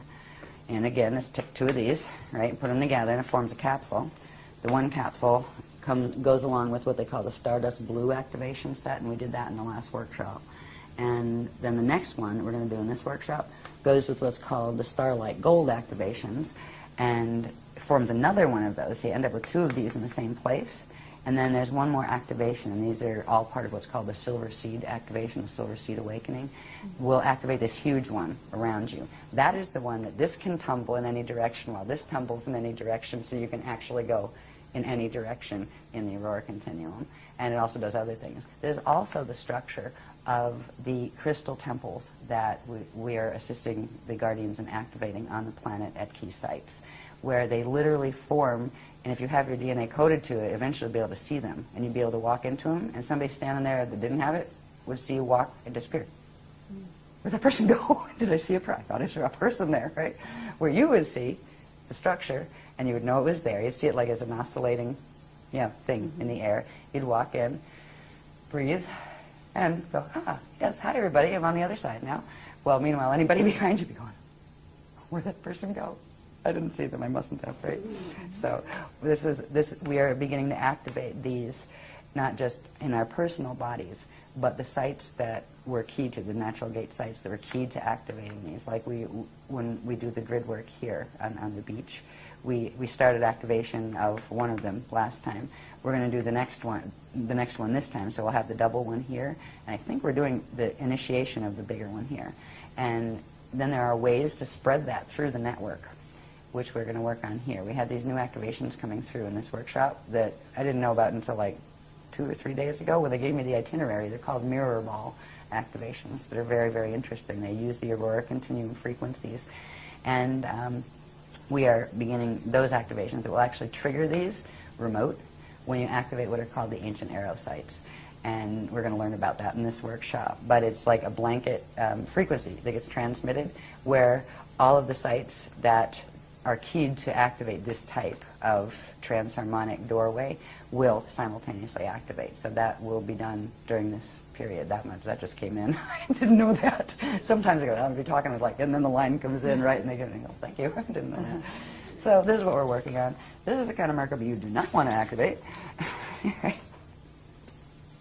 That's that twisted one with the same spin spiral set. It snaps its connection off to its natural center point. It can't build into those forms at all. It is very limited in frequency. It is I believe they end up as 5-dimensional or sets of 5-dimensional. They're based on like 5s, 10s, 15s as opposed to 12s and the natural codings. This is the Death Star Merkaba, and what do they say here? It creates an inorganic torsion field, which is that tube torus net field around you, and it also creates this yin-yang flow. You know the yin-yang symbol? I used to like those too. Thought they were cute. Oh well. They are the classic sign of the tube torus. If you look at them, it's the constant recirculation of energy. It's a closed energy system, which is what these are. They're closed from bringing in this circulation from source. They're closed from allowing something to circulate back out. There's no inflow and there's no outflow. They've got a set quantum that's at the core, and they will burn out if that quantum isn't fed. And that's why these are used, that the torsion fields that they generate are used to suck energy off living things, to draw them into their core to keep them going. They are vampire machines. And the beings that run on these are vampires. They just don't have big teeth and suck blood. They suck energy instead.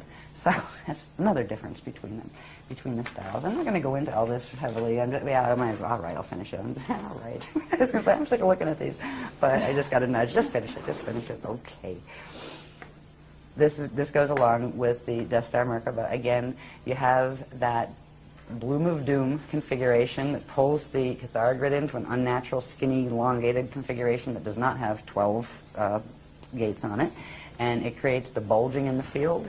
Look at how humanity, we're supposed to be long and lean, right? It's a struggle to stay long and lean on this planet because there's this weird thing that happens in here where it's like, I've felt some of these when they start when some of the Metatronic activations happen in the grids. It almost feels like somebody grabs you in the middle of your spine this way and goes and pulls them and compacts them together, because that is what this thing does. It compacts the energy inside of it and squashes it down. That's why the Earth actually has the bulge around the equator, because it's being squashed, right, pulled in. It creates that poison apple field around you, and our fields would look just like the planetary fields with this, and this is what they will stay as unless we do something to change it, and that's why they're showing us this, so we say, maybe we should do that. Yeah, let's change that. And here, you can forget the sun part, but again, you would have the torsion field net around you, and that would be controlling your horizontal, controlling your vertical, like that Twilight Zone or whatever. It wasn't Twilight Zone, it was Outer Limits, I think, that used to say that. And you would have the closed circulation system. This is a system that actually is cut off from the flows of the spirit body.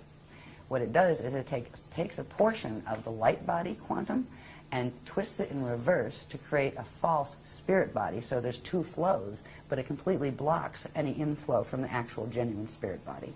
And it traps the consciousness, the part that's stuck in the atoms, right, from the rest of its own identity. And it's really just a really sick technology. And it also creates these. They call these the trumpets. This is a little picture of them, but where you have that poison apple configuration, it creates these big vortices up here. They're almost like satellite dishes, and on the planet, that's exactly how they work. And they move with the wobbles to pick up the signals coming from galactic core through the black holes, coming from the parallel system, and keeps us locked in. It's literally a set of satellite dishes. There's also a set that comes out here and here. It's a nasty machine. So we can undo this in our own fields, but it isn't something you snap your fingers and say, I wish it away, it's gone. Good luck with that. While you're on this planet, it takes work, and we've been doing that work. Ultimately, what that mess is made to do is, remember, these are maps, for the final on the messy Death Star Merkabas, if we remember that these Cathara grids, interwoven, right, this is one Veka system, right? We'd have our universe here, our parallel would be here. These are meant to link the parallels unnaturally, to force them together into a harness field, and that can be dragged and ripped out of its matrix and taken to wherever they're pulling it from.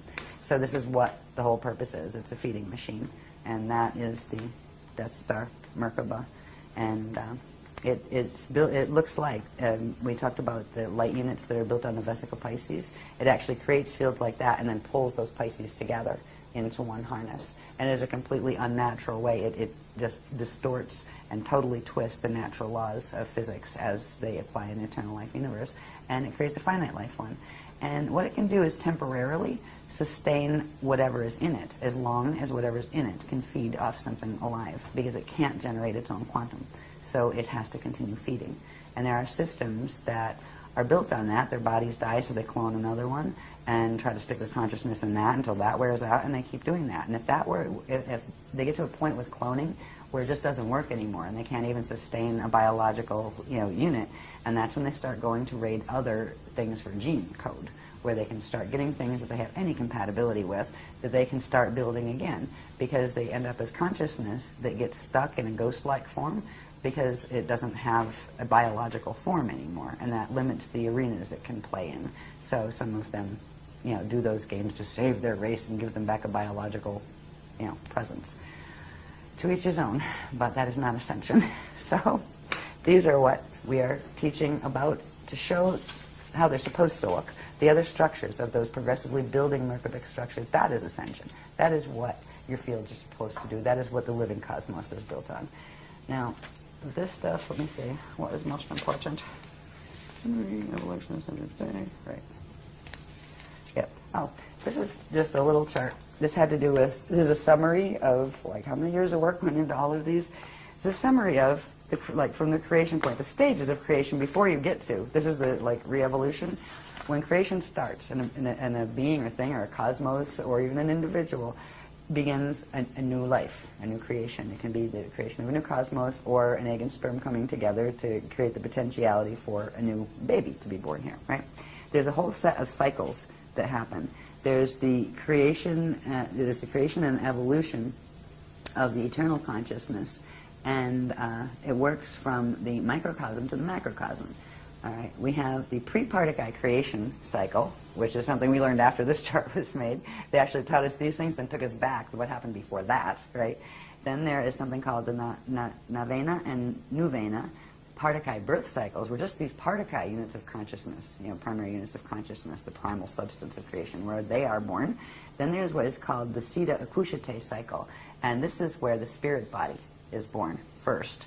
And then the light-born cycle, which is where the light body is born. Then there's something called the star-born cycle, which progressively, these are different aspects of the light body, spirit body, physical body that are birthing, and there are specific cycles and time periods. Like if you're going to take the point of conception, for example, there's a specific point. They start with 12 seconds, then 12 minutes, and then 12 days after conception. What parts are occurring, and that ends up in the gestation of the baby, and then the baby coming out, and that kind of thing.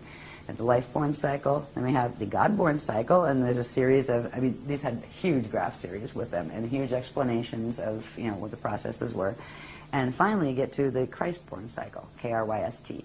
And this is that point, that still point of turnaround, where a being fulfills and activates all of its frequencies in its template, its natural frequencies, and is able to go into the Christ star vehicle and disappear from the outer domains and go back into the Adashi return domains in their Ashayana body, which is that is the one that has gone through the Rashapata Ur, which is not that rapture. It's not somebody yanks you up from the, it's literally you've transfigured your mundane atoms or your mortal atoms into eternal life substance atoms. And you'll hold the form of that body. That will be what you look like the lifetime that you do that in will be the form that you have. But it will be a form that you can choose to change at will.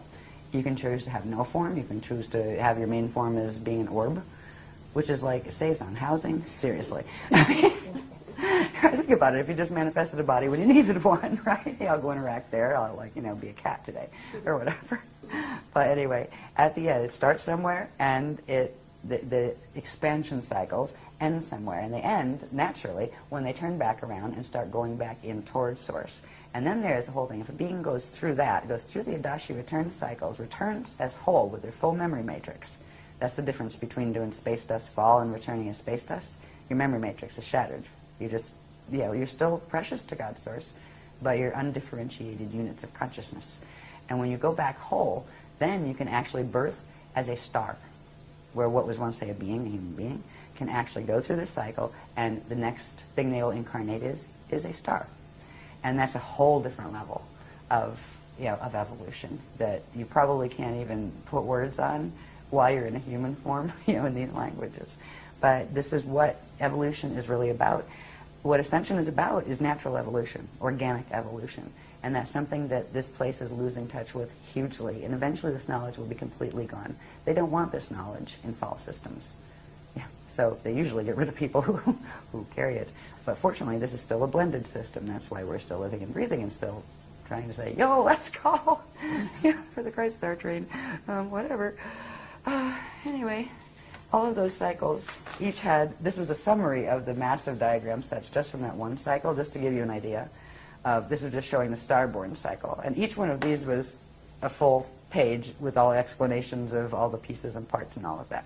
So it's just an amazing structure. The structure they've showed us, the processes involved with those structures, it's just, I look at it and just go, wow.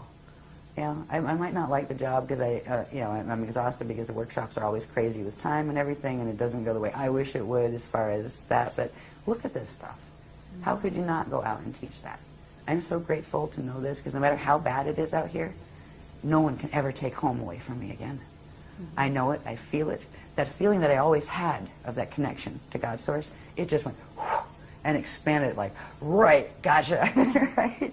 No more fighting with those little God concepts and warrior gods and, God sends you to hell and what.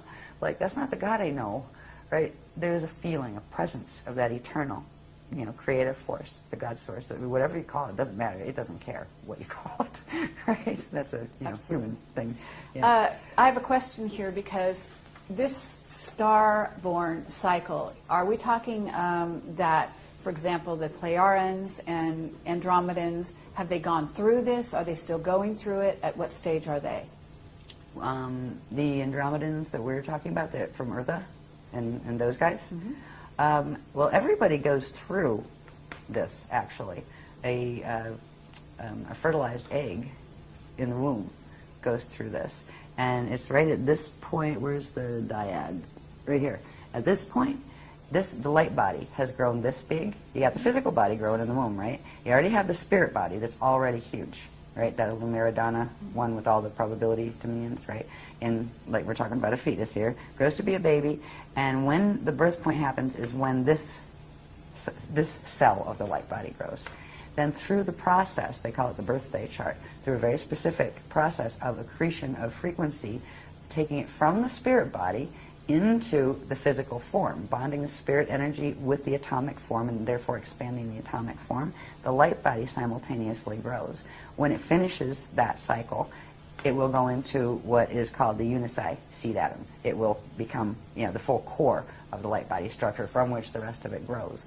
But we have these structures out here. To get out here in the outer domains in incarnation implies we started at the core, came out to the inner, then to the middle, and from the middle came out to here. So we have these structures behind us in time in that regard. Sure. So they're part of our extended anatomy that goes with our extended family of identity with our other simultaneous incarnations.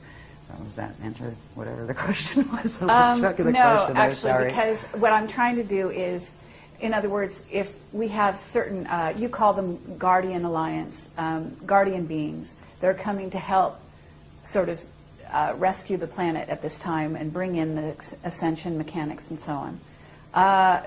These individual beings are at a stage in their development. Mm-hmm. And where are they in this chart, or are they on another chart in their development? Because it's a complex. Some of them, now the Guardian Alliance has millions and millions, probably billions at this point because of the levels we're dealing with, of members. Some of them are in various stages ahead of ours that are still in a 15-dimensional time matrix, that haven't gone through Christ Star evolution yet, but they're still working toward it. But the ones we are dealing with now that give the information and that are actually orchestrating this load-out evac, they are the Adashi Ascension adepts. They have completed this process. Okay. And they are in those cycles, those Adashi cycles, that after the expansion you make the turnaround and you go back. And they are in those three Adashi cycles that are going back towards Source. And a few of them are actually, well, they wouldn't look like beings as we call beings here. They would look like stars or suns because they have completed that. So it was funny. We kept having mission upgrades, right? Where, okay, we're talking to this group. We had the general ones from the Guardian Alliance. Then we had the Iani. And then when the drama escalated more, the Adene came in, and then the Ad Andrea, and then there was like 6, 7 upgrades. And then we met the Aquafarian, and the Bende Aquari, and the Aqui and the Aqui L, and these are the ones they've gone through the process. You know, so because at this point, it's the only way to get off the planet is going to be using these spanner gates. So you can't actually teach somebody something like that. They couldn't just tell us what to do if they don't actually know it themselves. Sure. And it's kind of funny. It's like you can't give what you actually don't have. And it's, when I do the teaching stuff, when we come in, it's what I like about the workshops, even though I hate it at the same time because it makes it frustrating because I don't have my program to walk in with. But we all learn at the same time. Where the wave comes through, I learn it right there as it's coming out, right? Say, okay, they're saying this, right? And this is where I'm up in the room going, okay, it's this, and then have to explain it. We all learn it at the same time. But if you don't have a certain frequency in you, you're not going to be able to convey that frequency to someone else. So in order to, it keeps us all in a very interesting space, I find, where there's not some elite member that knows everything and, you know, walks around with their nose in the air and just, you know, floats on clouds and that kind of stuff. I learn it, they learn it, right? It just goes, I just happen to be, you know, the little drain pipe that comes through, but we all learn it at the same time. So it's all very, very even. There's not a hierarchy of snobbery. There's not a, you know, oh, I'm more spiritually aware than you stuff or anything like that happening. And I like that about it. Anyway, where are we? This one is just to point out, this little bit down here is just a micro version of those probability maps that we showed where the Milky Way was, where M31 was, where the parallel is. This is just showing that these configurations, actually, there's a microcosm of them actually running in our heads and in our bodies. So we're directly connected to them. There's certain vortices that connect us directly to certain spaces here. One of the spaces that we first opened, it has, what do they call it? Is that the Ashayana vortice? I think they called it that, yeah. It was actually the first part of the host where we could bring the frequencies through the mess that is in the galactic core and actually have a tunnel of information that would be able to reach us here so they could continue bringing in the frequencies and the information. That manifested here through our own mechanics and in our brain. It's actually a vortice that comes out to the right and goes up, and you can feel it. And they're also teaching us how to project up and meet them halfway.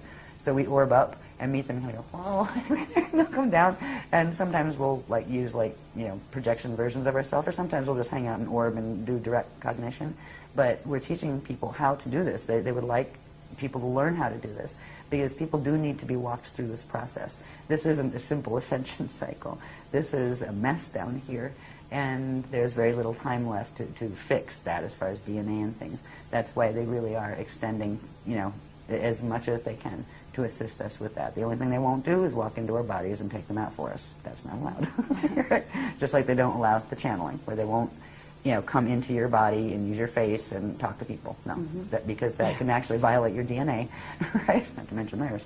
So it's just to show, there's lots more that showed at the time in that workshop, but it's just to illustrate that those maps and everything and the frequencies that are running there are directly connected right into our biology. They're wired right into our brains, right into our electric system, as well as our subtle body fields. What the whole thing comes down to, really, is the battle of the spirals. Well, we left off on the dueling spirals, the Eternal Life Crystal Spiral and the Metatronic or Fibonacci Spiral, which is part of the Death Star Merkaba technologies. These spirals, again, are actually the core currents of energy that spiral out for the expansion of any form, be it the light body or the spirit body. These spirals come out from the core quantum, and the core quantum in the Eternal Life system is the infinite God Source consciousness field. So with the crystal spiral, it always maintains an open connection with its source, with its center point, where the Metatronic spiral does not. It doesn't even have its own center point when you look at how it's constructed on the golden mean rectangle. Well, the spiral will come out, the crystal spiral will come out. Now here is an interesting configuration. it looks like an upside down leaf with a little flame in the middle, right? What this is you have one spiral, crystal spiral, that comes out in expansion clockwise, and that's in what's called the Itori side of the cosmos, because every one of these spheres has one that also spins in the opposite direction, which is called the Adore side. So we are in the Itori systems, and the expansion of the spiral, or of the energies there, is clockwise. At the same time, there is another quantum and a spiral that counter-spirals out on a counterclockwise rotation, which is the expansion spiral for the system that goes in the opposite direction. Just because it's going in the opposite direction doesn't mean it's negative. This is the structure where you have the Itori side and the Adore side. If you have something spinning clockwise, there is another one that is a companion that spins counterclockwise. The systems are separated, even though they're in the same place. They're on opposite angle rotational particle spin, so they're visible to each other. They pass right through each other. But these spirals are synchronized with each other. So the crystal spiral spirals out on that they refer to as the electrical spiral, spirals out on the clockwise, and then the more magnetic one spirals out on the Adore side, and at a certain point they cross over and meet at this axis, right? And it's this is only shown a little bit of the expansion, like where it comes out from the center and does one round, same with here.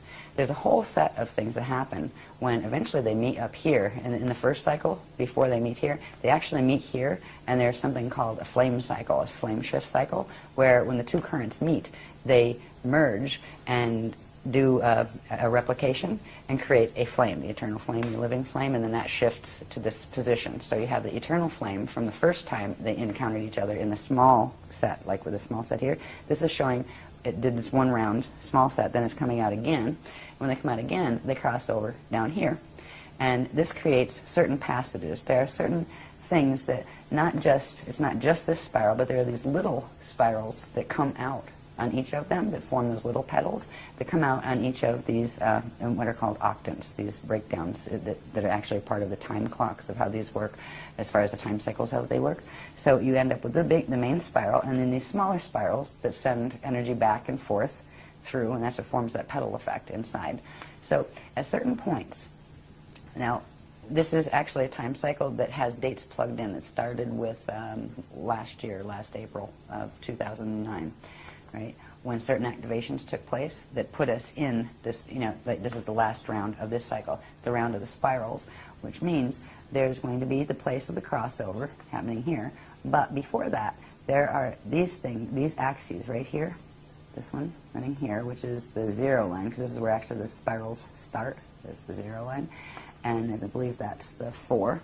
And like when you're counting them, that's be 0, 1, 2, 3, 4 axes, right? And 5, 6, 7, back to 0, 0, 8, right? Right here, there are certain currents that come out here that are referred to as the monadic passage.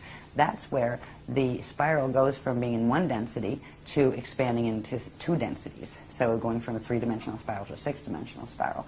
That opens something called the monadic passages. And they allow for what is called the formation of the Jade body, which is a 6-dimensional, it is a 6-dimensional body that is transharmonic, that activates those they call them the Amareya Merkabas, those really large ones, the last ones we talked about. So we just went through this period, March 15th of 2010, is when the Itori side of the monadic passages opened. Over here, we're going to have another period where the monadic passage on the Adore side, which is that counterspin side, opens. And there's going to be a point before that, which happens when, this is around September 2nd of 2010, this year, where they cross through, and it begins opening this area, which is referred to as the Amareya passage.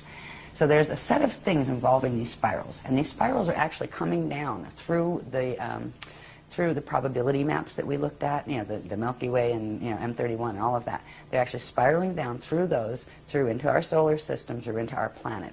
They're both coming down. There's a certain point where the Metatronic spiral is also doing the same thing, coming right through the galactic core, interacting through our solar core, coming down into our planet core. So it's not shown on this one, but there's a point, if we just looked at the one spiral that is the clockwise one coming in that we saw in the other diagram, when that comes around, it's right over in this axis right here when that Metatronic spiral starts its takeover, right, where it goes past, interfaces it, and then tries to bend and harness the quantum. So it's right over in through here, and that right there is really the point where it grabs it. We're going to start feeling resistance and pull. Even though we've got the monadic passage open, there's going to be more influx of positive energy coming in, or strength feeling energy that you can feel from the Christic spiral coming in here. There's going to be even more over here when the monadic passage on the Adore side opens. But it's like from that point until this point, which is August 6th of 2011, that's when the things that are going to end up dragged into the Metatronic harness, that will be the strongest point of pull. That's when the yank will happen, when they start frequency-wise being pulled over. The DNA starts being pulled over into the harness. At what point does that pull, that sort of negative pull, really start? A little before that? Yeah, it you starts. didn't actually give me a date for that. Now, this one starts, let's see, around February 16th of 2011. Okay. So February 16th to August Yep. 11th, did you say?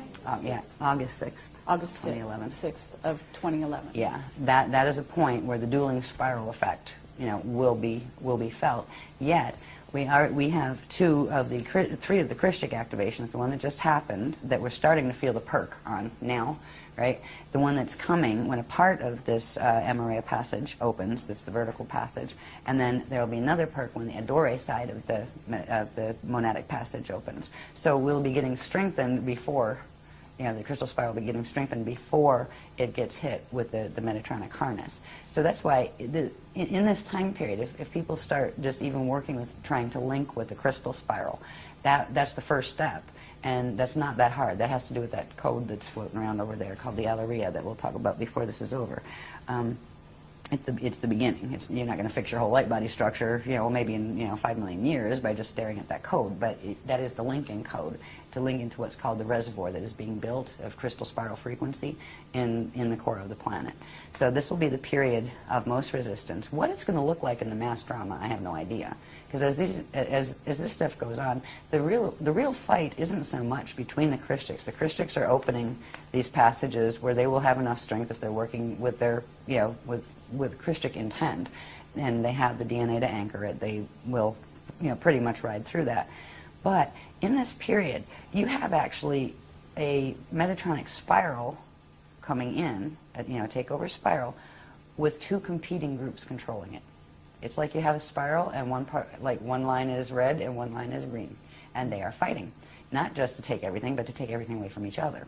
So that's where there may be wacky stuff in the mass drama that occurs. Flare-ups over here and over there, and somebody throwing bombs at each other, or whatever. So that is a bit of a it ought to be interesting to watch the news that period, right? Just to see. As we move past this, this is where the harness will start, and one time wave is going to follow the Metatronic spiral and go into the harness effect, and the other is going to go past it. So we're already got the two time waves going, but the Christic time wave is just starting to come into activation. It will grow stronger as these monadic passages open. When it'll go through this period where the Christic spiral will be strong enough to not be taken over by the other. But the rest of the planet that's sitting there doing nothing and not bothering about it, doesn't want to know about it, doesn't even know what the word chakra means, right? Well, fine. But the planet is going to anchor that Metatronic spiral, and it's going to activate the Metatronic part of your DNA if you don't do something to change that, right? Because it's just quantum override. The planetary field is bigger than yours, quantum-wise, and it's going to drag you in to the same configuration of the planet. So the planetary body itself is going to allow that harness to occur, yet we're going to be riding that larger time wave, which is actually, it's a slower time wave. This starts to accelerate and compact and get faster and faster and tighter and more squashed feeling, where this starts to expand and it seems like it goes slower and just expands out with a different time quality, and that's going to be coming more and more into into our experience as we move through this. When we get to here, now this is interesting. We move into 2012 here at this point. There are other passages that open here that correspond with the ones on their opposite vector, right? So this begins our journey into 2012. There are various activations that happen at each of these stages, and again, this is where you got the two time waves running, and it's important to pick, to choose which time wave you want to ride, and to actively interact, consciously evolve, and interact with the frequencies of the one that you want to follow that path, or the other will just take you down the road with it. When we get to this point, over in here, this is, they call it the 12, 12, 12, 12, 11, 11, 11, 11 point for various reasons that have to do with other dynamics on other graphs. But this is the December 21st to 22nd, 2012. All right. This is the point where you've got full. And this is the point where if it weren't for this other crystal spiral coming in, this thing would have grabbed what of the crystal spiral coming in, grabbed it, rolled it over, and this is where it would create pole shift. It would push and drag the whole thing right into pole shift. It would have dragged the planet into pole shift. They would have shifted the rods as well, and it would have been the last extinction. That's not going to happen because the crystal spiral is coming in, and it's not creating enough to stop it, because if you tried to stop that Metatronic spiral, once it starts, it'll implode in the core. So once it's activated, it's going to go, and it's going to take something. So what could be done is what the Christians are doing is the counterpole of having that larger, slower spiral is actually going to just slow a little bit the speed of that. So it'll hit 55, but not a full 55 activation. It will not be able to do the blend with the parallel side to form the 55 that then goes up to, what is it, 33, 55, 80 something, whatever, in the Metatronic sequence. They won't be able to make that leap. And we're going to hold them there for 200 years while the gates are open. I'm sure they're not really thrilled about that. We're not fighting with them. We're just holding, standing in the crest. So there's interesting things that are going to take place during this period that we'll look at before we go that have to do with the precession of the equinoxes and what is actually aligning. Because there is a blast from the past that's coming in from the center of the Milky Way, where it's actually coming in from the parallel side through the center of the Milky Way, and it's going to interface directly through our sun with our Earth, and it's meant to hit the rods, and it's meant to knock the rods to actually make them spin, and it would spin one way, one the other, and literally crack the plates of the equator. And I mean, something like that, there's no life left on the planet after something like that. And this is what the whole 2012 thing was about with the Mayan calendar and all of that. They saw an end time. They were warned about it. They were told they were going to be taken off planet. In the ancient days, the Mayans were, because they're connected with the Anu races. And, so they were told that your children and will come and save you, that kind of thing, when the end times come. This end time was known since, this drama would unfold at this time, since 22,326 BC, because that was the last stellar activation cycle when the gates opened. They cannot do this when the gates are closed, or it would just blow up the planet. So they had to wait till the next natural increment when the gates would open, and then they were going to go for the final conflict drama, and that's what we're watching. So it's not a new drama. This is the end of a very old one. But it isn't the greatest outcome that could have happened. It wasn't, when the Voyagers books were written, what was hoped would occur. But the choices that were made on this planet by the consciousness field here, they could have done more with that information. They didn't. No, I mean, I was the one with the little workshops, and the ones teaching the other paradigm had much bigger ones, and that was fine. It just meant who was running which Merkaba, right? There was a lot of people running the anti-Christic Merkaba mechanics. Every person is a unit of energy on this planet. If half of those had spun their Merkabas this way, we might have held the Bridge Zone project. But it didn't. It was a choice that was made by the consciousness on the planet. And that's okay. We're still standing. We'll still stand on the crest, even if only 3 people show up. It was never about how many. But it is as far as the grids go. The grids were oversaturated with the amount. And it was not just from here, it's also from other things that are being done, like HARP and various other machines that look like museums in France, and things like that are actually machines that are set up to create very specific, repeated patterns of cycling pulses, right? Even sometimes there are speed limits set on very busy highways to keep a certain pulse in the grids. That 55 is real popular. Oh, yes. I mean, it is. There are people that consciously design these things in this planetary culture. This isn't an accident. Nothing here happens by accident. And rarely is it anything to do with what it appears to be. That's just the way how the Illuminati game works here. But it's like, get over it. We're on a prison planet, and there's still an escape route. This is good, right? one of the things that's important is when people are confronted with some of this information, it can be overwhelming. It's like, oh my God, I just want to be dead. You know, get me out of here.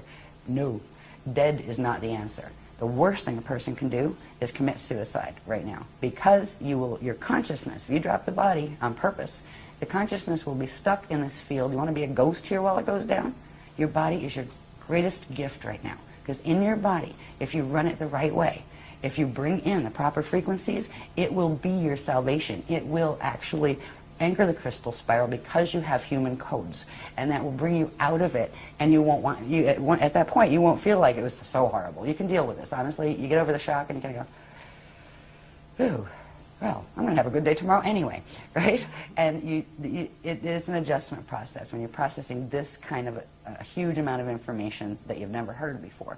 But I just want to, make it clear that suicide is not the answer. That's how to get stuck here. It's not worth doing. There's always a solution to get out. Your body will help you. You can anchor these frequencies in your body, and it will set your spirit free. So whenever, even if you do a normal, bardo and your body eventually dies, you won't be stuck in the 55 activation. But if you leave because you can't deal with the thought of having a 55 activation, you're going to get stuck in it.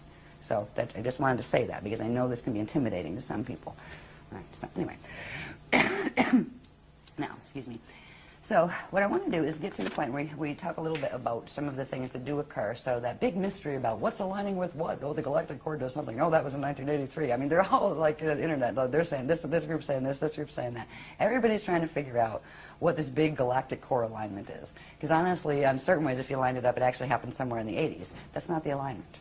It's not about that. It is about the rods and the chambers and what they're doing. So we'll look at those in a minute. But this little time cycle here, it's about the spirals and how they're expanding out. And the simple thing that people really need to do is they need to decide which path. Do they take this information seriously enough to say, well, better be better safe than sorry. What I mean? Let's try that crystal spiral and see if I like it. And if you don't like it, you can always go back to the Metatronic way, no problem. There's nobody holds you here. You know what I mean? It's a free will thing. But anyway, I want to get to the graphs that have to do with a little bit on the body too. But before that, I want to show you one more thing. We're back up, way up at the top in our cosmic matrix, seeing our little Vecca system with the black holes next to us that are trying to suck us in and that kind of thing. Up here, again, is the Aquarian matrix. That is where the Crystal River host groups are coming from. The Adashi Adepts are coming from. And they are literally sending a frequency bridge down. It's actually acting like a respirator for this planet, because it's coming down. It partially goes through the solar gates, but only partially. But it's coming down, and it wraps almost like two currents that come down, and they're meeting in the center, the core of the Earth. If they weren't doing that in the core of the Earth, there's a thing that happens in a solar system, and it's just part of the natural mechanics of a solar system. If you have a sun that's pranaseed closes and it enters its Bardo cycle, all of the planets or stars in that system that have the natural circulation with it will follow suit. They will all close their pranaseeds, and they will all prepare to die together. This planet was going to go into that. If that happened, all the gates would shut except the wormholes. And this is actually the cosmic respirator at the moment. There are two currents that are coming down. What do they call that again? That's a big word. I trip over my tongue on that all the time. Ancestation passage, they call it. And it is literally frequency currents that are coming down and forming a loop, coming in through the earth rods, I imagine, and literally holding the core open so the pranaseed doesn't close, so the gates can still circulate energy, and so the host can go. And that will stay for 200 years. And when that pulls up, the pranaseed's going to close, and the natural process of Bardo for the solar system is going to unfold.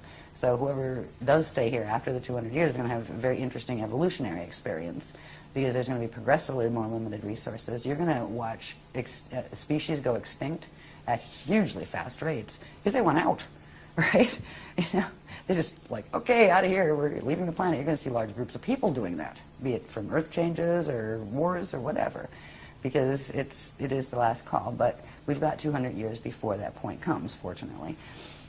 Now, what the solution is we need to reverse mutate as much as we can the light body structure and turn back on the spirit body, light body flows that have been blocked by these fields, and get the junk DNA to reassemble so it can process the natural atomic and chemical changes that would occur in a body when it goes through the activating the Merkaba process, because it is a biochemical process.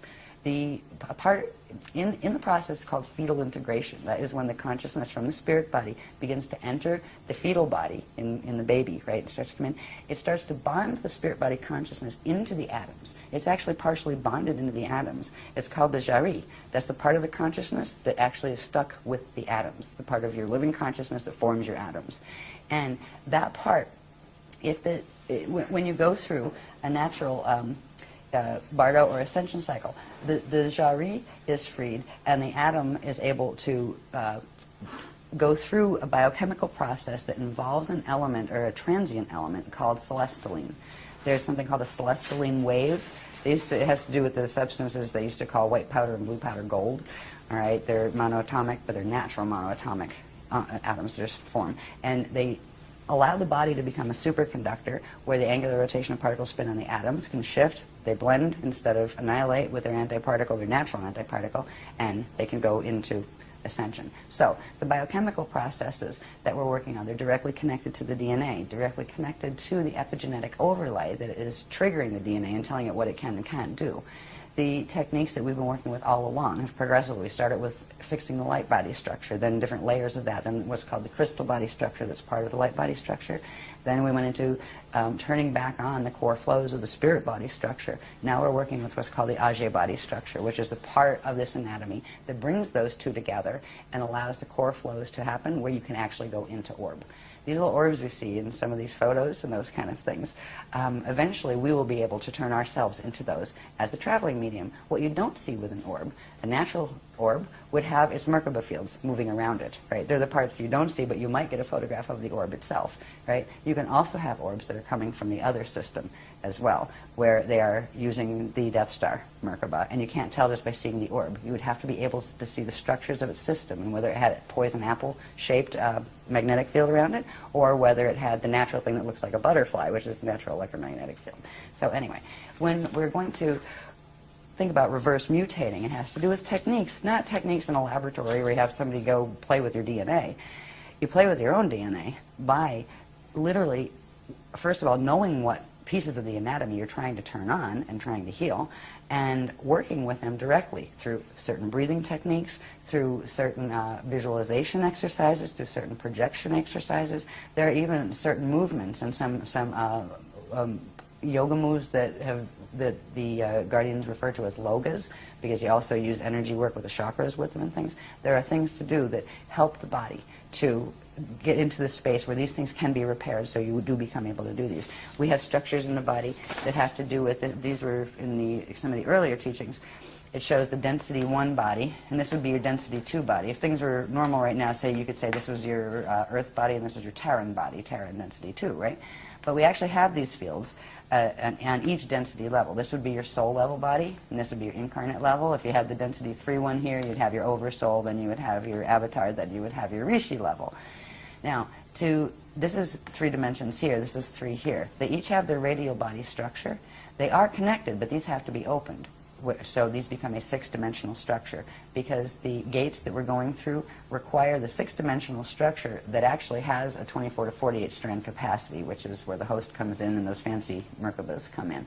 But part of what this is, and we have the light body training courses that are in like the K23 manual and that stuff, they teach you how to open these things, like this part of how do you fix stuff, right? And see, there's certain activations that will then, now this one's starting to get different shaped, right? You do certain other activations, you still have your spherical one up there, but this is starting to look like a flame, right? And then, when you finish those sets of activations, you've got your flame body activated. That's the 6-dimensional aspect, all right? Now, before we do this, there's one thing that can be done to link with that spiral when it's coming in, the crystal spiral when it's coming in, and at least then you're linked with that. But if you want to actually try to clear the other mutations out so you have a stronger field and so you don't get that Metatronic pull as badly from your own DNA as the Metatronic one's coming in, there it's worth working with these technologies if you haven't done the activations before. And there's tons. There's a newcomer set of techniques and activations where to start this process. But it is a process, and you don't have to, like, bury yourself in it. But, a couple times a week do that, or, do a little bit of that, and try to work with the technologies. And also, ask the guardians to say, would you help me with this? Another thing I want to say about asking the guardians, I get a little tired of people saying, oh, the guardians attacked me. They came and they had astral sex with me. I said, hello, that is not the guardian. The Guardian Alliance does not do that. That's not allowed. No sexual contact whatsoever. No abusive. They don't yell at you. They don't tell you to do things. They don't say you have to. They don't say you must. If there's something they'd really like you to do because you think it's in your best interest, they'll request that you do it, but you can always say no. So if open rapport and communication does come. There's all sorts of things out there calling themselves Guardian Alliance that are not. And you have to be careful with that. Our DNA right now, if you've done nothing with your DNA to get your line clearer, it runs 2 lines. It'll actually run 3. You can run a Christic one, a green one, or a red one, which means an Anunnaki one, a Drac one, or a Christic one. So we've all got combinations of those codes. So anyway, I just wanted to add that in there because we get a little tired of hearing people say, I'm going to go to the newspapers. I was like, well, good luck with that. But that's not us. You know what I mean? That's not our guys. They don't do that. In fact, we've taught against that, and we've taught to watch out for that for ages. If they were going to do that, they wouldn't be teaching not, to look out for that because people are doing it. Also make it clear that other people who offer to activate your DNA for you or your family for you is at the same time. Exactly. Yeah, there's been another thing that some well-meaning or not people have done where they'll say, oh, I'll give you a session and I'll activate your 12-strand pattern for you. Oh, I'll activate. There's nobody that can do it for you but you. It has to be you that does it. You have to choose. There are simple techniques. They're not hard. They're simple meditation techniques. It's really funny. When people first start them, they usually fall asleep halfway through the tape or maybe a quarter of the way through the tape because the DNA can't hold all the frequencies it brings in yet. But the more you use the tape, the more you'll find that you can stay awake during it, right? Even if you don't stay awake, you're still picking up some of the activation. The point where you can actually stay awake through the whole thing means you expanded the DNA activation level enough to hold the level of frequency that tape was bringing in. All right, so as far as having other people fix you when it comes to DNA activation, you are much, much safer to just look at various techniques, feel which one feels better for you, and use that one. And not have somebody else, because you know what, nobody else can activate your DNA for you, but they can transfer things into your DNA that weren't there otherwise. They can implant you that way, and some people are being used that way. Sometimes they don't even know it, that they're well-meaning, but where did they think? Like, what kind of ego does it take to say, I'm going to go activate your DNA for you? Hello? Get your ego in check. You know what I mean? So Absolutely. anyway. Let's talk a tiny bit about monatomic gold, because there's a lot of misinformation about that. Yeah, we put out an article about that quite a while ago. It's, don't take it. Just we'll start there. There is a natural version of that, an organic version of that, that in an organic ascension process, or even just Stargate passage process, that the body secretes itself. That there used to be a horrible period in Egyptian history and Atlantean history where angelic humans were captured as soon as they did a gate cross and killed so they could scrape the powder off their skin before it evaporated, because if the ones that didn't have gate codes took a little bit of it, it would give them a temporary burst where they could force themselves through a gate. It becomes addictive, and it actually destroys the body if it's not made within the body itself. And it's a product of a natural transient element called celestaline. We've talked about, this gets into some of the heavier atomic things that we've talked about in some of the workshops, that has to do with a substance called hydrolase, which is living water, sort of. Yeah, it's water with nitrogen, isn't it? It bonds to it, yeah. It's a natural state of water, where the water here is actually mutated because of the way the planetary grids are. So as far as taking the outside substances, if you have to take something because your doctor tells you have to, we say, don't throw away medical advice right now. We're all walking a double line down here. Like, if I had to, I would go to a doctor. If the doctor said take an antibiotic, I would. We don't tell people to stop medical treatment or even psychiatric treatment. You have to be careful there and find somebody qualified enough and awake enough themselves to respect your choice of spirituality. right? Because a lot of for psychiatry, a lot of places you go say, yeah, I've been astral projecting and it's getting on my nerves, I'll put you on a drug, right? Oh, you're having, no, actually I'm having astral projection, hello?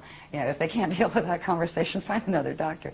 If it's a physical symptom, there are certain things we can work to help fix in ourselves. But there are certain conditions that if you want to keep the body alive longer, you may have to have that, you know, what may be intrusive at the moment, and that's always a personal choice. You know, I would probably be much less likely to rely on a doctor for myself than I would be for my child, for example. Right? I might take chances with me, but I'm not going to take it with, you know, with my children or someone I love, or, you know, my husband or something. So that's personal, but we're not one of those groups that say, oh, everything has to be holistic, and, you know, eventually, yes. Eventually we'll all go back to being breatharians, and we won't have to eat, because we'll be able to do solar symbiosis and actually create hydrolase in our body just by breathing air and sunlight. And that's what our bodies are supposed to do. They don't do that really well right now, so if you try to be a breatharian, you tend to starve to death and get very sick. So there are places, we're right now in a space of evolution where there are changes we need to make in our biology just to hold the ascension potential and to start activating it. And then there are changes that will come naturally, but if you try to force them, you're going to actually make yourself sicker. Some people went on the big vegetarian kick. Now, I like the concept of vegetarian, but if you just eat vegetarian, your fields get very, very high and buzzy. And they fit right in with the metatronic acceleration that has been going on with the sextant clock. That's why we've said, you know, a bit of protein. If you really can't stand meat protein, fine, if you want to be vegetarian. But be aware that high buzzy feeling that you get, this is not good. All right, that's too much electricity. It means you're processing too much frequency coming in, and that means you're going into that time wave that's very choppy time wave that's connected with the metatronic activations. So there's so much trickery where it appears to be a good thing, but it isn't always what it appears to be. You know, those kind of things. So as far as monatomics, I wouldn't touch them. You know, feel the same about colloidal silver, honestly.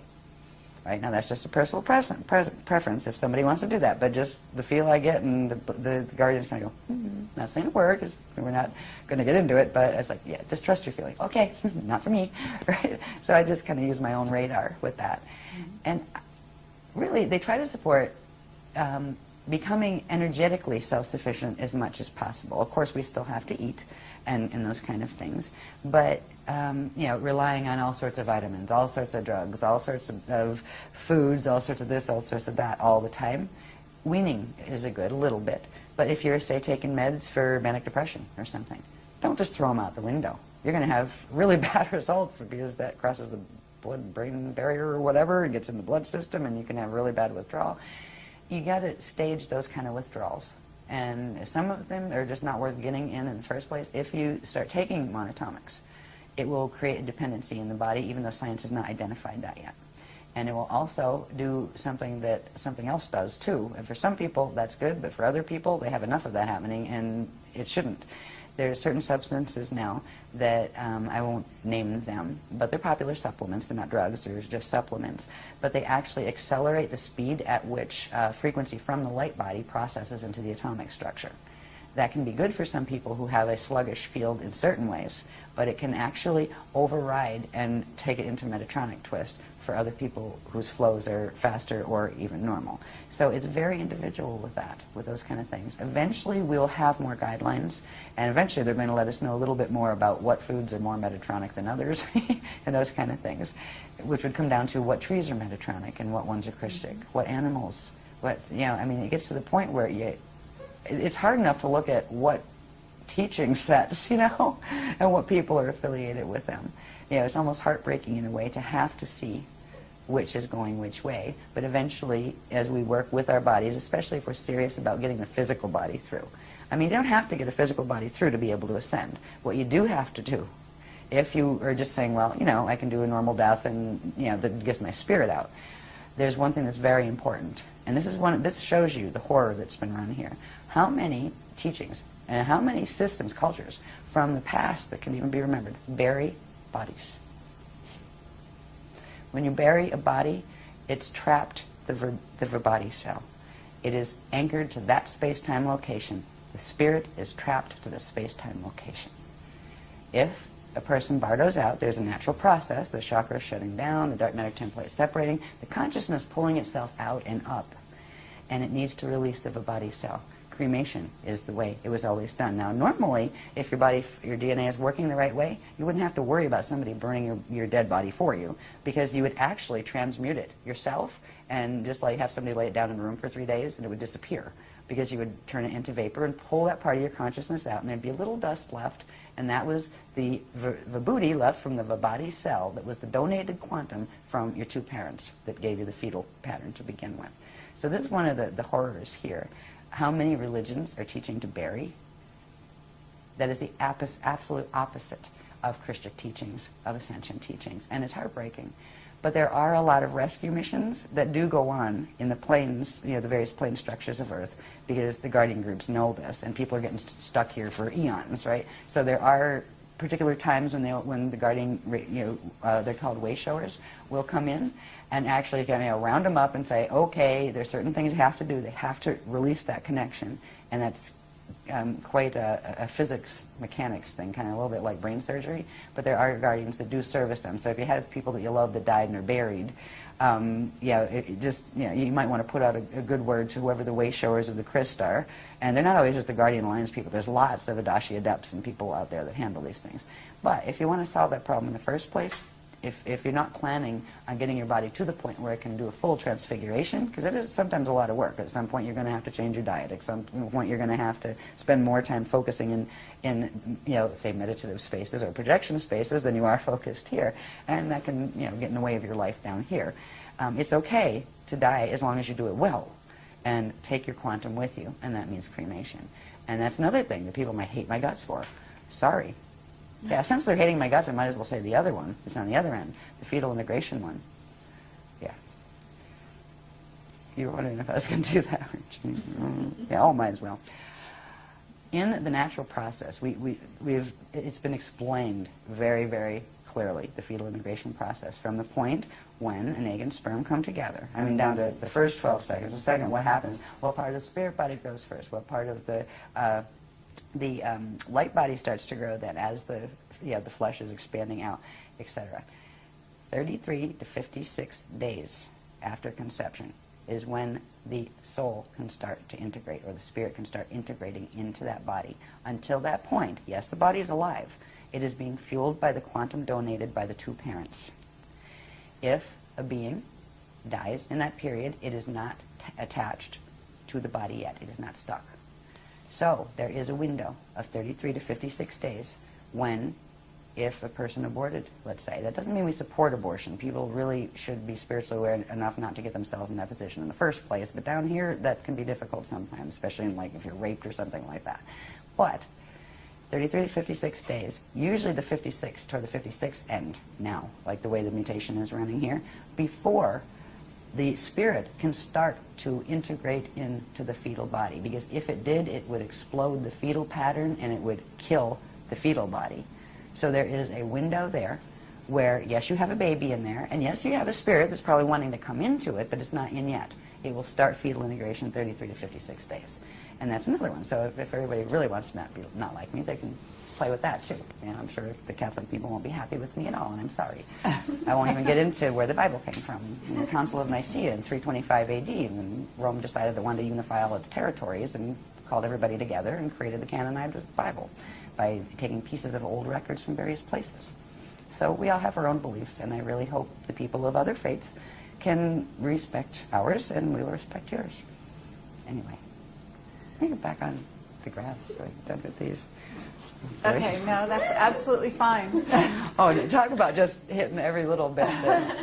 Well, that's what we're all about here. We're just It breaking just open felt the like box it was the right place to put that. as I much don't as know possible. why. Pushing the envelope.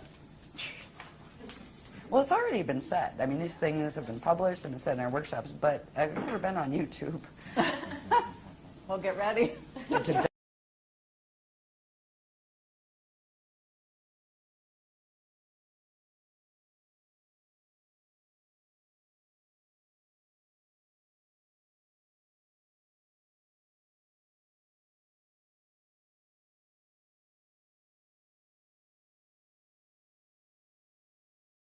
At some point, we want to talk about the 2012. From there on, what happens, and the fact that that's not the end of the world, and that they're not going to ascend on that day, and so on and so forth.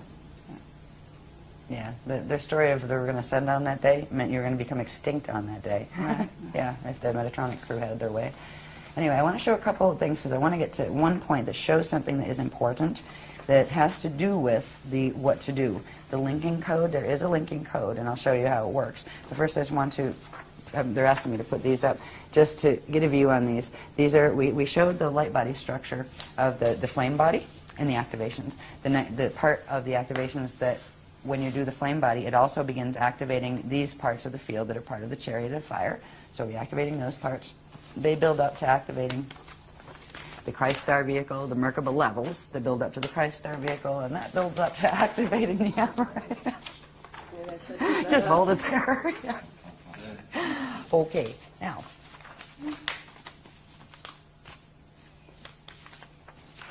Back to the Alleria. No, that's not the Alleria, it's the Lumiridana. That's the spirit body structure, right? I wanted to point out, in the spirit body structure, again, those 12 lines, right? It's actually 6 vectors that form 12 event horizons, right? And that's where the flows are. This is something very important because between the Rasha body, which is the dark matter template, and the spirit body, there's something very interesting that happens. These things are called chambers. Now, on the light body structure, these 12 chambers would be called fire chambers. On the spirit body, they're called Allurian chambers. They are actually the chambers within which they interact with the dark matter body that form atomic structure when the body is working properly. This is how stars actually birth atoms. And they don't just birth a few, like 3 primary ones, and they all bump in together and then form the next couple. It doesn't work that way.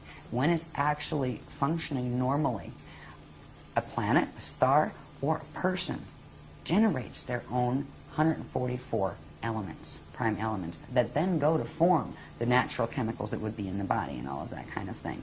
So there we have the template, the human aspect of this mixed race we call humanity. The angelic human aspect does have the core pieces of fragment DNA that correspond to each of those 144 elements. Right now on the planet body is not manufacturing 144 elements because of the mutations.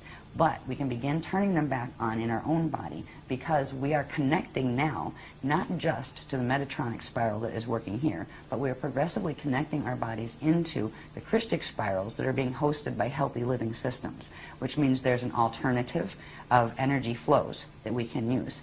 We can begin the process of activating our Allurian chambers. And the Allurian chambers are interesting if you take away all the other things like the spanner gates and all that, and just look at the basic structure. On one density level, just like when we looked at the things that became the spherical maps, where there were 4 of those sets, right, embedded. Well, this is 4. You have one for D1, D2, D3, and then what's called the density level one, and that's the one that corresponds to, let's say, the space between D3 and D4. All right, so you again have a 4-level structure. Each one of these, like say on D1, manufactures a set of 12. A set of 12. These each manufacture one of the elements, one of the 144 elements. When you take it all the way up to the 12-dimensional structure, you will get the 144 elements. So each line corresponds with a certain specific set. On D1 it'll be this. On D2 it steps down to that. On D3, it steps up to that. We went through a whole series of things that explained this process in depth, right, as far as how the elements are manufactured, how they're supposed to be manufactured in the natural structure of the spirit body. And it had our own atomic chart, like the kind that resembles the atomic chart that you see in physics class or whatever. But there is another way to, instead of like analyzing and memorizing each one of those by their proton number and all that kind of stuff, because that's what it is. It's proton numbers. That's how how science here keeps track of it. And it's the same thing. It's the same atomic chart. You have your hydrogen all the way up to things that don't have names yet because they haven't found 144 here because they're not here yet. There is a way to trigger the pieces of DNA that are connected to each of these. We still have the dormant encryption in the DNA, but because it's not materializing on the planet because of the mutations, it isn't assembling in the DNA or our bodies. And some of those elements are essential to the biochemical processes of transfigurative ascension. there is a way. Now again, if we look at this, it's a pretty little thing. This is again putting the flows back where we just had the lines showing there, the lines with their atomic numbers on them, right? This actually is there's 4 layers to this, which corresponds to the 4 sets there, and it has its 12 flows. Each of these has certain sets of colors that not only go with what comes up the center line, but if you'll notice on this one, and I have it upside down, if you notice on this one, it has to do with the circulation, where energy comes up one of these and then flows down these. It actually comes up through, I believe it goes out. Which ones are axiotonal? This is the interface between the 12 lines that are of the spirit body and the 12 lines that are of the light body. And there's an interaction between them, and it's through that. You also have the Rasha body in there. There's 3 different currents running that actually form the elements that are the atomic elements. And these flows that actually come up here, and I just have them going over here and then come back down here. So there's this interaction where these base elements here will come up and they manufacture other ones as they interact with the currents that are coming up here, and these currents split and come down here, and that's going on all the way around, right? So there's this whole set of mathematical interactions that take place in the structures that unite the Rasha dark matter body, the spirit body, and the light body, through which the atomic body is formed. And these numbers correspond to the colors that correspond to the frequency bands of each of these. There would be a color. There's a color spectrum that goes, say, 1 through 12. 1 is red, D1 is red, D2 is orange, D3 is yellow, all the way out to D12, which is that white, the liquid light white color. So the colors correspond to the frequencies, and the frequencies, the colors correspond to, these colors would change on each line because the numbers change. It's called the mix master, and this has to do with quite a complicated process of what angles, which dimensional level is at. So they're not all on the same. You might have axiotonal line 1, say, here, and then it becomes line 4 on this level, and then it might be line 6 on this level, because of the shifts in these spheres, where they're not all with their 12s pointed up, in other words. So it is literally the atomic creation factory that our bodies are supposed to be, that a planet body is supposed to be, a star body is supposed to be, to begin triggering the activation of those 144 presently dormant, most of them, elements in the body. This code can be used through optical pineal induction. Now, it works a bit in its black and white form, where it shows its number correspondences. And the number correspondences correspond to colors and to the information that is actually on this chart, right, the technical mathematical information. But it is most powerful when it's in color, where its colors radiate. And we've been very, very fortunate. There's a lovely lady named Sue from England that does all our code work, and she does an amazing job with taking the codes. And it's this code. It's called the Alaria Rashatan. And this is the linking code into what is called, something that's actually activating this weekend, that is called they call it the Orb Reservoir, but it's actually the Aurora Reservoir. It is in the core of the planet, there's going to be a reservoir of energy coming in now from the Aurora continuum and carrying the Christic spiral frequencies. And that, just using this code, which actually contains the whole imprint, the whole template, for the 144 different elements, and simply you can just put out the intention, go down to Earth core, holding an image of it in your mind, just kind of like even inhale it once and go, just send down to Earth core with the intention that I want to ride the crystal spiral, right? And that is a start. That will link. It's that simple to link. Now, once you link, then there's the light body and the various pieces of yourself you might want to put back together if you want your fields to be strong enough to handle that period, the periods that are going to come up in between now and 2012. But it is the simplest host I have ever seen to be. We didn't have it this easy. The groups didn't. We had to work piece by piece, starting with the light body, just to be able to fix that level so we could bring those frequencies in so they could activate on the planet. Right? So we did a lot of hard work to get it to the point where this reservoir could be created that is available to anybody who chooses to choose to go on the Christ host. So that is the first start. There's other stuff you can do, and there's we already have tons of techniques to begin the other parts for people who want it. If you don't want it, that's fine. But that is a linking code, and it's directly keyed. It's not just a pretty little picture. It is directly keyed to the atomic chart, the Alaria chambers, the Alarian chambers chart. There's a whole set workshop things that go with this, so I just try to paraphrase it fast. I wanted to get that in there, and there's one more thing I would like to get in here. Oh, look at this. We're at the bottom of the pile. I'm so happy. Yeah, I mean, I love talking about it, but I get weary, just like people get weary listening to me. You know, it's like, yeah, I need a wake-up band sometimes in the workshops. You're doing a great job. So. Thank you. Do not worry. Try to do these the simple way. There's a lot of information in these, and I don't have to, I'm not going to read all the little pieces and stuff, that takes forever, but this information is in the Irish, the Ireland workshop, which is what, Sliders 5? 6. That was 6, right? Sliders 6 workshop has the whole set of these charts and talks about this. What you're looking at here is our sun, okay, in the center. This would be our, the solar plane, or the, where Earth is orbiting around the sun. And it's not done in scale, like, it's just done with that sun at the center just to show these relationships. Over here, you would have Earth with its staff and its rods and shield at its tilt, right? So actually this is one of the rods and this is one of the rods, or chambers. And the tilt here, you can see it on the shields. So that's Earth sitting at this angle in the solar plane, and this is like the solar north up here. The sun also has the 2 rods and the 2 chambers, right here. Over here is what you don't see, that because of the way the wormholes are set up, there is a direct counter movement and relationship between parallel Earth that is in that parallel galaxy. It's taken them millions of years actually to build this system, to twist things in this system enough where they could create this. But this is already in sync, and it has been. They had a big victory about 13,000 years ago. I think it was 10,958 BC. It's somewhere down here. Yeah, no, 10,948 BC. Right. Right. So this is what you don't see orbiting right on the opposite orbit of Earth is parallel Earth. And that's on the other side of the wormhole structure. It also has its chambers and rods, and it's also counter-tilted. Where our tilt is this way, they're tilted that way.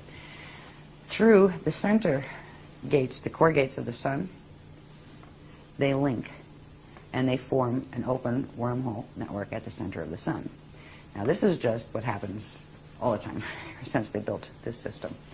Okay, this has created the acceleration in the natural Stargate opening cycle, where this one was ours was speeded up to sync with this one. So this could be, and now they're actually tethered by their rods. Now they're still spinning, so there's a period where the rods separate and then come back together again as they're spinning.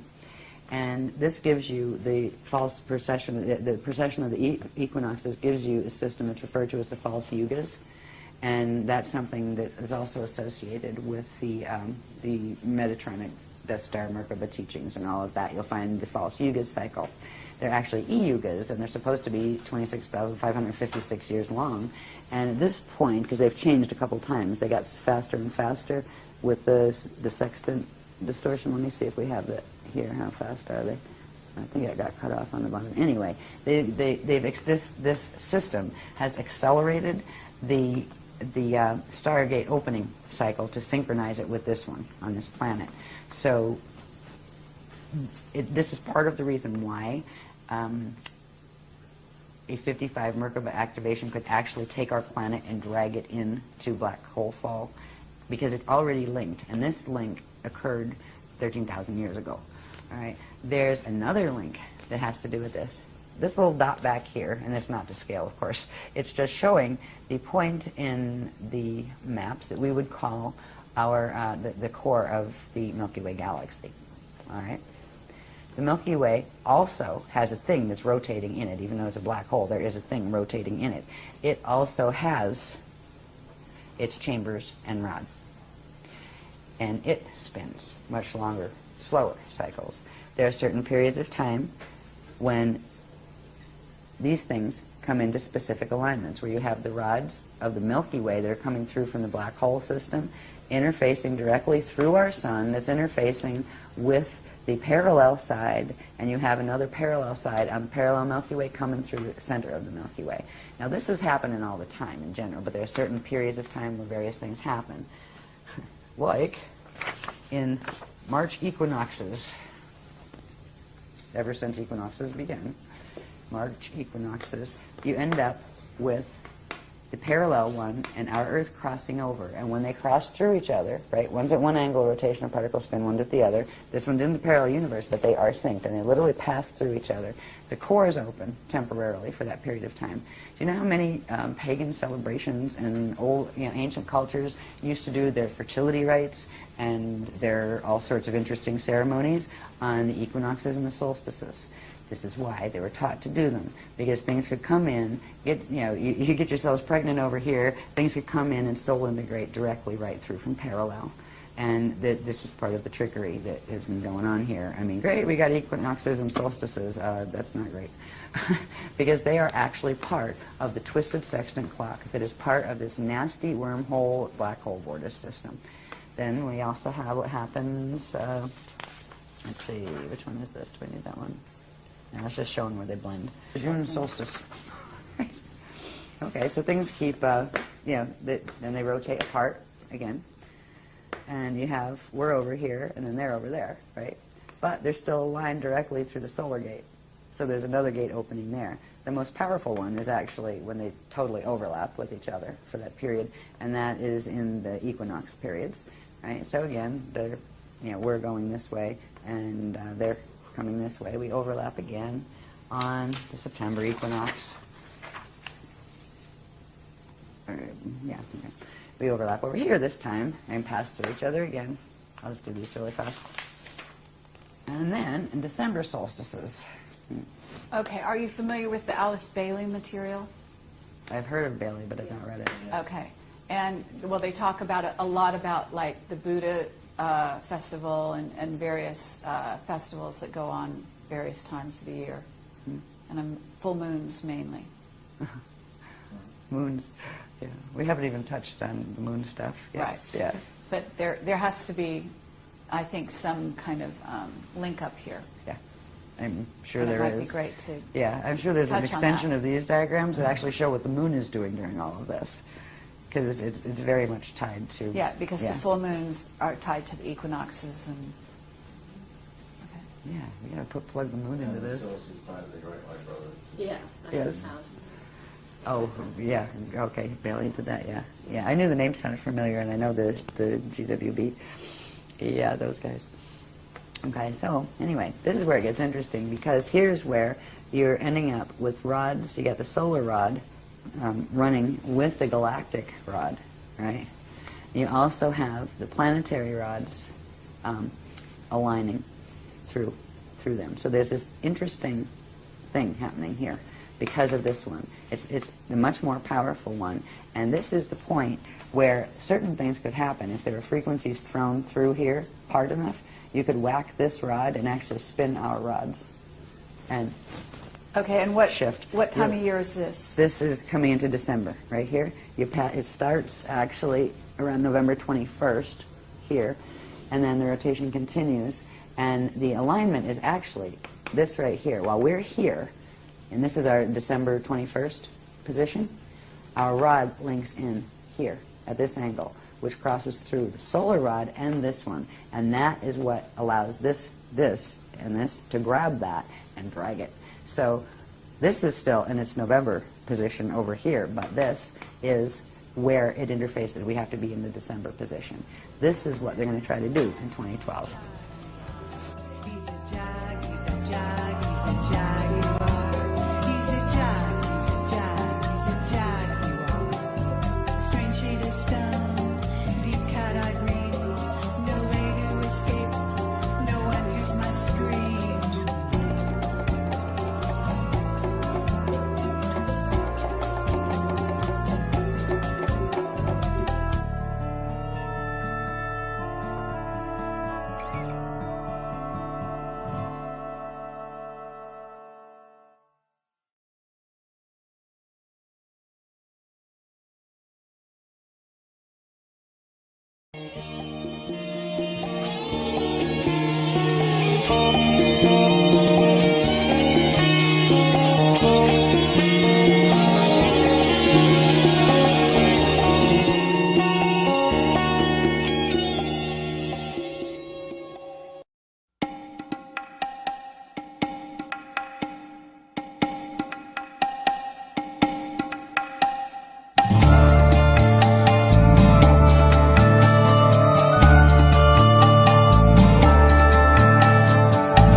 know, science and religion have never been separate.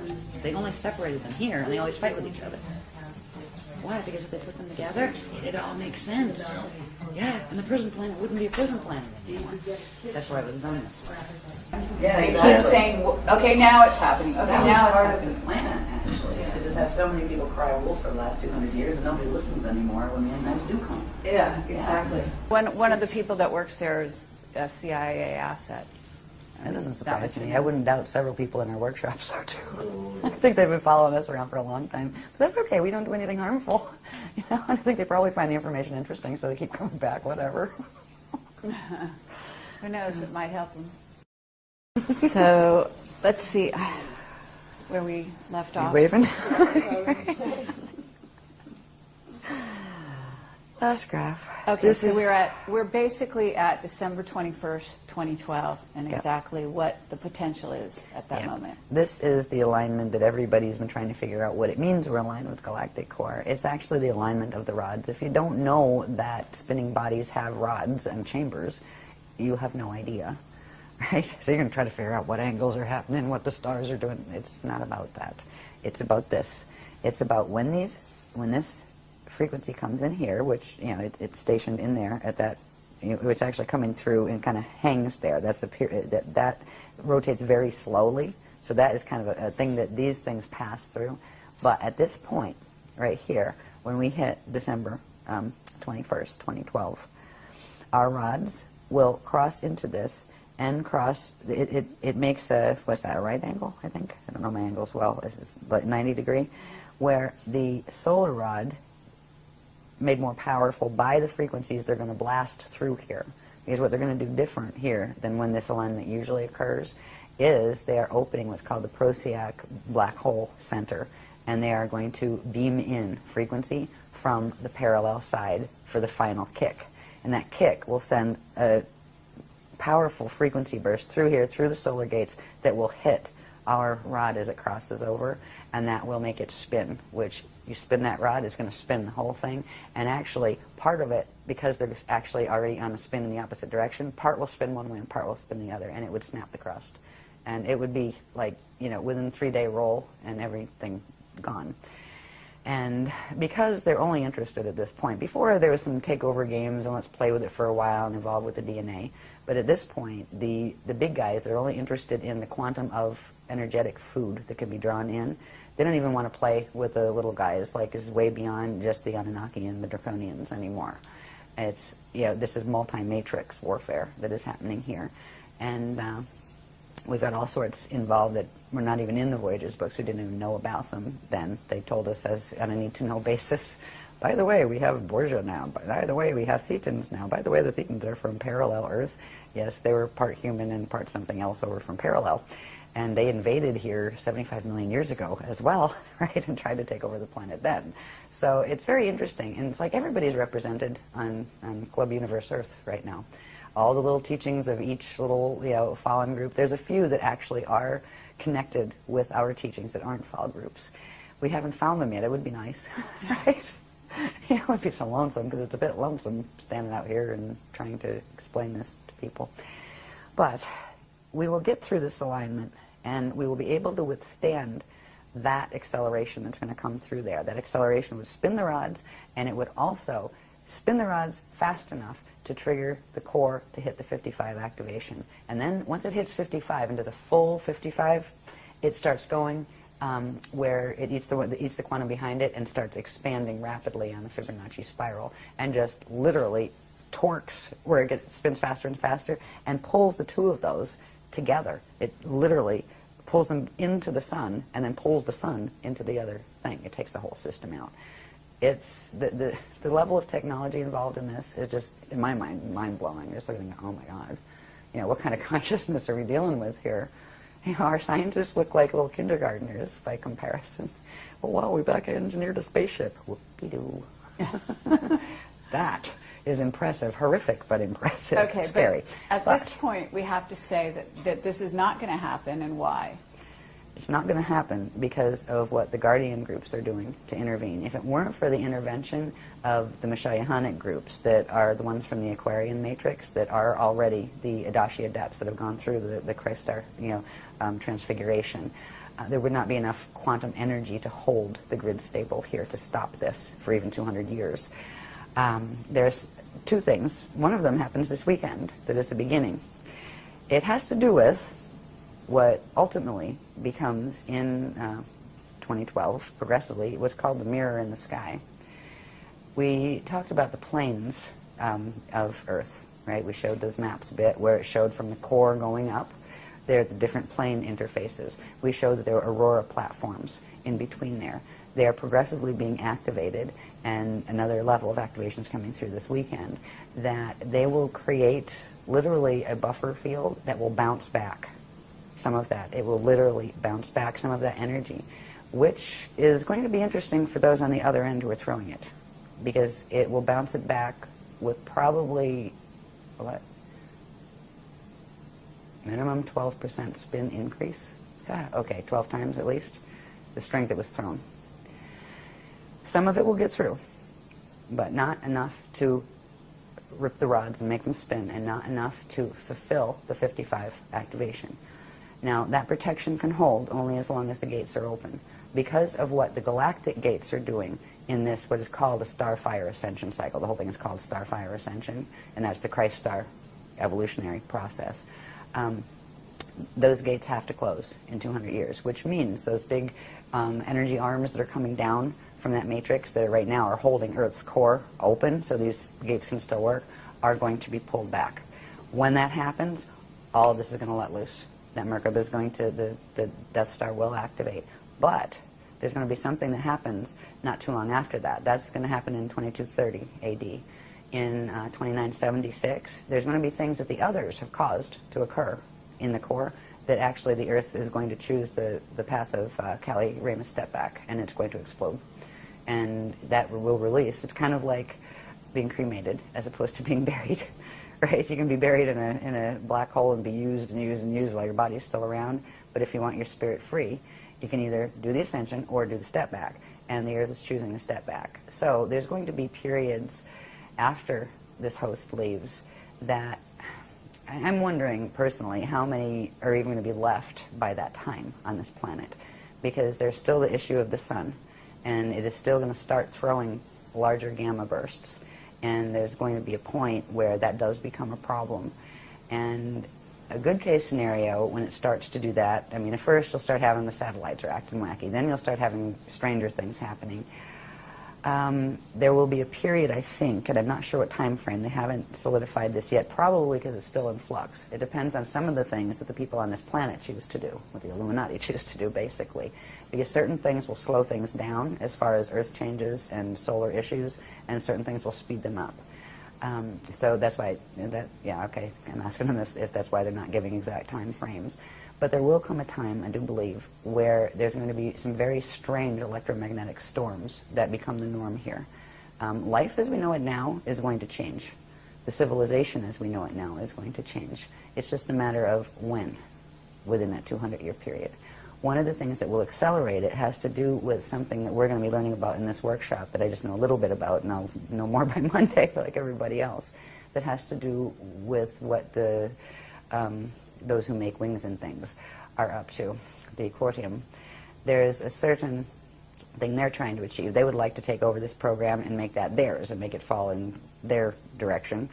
They're not going to achieve that, so they do have a plan B that involves providing a weapon technology to the humans, the Illuminati that they're working with here. They're tricking them, actually. That has to do with some kind of electromagnetic scalar pulse, infrasound type pulse, that they're supposedly giving it to one group. They didn't say which groups they're going to give it to. They give it to one group so they can throw it at their enemies and wipe out a big portion of their enemy's population. Except it ricochets back, and it's going to do both. And the Quartium are kind of going, get rid of the bunch of you, right? That kind of thing. There's going to probably be an escalation toward war progressively. If you look at the soul groups on this planet, the people who live on this planet, the people who are controlling countries on this planet, everybody hates each other. You know, The Palestinians and the Jewish people, the Muslims and the Christians. I mean, get over it, people. They're not going to get over it. That's the problem. These are soul groups. It's not just about the little people on the ground. Those people are connected to things they don't even remember exist. Those soul groups are having wars with each other. They are trying to wipe each other off the planet, because whoever gets left with it might be able to have the resources enough to get off it in spaceships when the time comes, if they're planning on being the ones left. And the Christ's purpose in this is to just hold ground and keep the gates open for the 200-year period and help as many people who want to learn how to get as far as they can with their biological evolution. If they can't fully go into a transfiguration, that's fine. You can learn how to bardo properly so you don't get stuck in your body once it does die, and you can get out into the proper gate sets and not get caught in the wormholes. That's our job, is to keep that potential alive on the planet. What the others do around us make it really, really ugly at a certain point. The ugly could happen as early as 2019 to 2022, because that's around the time that there's a strong possibility. It's not phase locked in yet. It depends on who chooses what, and now it's Illuminati choosing. Good luck with that.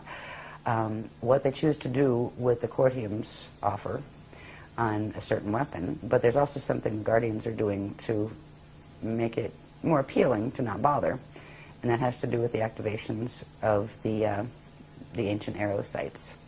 Because if they're activated on the crystal spiral, the weapon that the Cortium are using won't work. Okay. Welcome to our weekend. That's actually along the lines of the positive side of the Wingmaker's material. Yes. Okay. Yes, because those sites belonged to the Guardians originally. Okay. Yeah, and so because there is a distinction, the Cordium is not the Wingmakers. Okay. The Wingmakers are actually the positive beings that would be similar to what you're calling the Guardians, in essence, as they're described in the Wingmaker material. Yeah. You're right. I'm just telling you what it I'm sure they talks think they're about. very nice. Okay, but they're not the Cordium. This is a different group. Okay. They're actually part of the same group.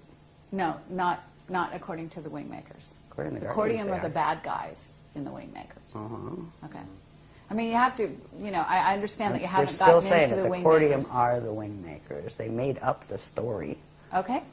Okay. I mean, Right? And this isn't the what, people on the ground. This isn't the people who No, I discovered the understand. sites. I'm just telling you what the information tells you. Right. The information tells you they're two different groups. Yeah. That the Wingmakers were the original guys that came from Source, and the Cordium are the ones that have what's called blank slate technology. Yes, the That's beast. what they call it. Yeah, the beast. Okay. Hmm. This is the blank slate technology, by the Yes. way. And it's not just theirs. Everybody's fighting over it that has it. But they are actually the same race group, Okay. is what the Guardians are saying. Because I didn't know anything about the Wingmakers. And they put this thing in words, who are the Wingmakers? And they said, go look it up. Right? And they just said, what? Oh, whatever. And it never came up again. But now it is, because we're getting to 2011 when they're going to try their thing. But their thing isn't going to work. Right. Because we're going to activate. See, the Cordium and their Wingmaker friends, relatives, actually know that there are more than 7 sites. There are 7 they managed to conquer. So they're the 7 they're trying to look for and they're planning to activate. The Guardians know, because they were the Guardian sites to begin with, and they are somehow connected to those spanner gates, but I'm not sure how yet. We'll find out more over the weekend. They know that there are 12 primary and 24 secondary. Now, if there's only 7 compromised, if you activate those others, they'll quantum override the compromise and fix the broken arrows. And that's exactly what they're planning to do. And by the time this gets aired, it'll be done. Okay. By Monday, it'll be done. And I remember when they came to me and said, we're talking about Wingmakers? I said, I don't know anything about Wingmakers. And I said, we do. It's like, okay. But the people have been tricked by these groups. It's something that you had mentioned, where you play one side off the middle, where you pretend that you're being victimized, but it's actually you're playing both sides. That is what they're doing. The Cordium and the Wingmakers are the same group. They are the same soul group. They are the same race group. And they may have differences in their issues, and they have different... I think they evolved in different lines, and they're warring with each other. Because right now, this is about a war from the Toral Rift. They said they're coming from, what was it, 2770 AD? That's where they're coming in from, right? That's after this place has gone into total rift alignment. So there are wars taking place between them, one blaming the other, et cetera, et cetera. But they're the same race group that's fighting with each other. And they both want to take the quantum of this. They want to take over this mission. It's kind of foolish because they're taking on a bunch of big guys that you have to be really, really arrogant if you're a fallen angelic group to really even attempt. To the ones who are controlling this now, like the Borgia, are one of the strongest and nastiest fallen groups that there are, and they're huge. They have a huge portion of the parallel Vecca system that went down, and parallel Akasha. So, like in the parallel Akasha, good luck to them with that. But they're not going to achieve it, because if it were allowed to go through, first of all, they would activate those sites. They wouldn't need to play games with giving weapons technology. They would just use it, and they would be the ones that were pushing the buttons for this extinction to occur. The whole thing is a trickery. Now, some of the things that in the sites were from our guys, right, at various times, but some of them were from theirs. That's why the art, it's very dangerous. Some of it's wonderful and beautiful. Others of it is coded mathematically like that to trigger the Metatronic stuff in your DNA. So you have to be really careful. There's ways to watch stuff with a screen, right, where you just put the screen. Yeah, and there's ways like if we're the same way when you do photography, if somebody takes your picture, you put the screen up. So it's really funny if you ever try to mess with somebody through a photograph, or even just find out who they are and do a psychic read. If they're good at screening, they'll come right up in your face and go, "Excuse me, you didn't ask," right? So there's these games that we play. Like whenever I do anything on video, there's the screen is there. You can do that when you're looking at the art, or the music is more dangerous, because if you get the other stuff, the sound tones work even more quickly than the optical pineal induction does as far as triggering the DNA. Yeah, so I just avoid it, the whole Wingmakers thing, even though some of the art's very pretty. It's like, whatever. So anyway, but whatever their story is, I'm not here to tell their story. I'm here to tell the story that the Guardians are explaining to me about them. Because there's a lot of beings out there that are actually have done some really horrible things, and then blame it on that one and pretend they're the good guys. This is like, you know, the old sleight of hand that has been going on. That's part of the reason why it got this bad in Atlantis, and worse, because of the trickery that was going on. So we just I kind of feel like a cosmic news reporter sometimes. And it's like people don't always want to hear the news. And I trust my sources, and I will just let people know what my sources have said. And they can do what they want with that. You know, they don't have to agree, and that's okay. But that's what I understand about the Wingmakers, and I will believe what the Guardians tell me, because they have showed amazing things in the knowledge that they have provided. I have never seen anything stand up to this paradigm that they've showed, and there's a reason, because it's the real thing. You know, I mean, I look at it and go, oh my God, you know, and then I kind of go, how did I survive doing all those graphs, right? I wonder sometimes, because I just like focus on the moment and have to get done whatever it is for this thing and this thing. But this is the first time we've actually got to like just kind of go and look back and say, wow, look at all of this information. You know, that's one of the things that helps to keep me going with it, because it wasn't fun having to, you know, be Metatron's whistleblower. That's not the role I wanted to play. But when they showed the mechanics and showed how people were being hurt and how they were hurting the planet and they were being tricked, what was I going to do? Say, oh, I'm too scared to go and talk about it? The New Age people aren't going to like me? Too bad. I'm not here to be liked. I'm here to tell the truth. And that's kind of where it's at. But there's a lot of hopeful things to look for. We're in a calm before the storm right now. And one of the most important things is to move through the 2012 period, where we do have enough quantum of energy of anchoring that crystal spiral. There shouldn't be a problem with it, even if there's only 3 of us left standing on a beach somewhere doing it. But the more people involved with that, the better that would be for them as well as for us. Now, these activations of the crystal spiral will happen even if there is only 1 guardian left on the planet to anchor it. The more people there are, the stronger it'll be. But the people who actually do anchor it before that 55 hits will have a protection field that people who do these technologies after, they'll still get some protection field from it. But if you can get the DNA protection before that 55 hits, it will be much easier, and you will have much less problem with the 55 activations than if you discovered this in 2013. You can still use it in 2013, but you will still be working with a DNA code that has been dragged into a 55 and holding. And that means right there, biological ascension is out of the question, completely. All right, that's where you work on Bardo. Okay, the next thing you can do to evolve, to your next highest level would be to work on a proper Bardo when the time comes, which means keep your body alive as long as possible, bring as much as Christian frequency in as you can, and when it reaches its natural death point, which usually comes when the seed atom is about to burn out, right? Because it doesn't have enough quantum coming in from the amount of inflow, and it gets tired, and that's what actually causes natural death. Natural, death isn't natural, but on a Metatronic code, that's what causes it. So, people are welcome to join us with this. We're going to be doing something that night of the solstice. I'm not sure what it is yet. I think we're booked here, though, aren't we? No? We're booked somewhere. Yeah. But we don't know what we're doing yet, but we just know we have to be there. Mm-hmm. Yeah. And, for a long time, the guardians have told me, like when I'm walking into a lecture, don't know what I'm speaking about yet. And they're like, in the elevator going up and the room is right there as soon as the door opens, and I have a napkin and a pen. And they're going, here you go. They're going, just show up and take it from there. We'll be there with you. And that is how I've survived the last 10 years of this wacky way of bringing amazing information to the planet.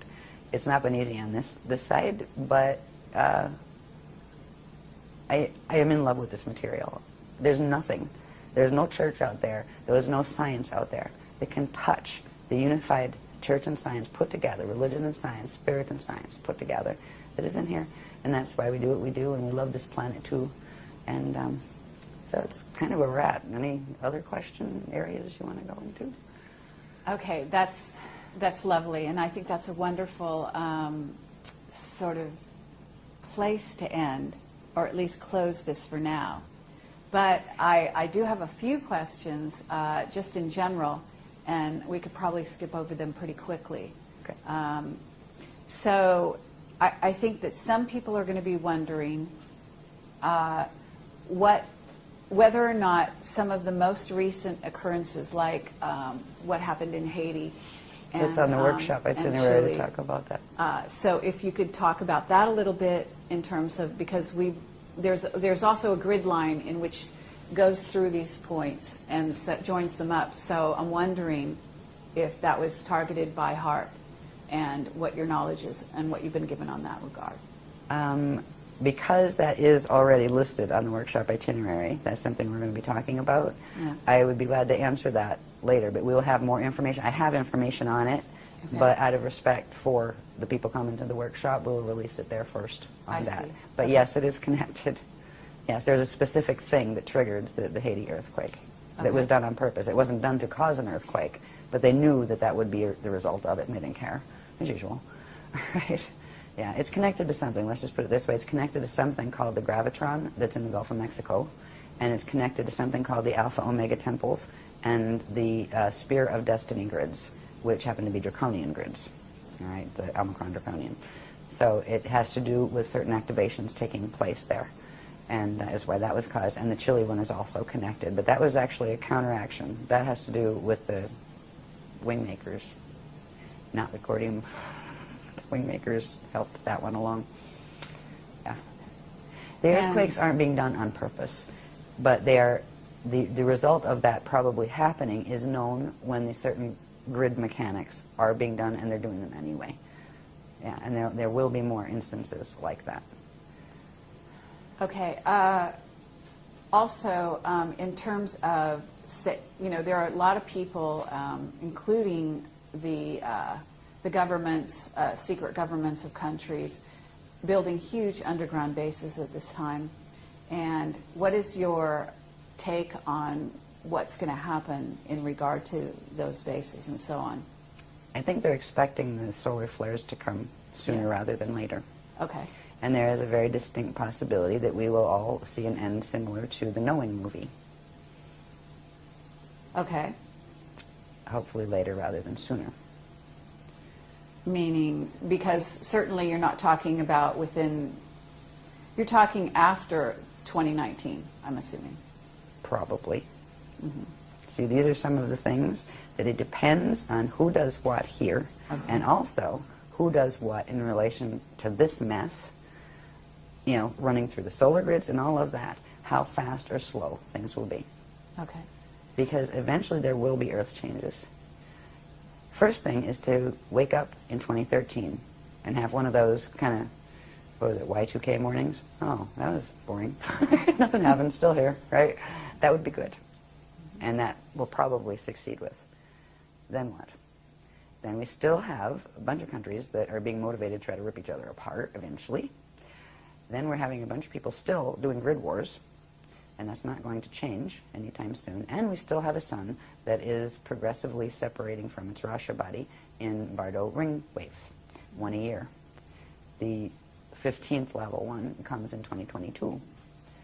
There's also something that the Guardians have been doing, and we started this a while back when we found out, about the solar issue, is there's something called the aquiline sun buffer field that again has to do with the planes that run through the Earth's atmosphere and also through the solar atmosphere, because the sun has a similar structure. All stellar bodies would have that similar structure of the 4 sets of 15 layers, right?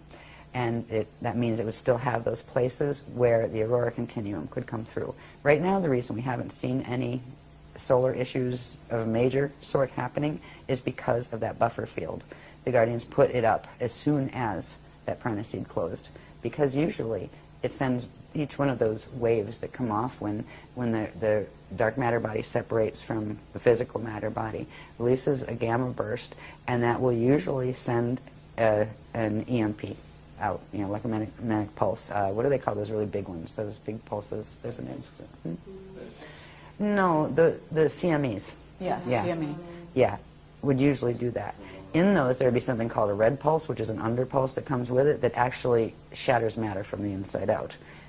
That would have started on a small level already if it weren't for the buffer field that was activated. They call it the aquiline sun because if you could see it, if you see it in the astro, it looks like a glowing aqua-colored sun. It's very pretty.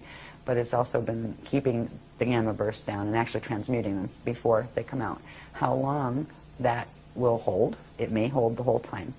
If not, there may be some moments where it comes out. If it's going to go into a knowing scenario, like the knowing movie, they will let us know, and there will be certain things that can be done and certain things that can't be done.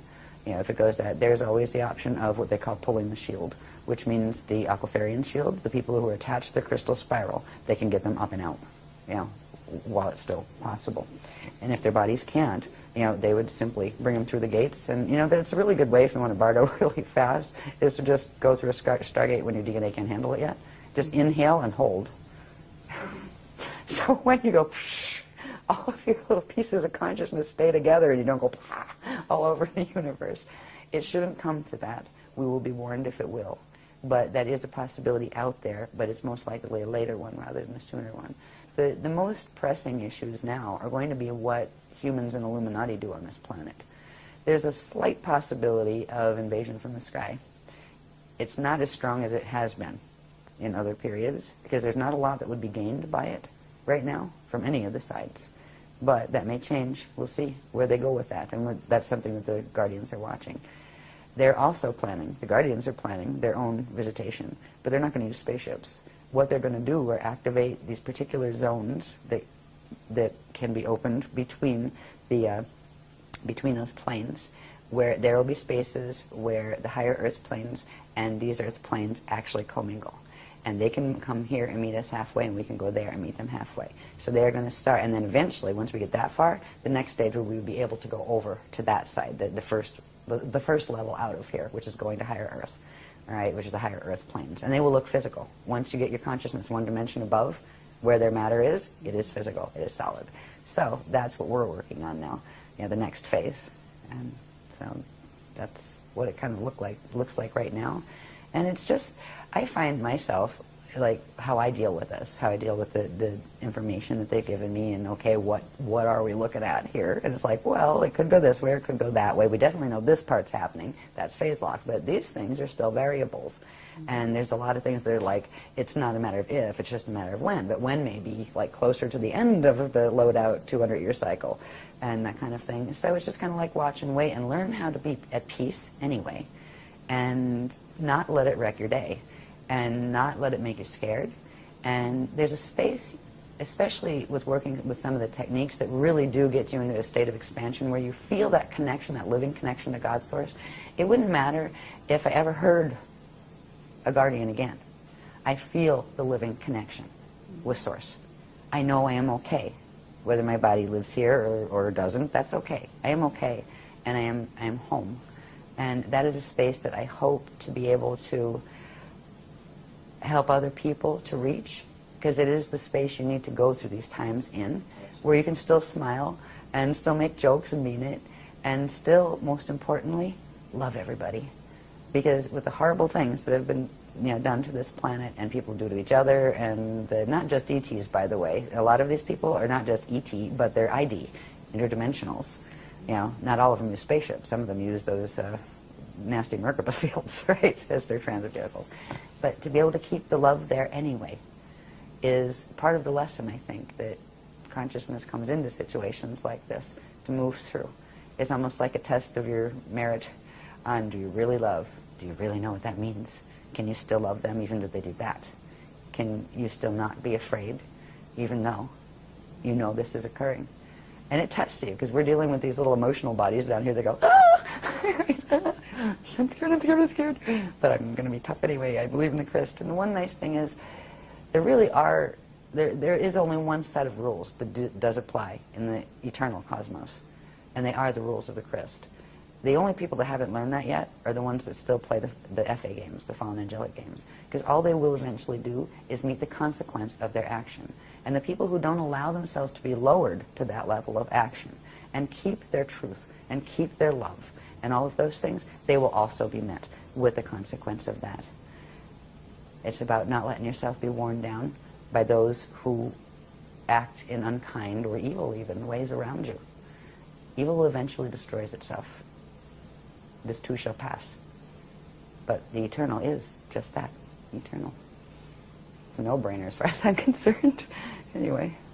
Okay, thank you very much, Ashayana Deane. Thank you. And I'm just going to ask one more question, and we'll see, because that was a lovely ending. But I do want to ask you, just in case, there are a lot of people out there who think that they're going to be rescued by spaceships, by positive beings in spaceships, in and around 2012, after 2012, and so on. Can you please address that? Let's put it this way. There's none of those lined up in the port and any of the Guardian sites. It is a possibility, if things are going to go bad, that some of the other ones from the fallen matrices will come and get what they consider their own seed in order to transport it elsewhere in the fall systems. It's a possibility. But even if you're in that position, I wouldn't hold my breath. Okay, these beings were planning to move those rods and have it all over while they were telling people that, oh, 2012 is going to be your ascension. It was going to be your annihilation. If they did come in, I'd really think twice before I got on that ship. So that's our opinion on it. Thank you. You're welcome. Thank you for your patience with this, for letting the Guardians speak about what they felt was important. Thank you very much. Absolutely.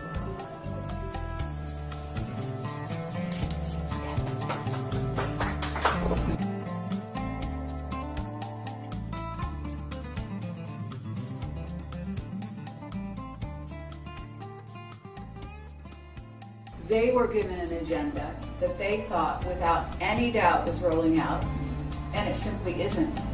And those people weren't lying to us. I mean, they were convinced and they believed it, and they were leading their lives accordingly. And they still are. A lot of them are still with that agenda. They're building their underground bases. They're going through all the motions. They fully expect, And we have one witness who he keeps being told every, year or 6 months or something, this is it, And I mean, so it's sad for them in a way, because even if they were well-meaning initially, they're telling us what was supposed to happen with conviction. It doesn't happen, and then it's like the kind of calling, wolf too many times. Yeah, they exactly. keep saying, okay, now it's happening. Okay, now it's part happening. of the plan, actually, to just have so many people cry wolf for the last 200 years, and nobody listens anymore when the end times do come. Yeah, exactly. Yeah. So that's where that's where this interview comes in and is fascinating, because one of the things that I've noticed is, you have a churning, very difficult to get new material into that mix. And I'm sure that that's part of the program, which has to do with, the Earth being surrounded by those levels. But in my view, you were bringing new material. This is new material. This is fresh. And it just doesn't seem to be seeded out there in other places, and so, and I find that stunning, actually. You don't expect to find one place and one piece of, group of information that would only exist one place on the Earth. Usually there's a duplication somewhere, but I'm not seeing it, so, At this point, we'd be thrilled to find another. Yeah. Exactly. So I mean, it's like, while. and it's the same with science. Right, It's just like earthly science is so caught in this web of it's just a total repetition loop. and and even the free energy group is having a problem. I mean, getting new information and new material into this planet seems to be a real problem. It's not easy. And so that's part of what it actually causes physical pain to it, to bring that fresh line in. Yeah. Because the body is still holding, the dimensional body structures are still holding the mutation of the planetary grids. So that information has to force itself through. And we get everything from extreme bone pain and joint pain. Yeah. Because sometimes when it comes in, if a really heavy, fast line comes in, instant nausea and just heat flash. Except what's really funny is that the men get the heat flashes too. So it's not just female pause. Yeah, I know. Menopause. We have menopause, children True pause enough. because even the younger ones get it. Yeah. Yeah. So it is there. Yeah. In the beginning time, it was hilarious. Just like, well, I'm glad I have front teeth because the back ones just kept shattering. Yeah, just from the amount of frequency coming. Coming through. Yeah. Fun celebrate. It's good. Yeah, I mean, I've had that very much anymore. happen also. I mean, I think that there are also places on the planet where this is more likely to happen than other places. Egypt is one of them.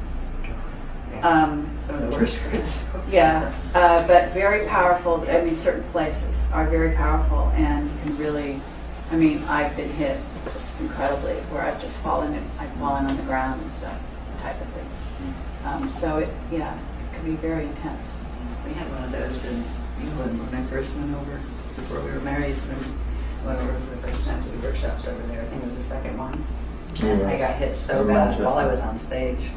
Yeah, and literally, I was like shaking. I had to call a break, and we were told by the guardians to go home now, cancel the other 5, just go.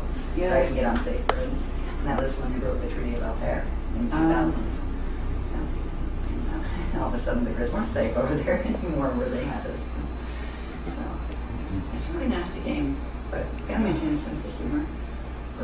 Yeah, I actually think that's really important too. I think some people don't appreciate that, but you really get grouchy about it. no, and I noticed that right away when I was watching your videos. I was like, oh my God, thank God this woman has a sense of humor, because your sense of humor was obvious, on stage. It was, that you had sort of a lighthearted ability to laugh at yourself and what was going on. I refuse to let someone take that away from me. That's something that's really important, because if you let it get to you, it won. Right? Seriously. I can go through my bitchy moves. Get grumpy and grouchy and hypersensitive to sound and light and the whole bit. It's like, don't hear that tonight, and now go away. Right? Yeah, exactly. Moments. No, I mean, when the frequency is really running high. But to let it move me into depression or anger, it's like, okay, I can let a little wave of anger, I wish they just stop doing that stuff, but they're not gonna stop doing it. So get over it, right? It's have a good day anyway. Yeah. And That's true. if I can hold that in myself, I can transmit it. And just in my delivery and just in meeting people at all. And maybe that would give them enough frequency boost so they can do that too. That's right. Yeah. Because if not, it just gets So you it can gets rise real above scenario. and experience that space.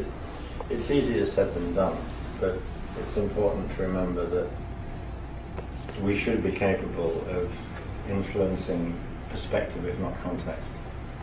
And we can always choose to adjust our perspective.